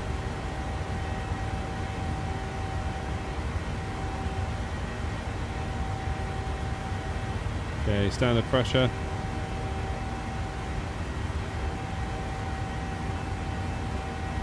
Autopilot on.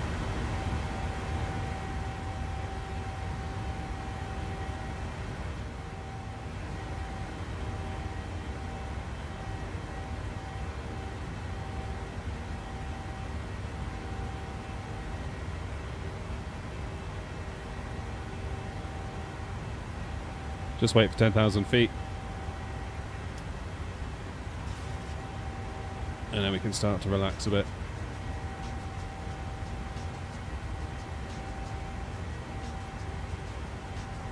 Flying to Geneva. Philippines is back in the chat.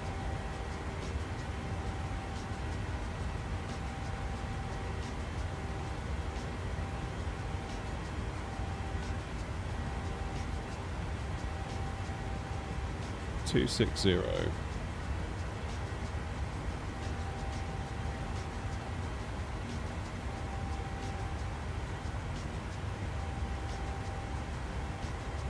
There's 10,000.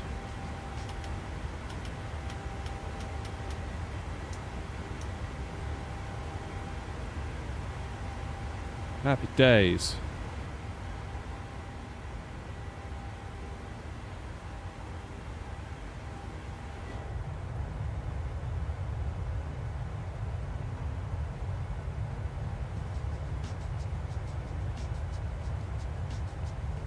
Got the Logitech G Pro, 148 quid, but it's very difficult to set up and even harder to fly. I don't think I'm familiar with that one. Oh wait, is that the one that you can like almost build like a little Cessna thing out of it if you buy all the bits and pieces, like a little VA thing?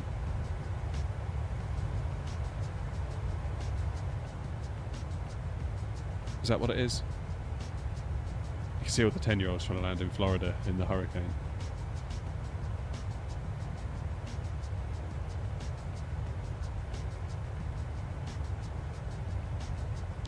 Lafar, how much RAM do you think we'll actually need for 24? I'm super concerned about it. Don't be super concerned. So in a recent live stream that the devs did, I don't know if you've seen it, they were making the point that the sim doesn't use 64 gig of RAM. It's just with 32 gig of RAM, if you've got other stuff going on, maybe you've got an email client open, maybe you've got external bits of software doing bits and pieces on your machine at the same time, then 32 might get a bit tight. So, yeah, it really does depend on your situation.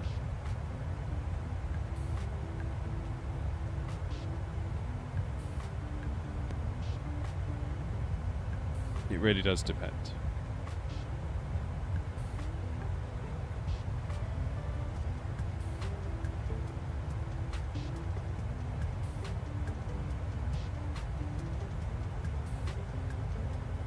It's 737.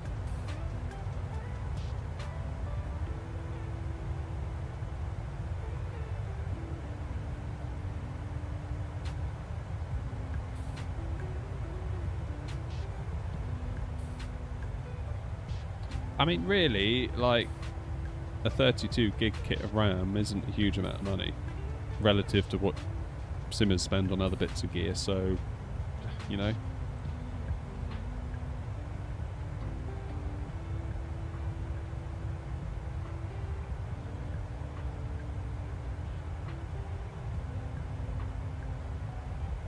I think my plan is to save my pennies, get myself a 9800X3D when it comes out, providing the reviews check out. I can then make a load of content for you guys to let you know how it performs in 2020 and 24, compare it to the 5800X3D, just to kind of share the knowledge. And I'm going to have to buy more RAM because that needs DDR5 anyway, so I'm going to have to buy different RAM because I'm on DDR4 at the moment.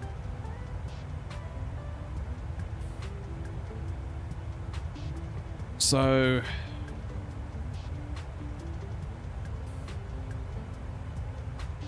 yeah.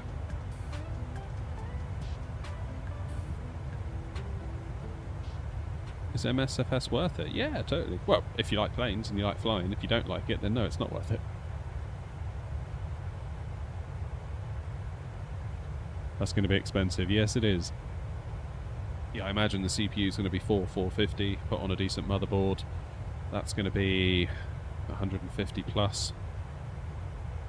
64 gig of DDR5 6000, that's probably going to be the best part of 200 quid, isn't it, if not more.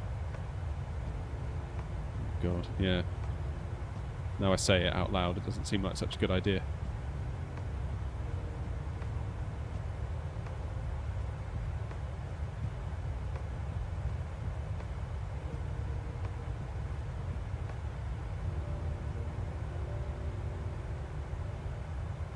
Welcome back, North Spotter. You bought your PC in lockdown. How did you get on, Westcastle, buying it in lockdown? Because that was when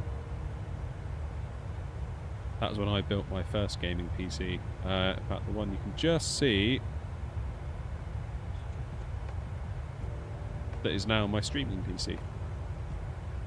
And it was a nightmare getting that thing sorted out. Absolute nightmare.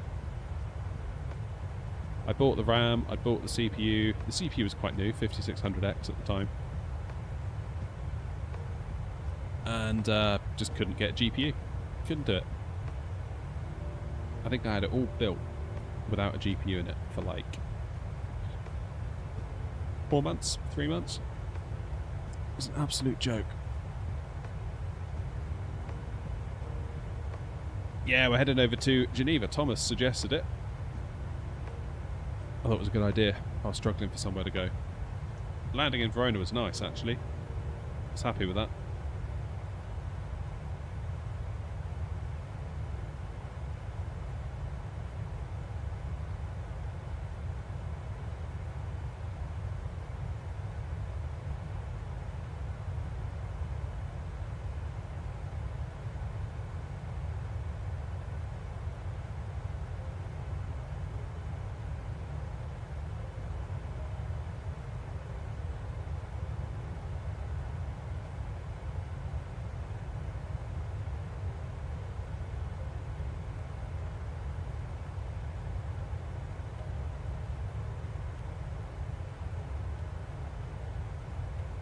That's the spirit, Westcastle.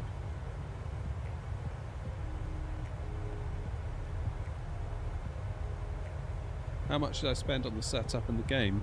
Well, the game was on sale on Steam.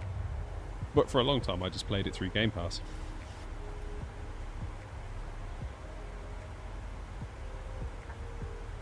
As for the setup, God, I think it was all bought in bits. It wasn't like I just went on the internet one day and ordered it all and it all turned up. Like, I started out with an Airbus TCA Sidestick, and that was it. And my streaming PC that you can just see over there in the corner. That was my gaming PC at the time. But it's since been relegated to my streaming PC.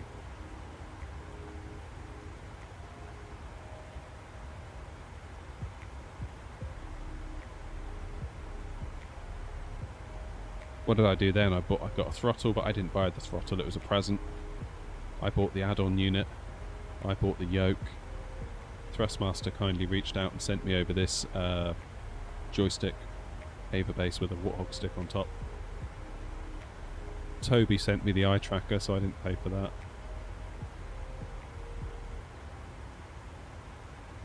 Go XLR, the thing over here that you probably can't see it, but it's just behind there that I changed it so I can turn the music up with the fader.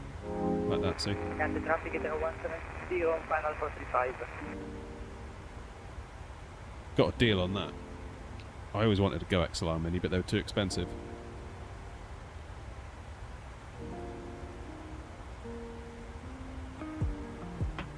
But I found it on Amazon Warehouse for like an absolute steal, and they said, oh, it's all scratched up. It wasn't scratched up at all. It had that plastic film on it that you peel off, and the plastic film was scratched.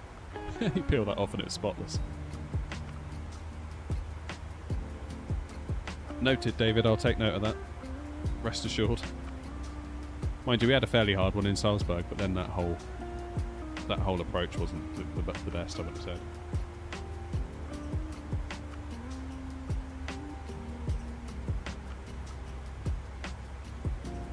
Okay, let's get ourselves ready. So 224 for the course. Into Geneva.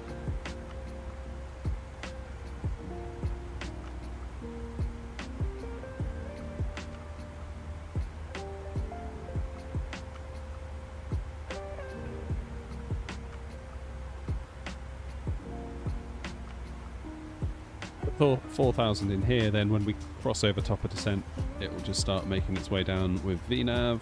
If we were under air traffic control and not on Unicom, I would then be obviously waiting to be told before I do anything like that.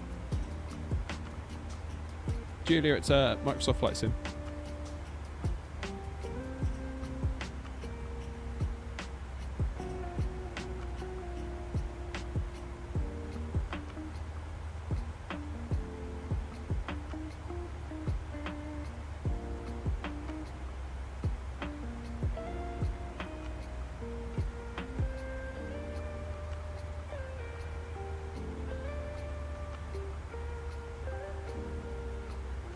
Okay, so it'll be a case of vacating to the left when we get into Geneva.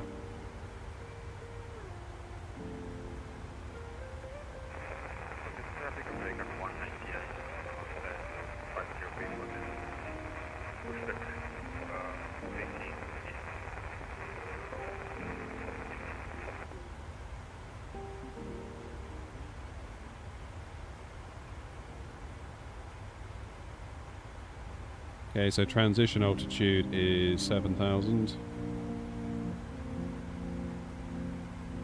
Let's request our winds. Westcastle, there shouldn't be any difference, should there, between Steam and Microsoft version?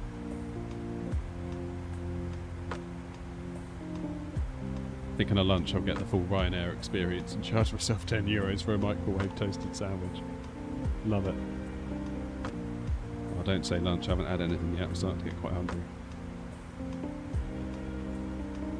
Okay, winds are in.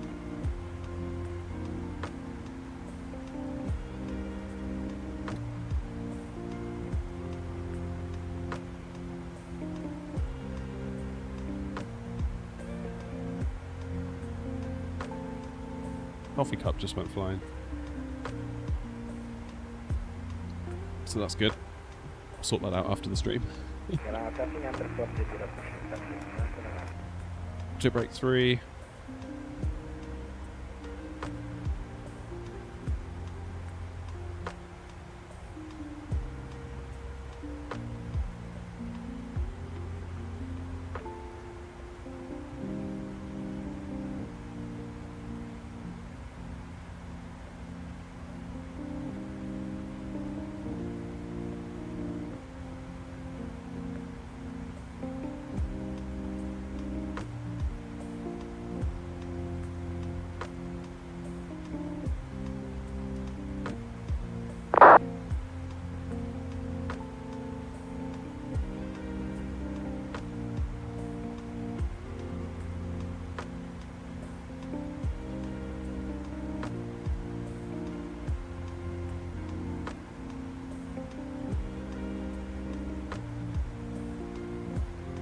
Just looking at the chart for Geneva, I'm a bit confused by it.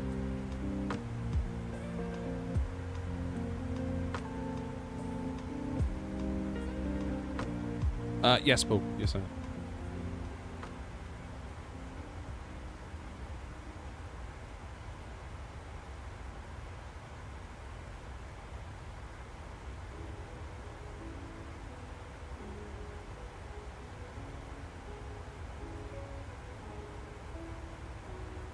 Hey, welcome back.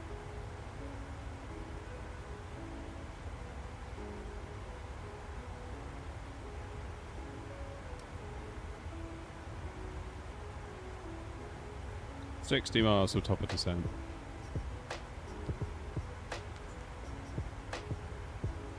So I'm looking at the minimums and it's got standard / state. And it gives you different values and I can't understand the difference.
Just pick one at random. Yeah, space was basically what I did. I've gone for the radio altimeter of 216 rather than going for the barrow. 2 layers of cloud or just an illusion? There's some up here. And some down here, so yeah, I'd say it's 2.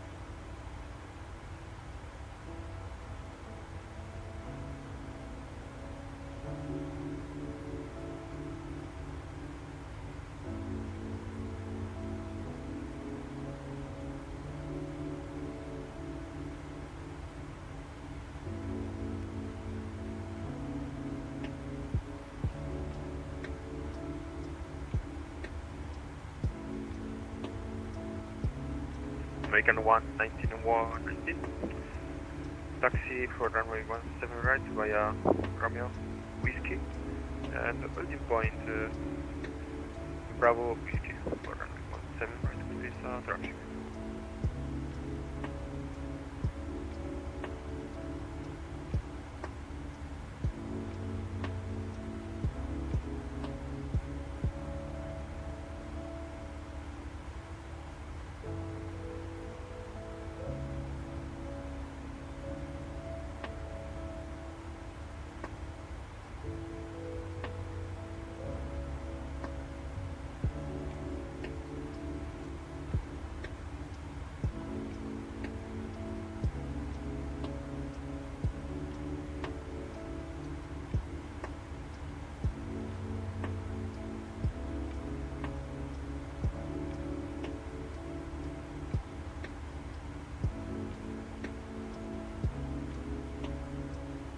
Went from Xbox to PC with an Intel i9 4500K CPU, lasted 6 weeks and is now non-functioning. Yeah, John, 4500K?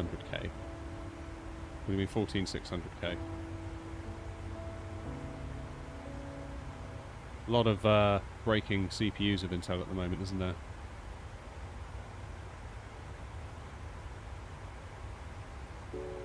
One thing I really miss in Geneva is the fountain. It's really recognisable and you can see it. Oh. What's that, in like a lake or something, Thomas?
It's at the end of the lake in the city, 140 metres high.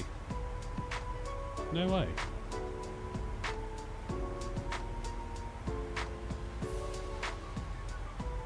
Right, where's top of descent? Can't be that far. Yeah, 20 mile.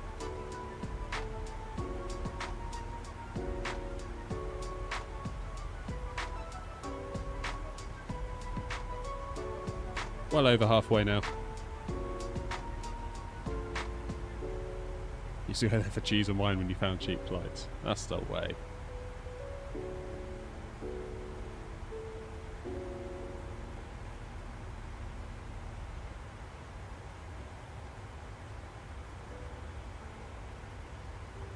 Is it an expensive place to visit, Geneva?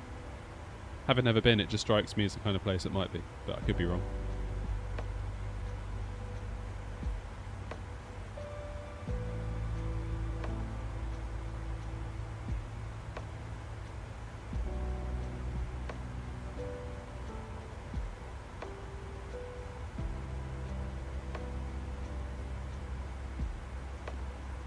Flying not expensive, being there is. Yeah, that's what I thought.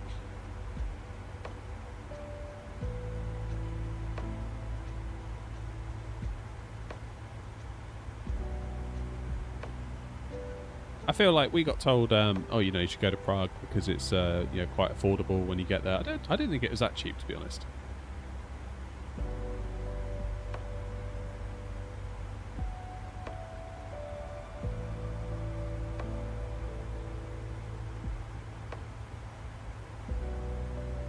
It's a bit of a myth, really, that Prague is cheap. Like, it wasn't expensive, but it wasn't, like, you know, cheap.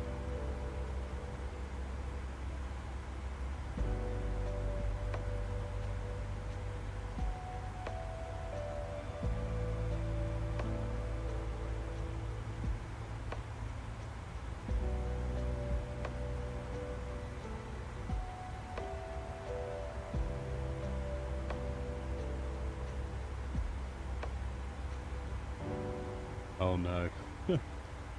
Cargo trucks in. Sounds like YouTube knows you very well.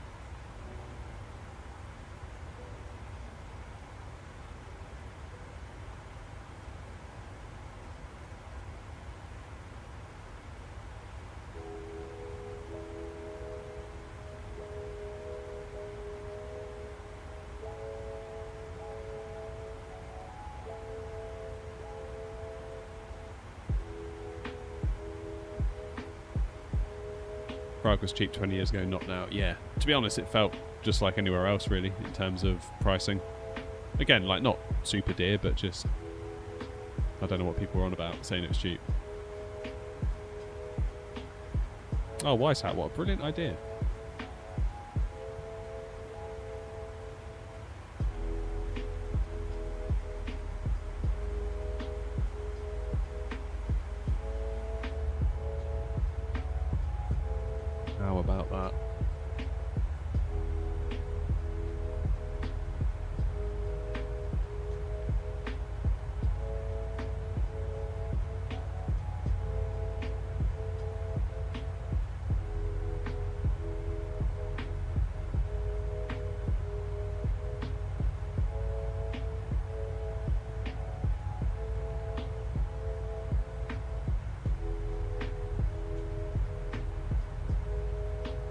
It is scary, isn't it, how well the like ad systems know you, in that they've just got you totally profiled.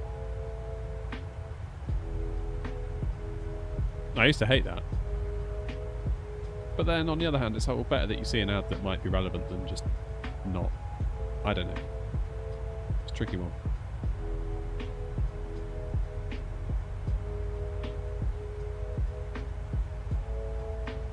And that, I believe, is top of descent.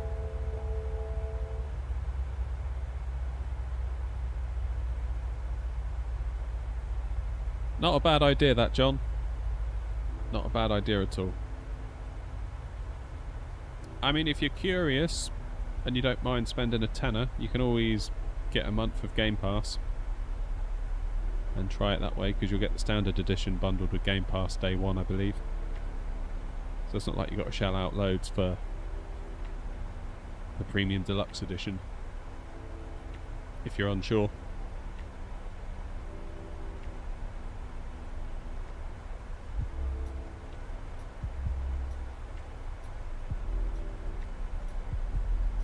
I don't know what to do really, because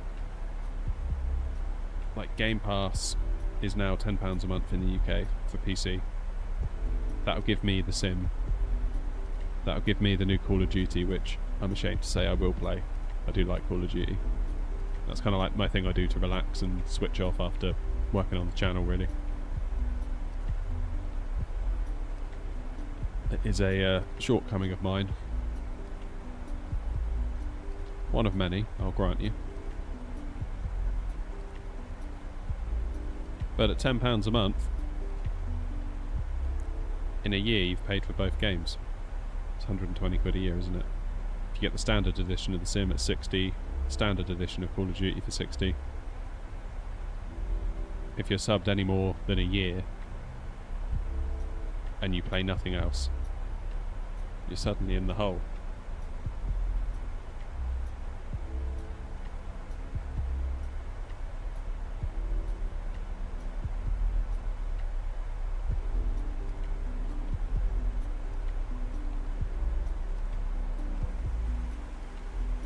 There we go, down we go, look.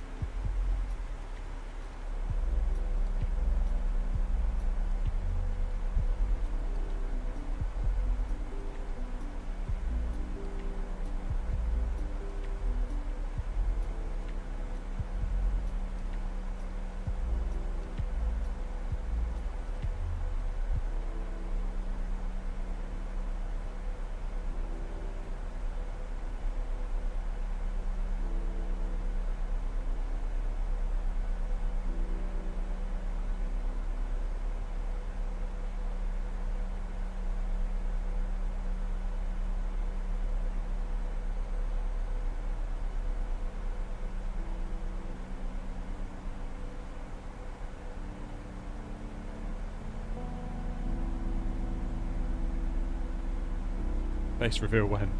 I don't know actually. Need to buy a camera and get lights and stuff. I feel like there's a lot of money I need to spend on the channel in the immediate future.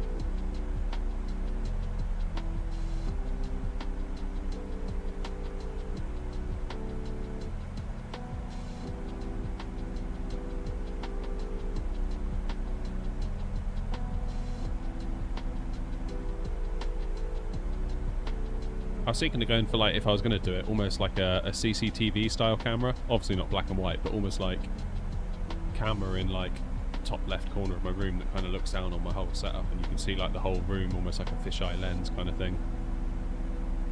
Don't know if that's a bad idea or not, really. Could very well be.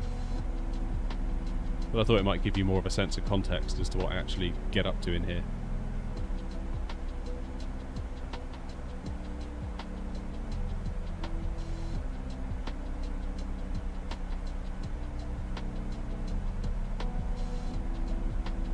We should use an actual CCTV.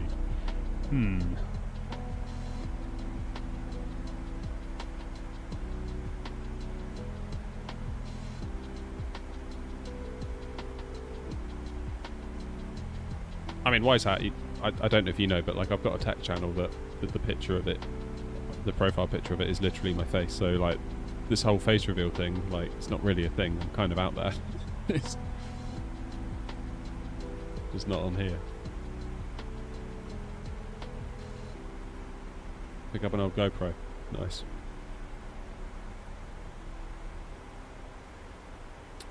Yeah, there we go. Let's get a hot tub in here, and I'll stream. I'll just sort of lean out with my arms from the hot tub and fly the plane.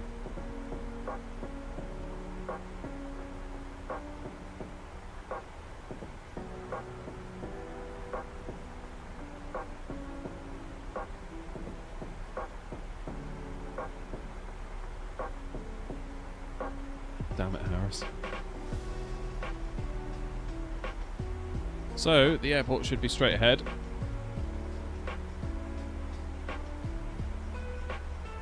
Where is it? Down there somewhere, isn't it? On the near edge of the lake. Is that it? Dunno, hasn't really loaded in yet, has it?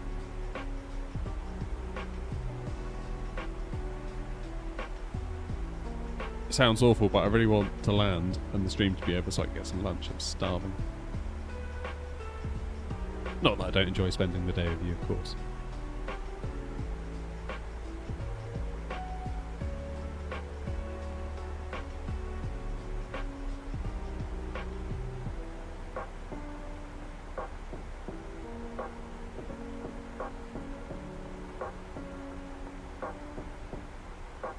Geneva traffic, Ryanair 25 Bravo on B, Banco 3 Romeo arrival into runway 22, currently 5 miles from Goleb, Geneva traffic.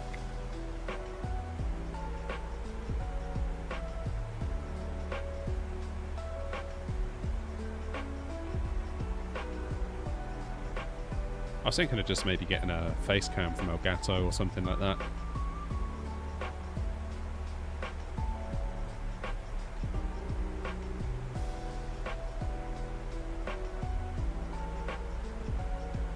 Oh, nice one, John. I'm glad that worked. Yeah, pretty good, I thought. I had to get some proper glue in the end to glue the little bits in place.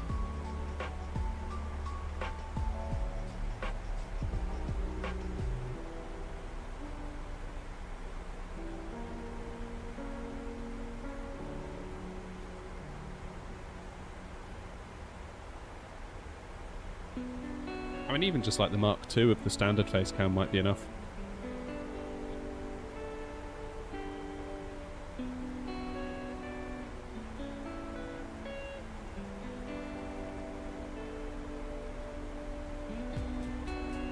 When are we landing?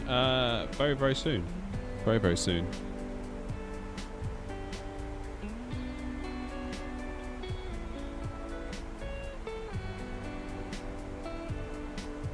Oh, Wise Hat, you're not talking about what that train spotter guy does. What's he called?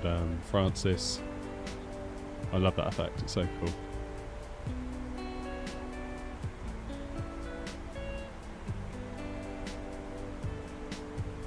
I've got a couple of those newer lights at the moment. That's what's lighting up this. Barely.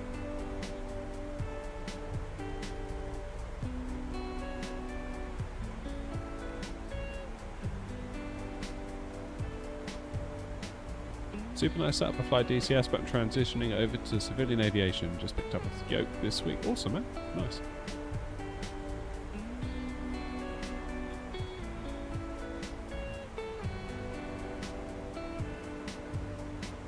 There it is. Now, where is the airport precisely? Is that it there? Yeah, there it is.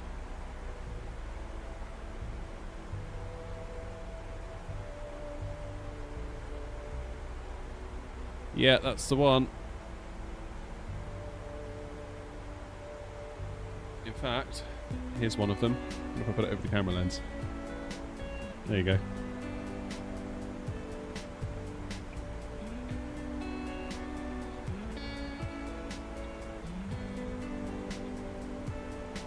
Oh yeah, the PMDG is awesome.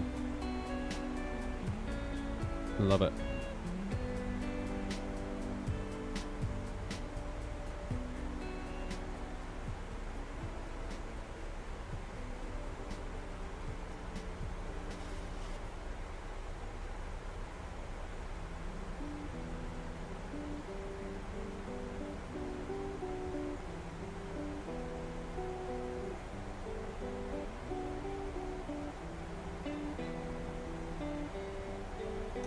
Right, engines into continuous as we come up on 10,000 feet.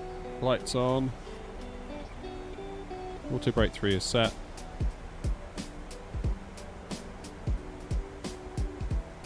Yes, Josh, it is, yeah. Albeit there's no coverage.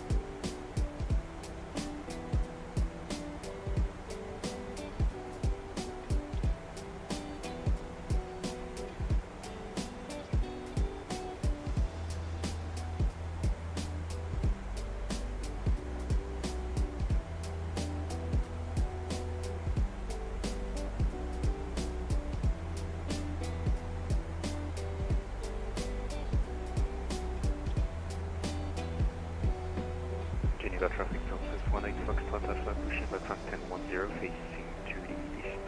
Geneva traffic.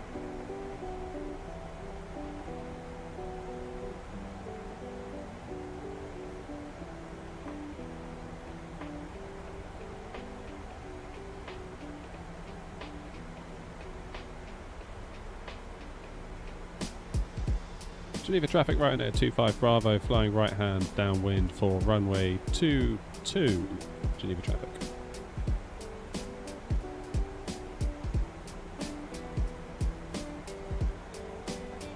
How long have I been streaming for? What, in general or just today? Today's current is 4 hours and 41 minutes. In general, probably a couple of years.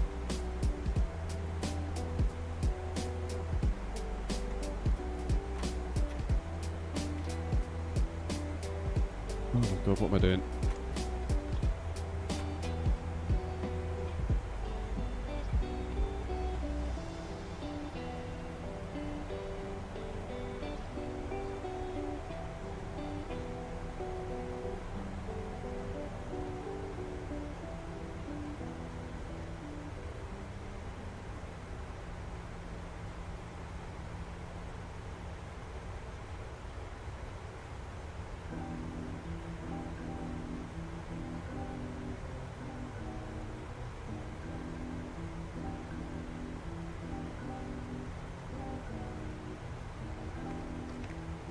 Oh yeah, I remember that white set.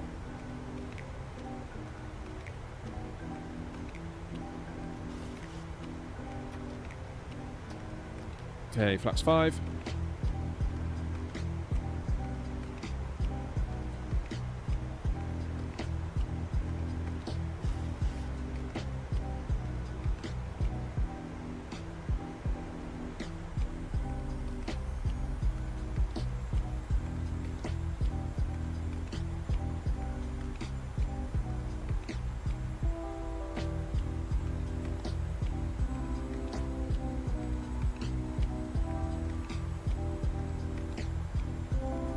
Right, let's lose the music. It's about to get serious.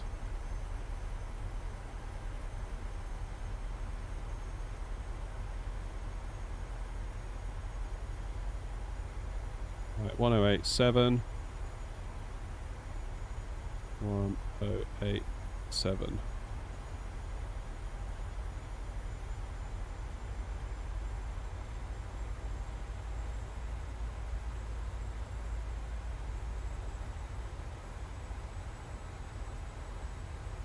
Geneva traffic, Ryanair 25 Bravo, turning onto final for runway 22 at waypoint SPR Sierra Papa Romeo. Geneva traffic.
Okay, QNH is 90906.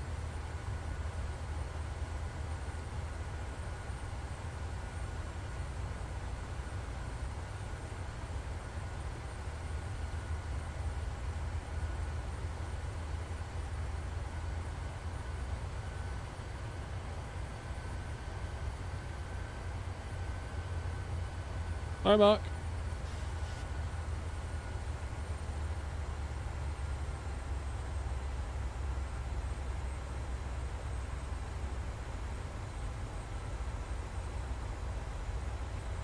Geneva traffic, Ryanair 25 Bravo established on the ILS for runway 22 on a 15-mile final. Geneva traffic.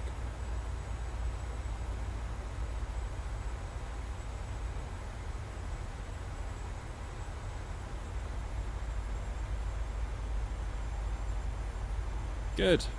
Everything's going all right.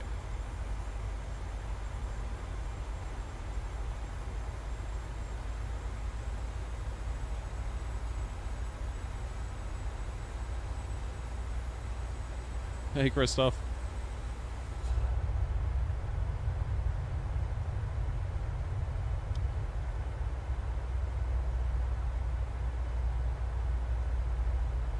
There's a mighty fine approach.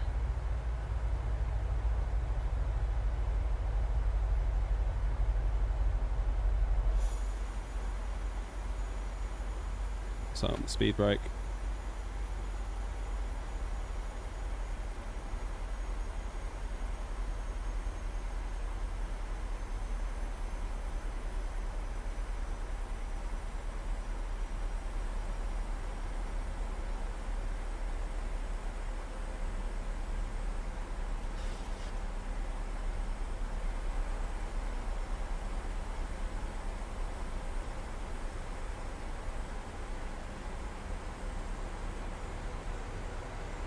Yeah, as approaches go, this one's up there, isn't it?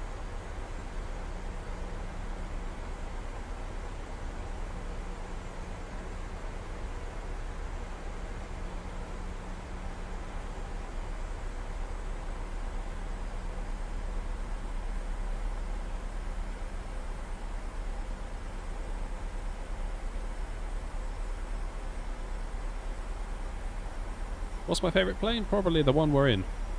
Probably the one we're in.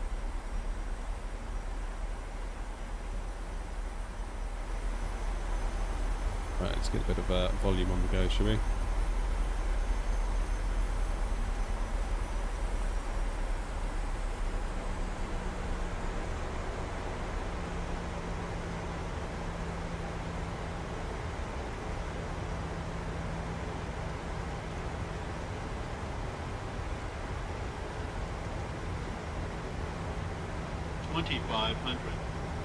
Get down.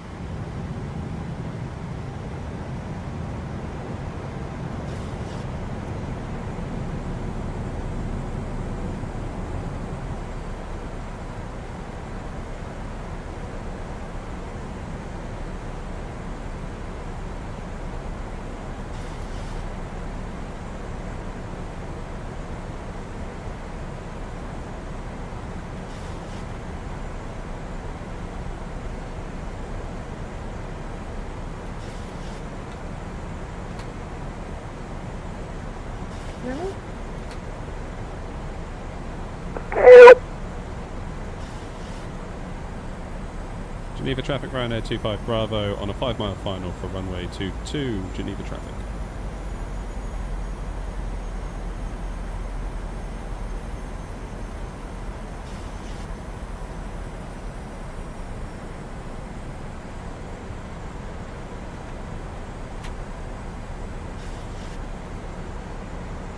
Geneva traffic, just running first one is behind the landing traffic. We line up anyway to runway 22 behind.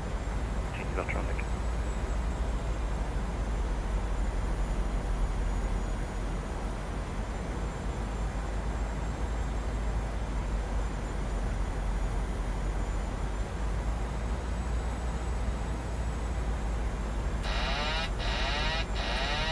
Alright, my airplane.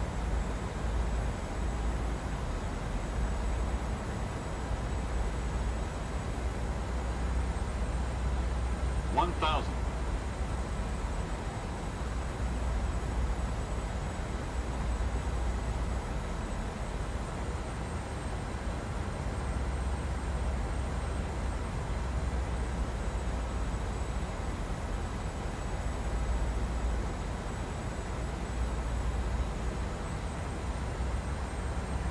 A little bit on the windy side. Definitely not nothing, is it? 400.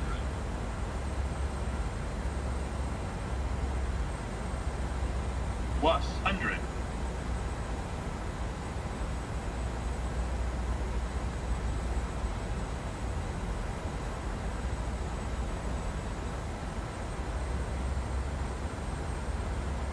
Minimums.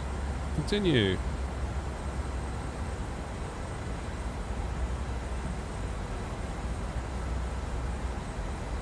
$100.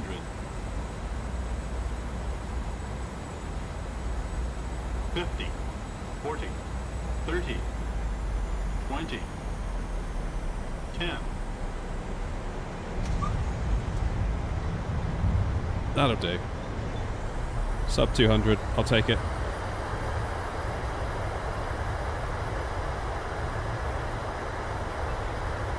Geneva traffic, Berlin, via from Geneva traffic.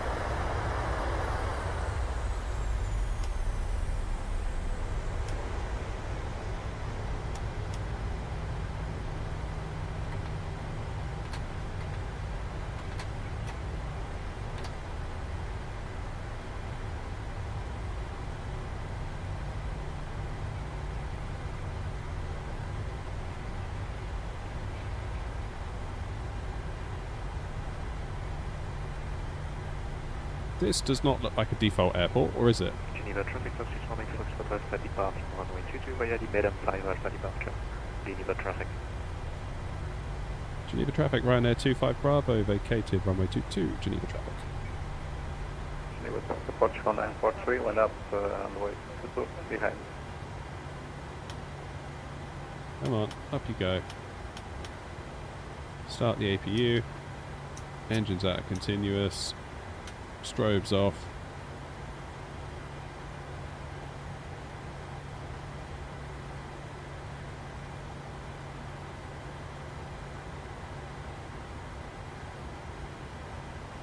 Okay.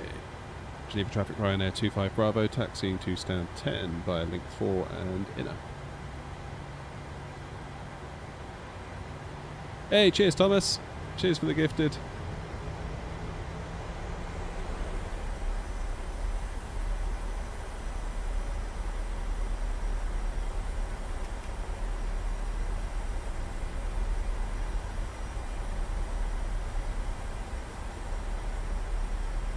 Couple of easy jets over there. Is this a handcrafted one? It definitely looks like it might be.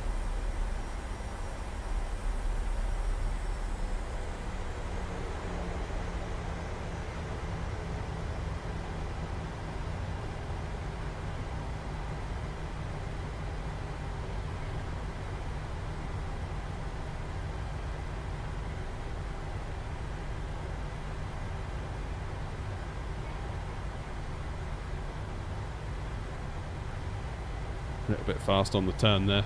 14 knots. Still, they had a smooth landing, so they kind of deserve it.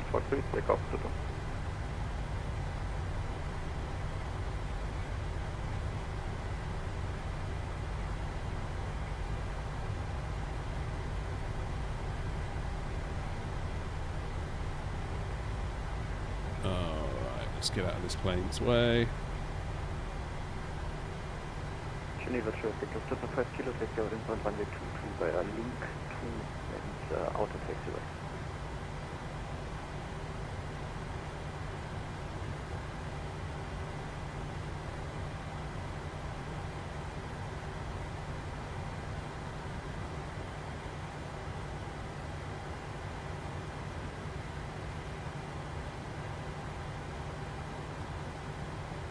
Jolly good. APU is available.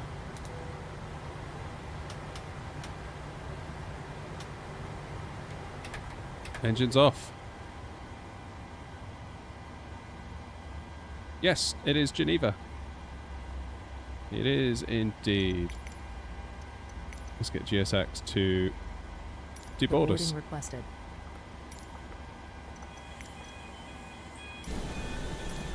Oh, I was a little bit off on the parking, never mind.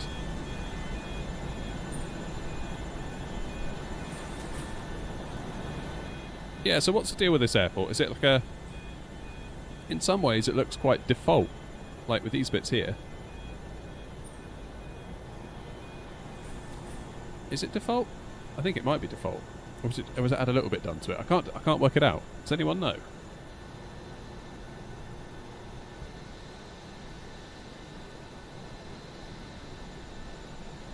Yeah, not sure. Passengers deboarding Well, started. that was a pretty good day of flying, I would say. What did we do? We started in Stansted, over to Salzburg, where I very nearly messed up the approach.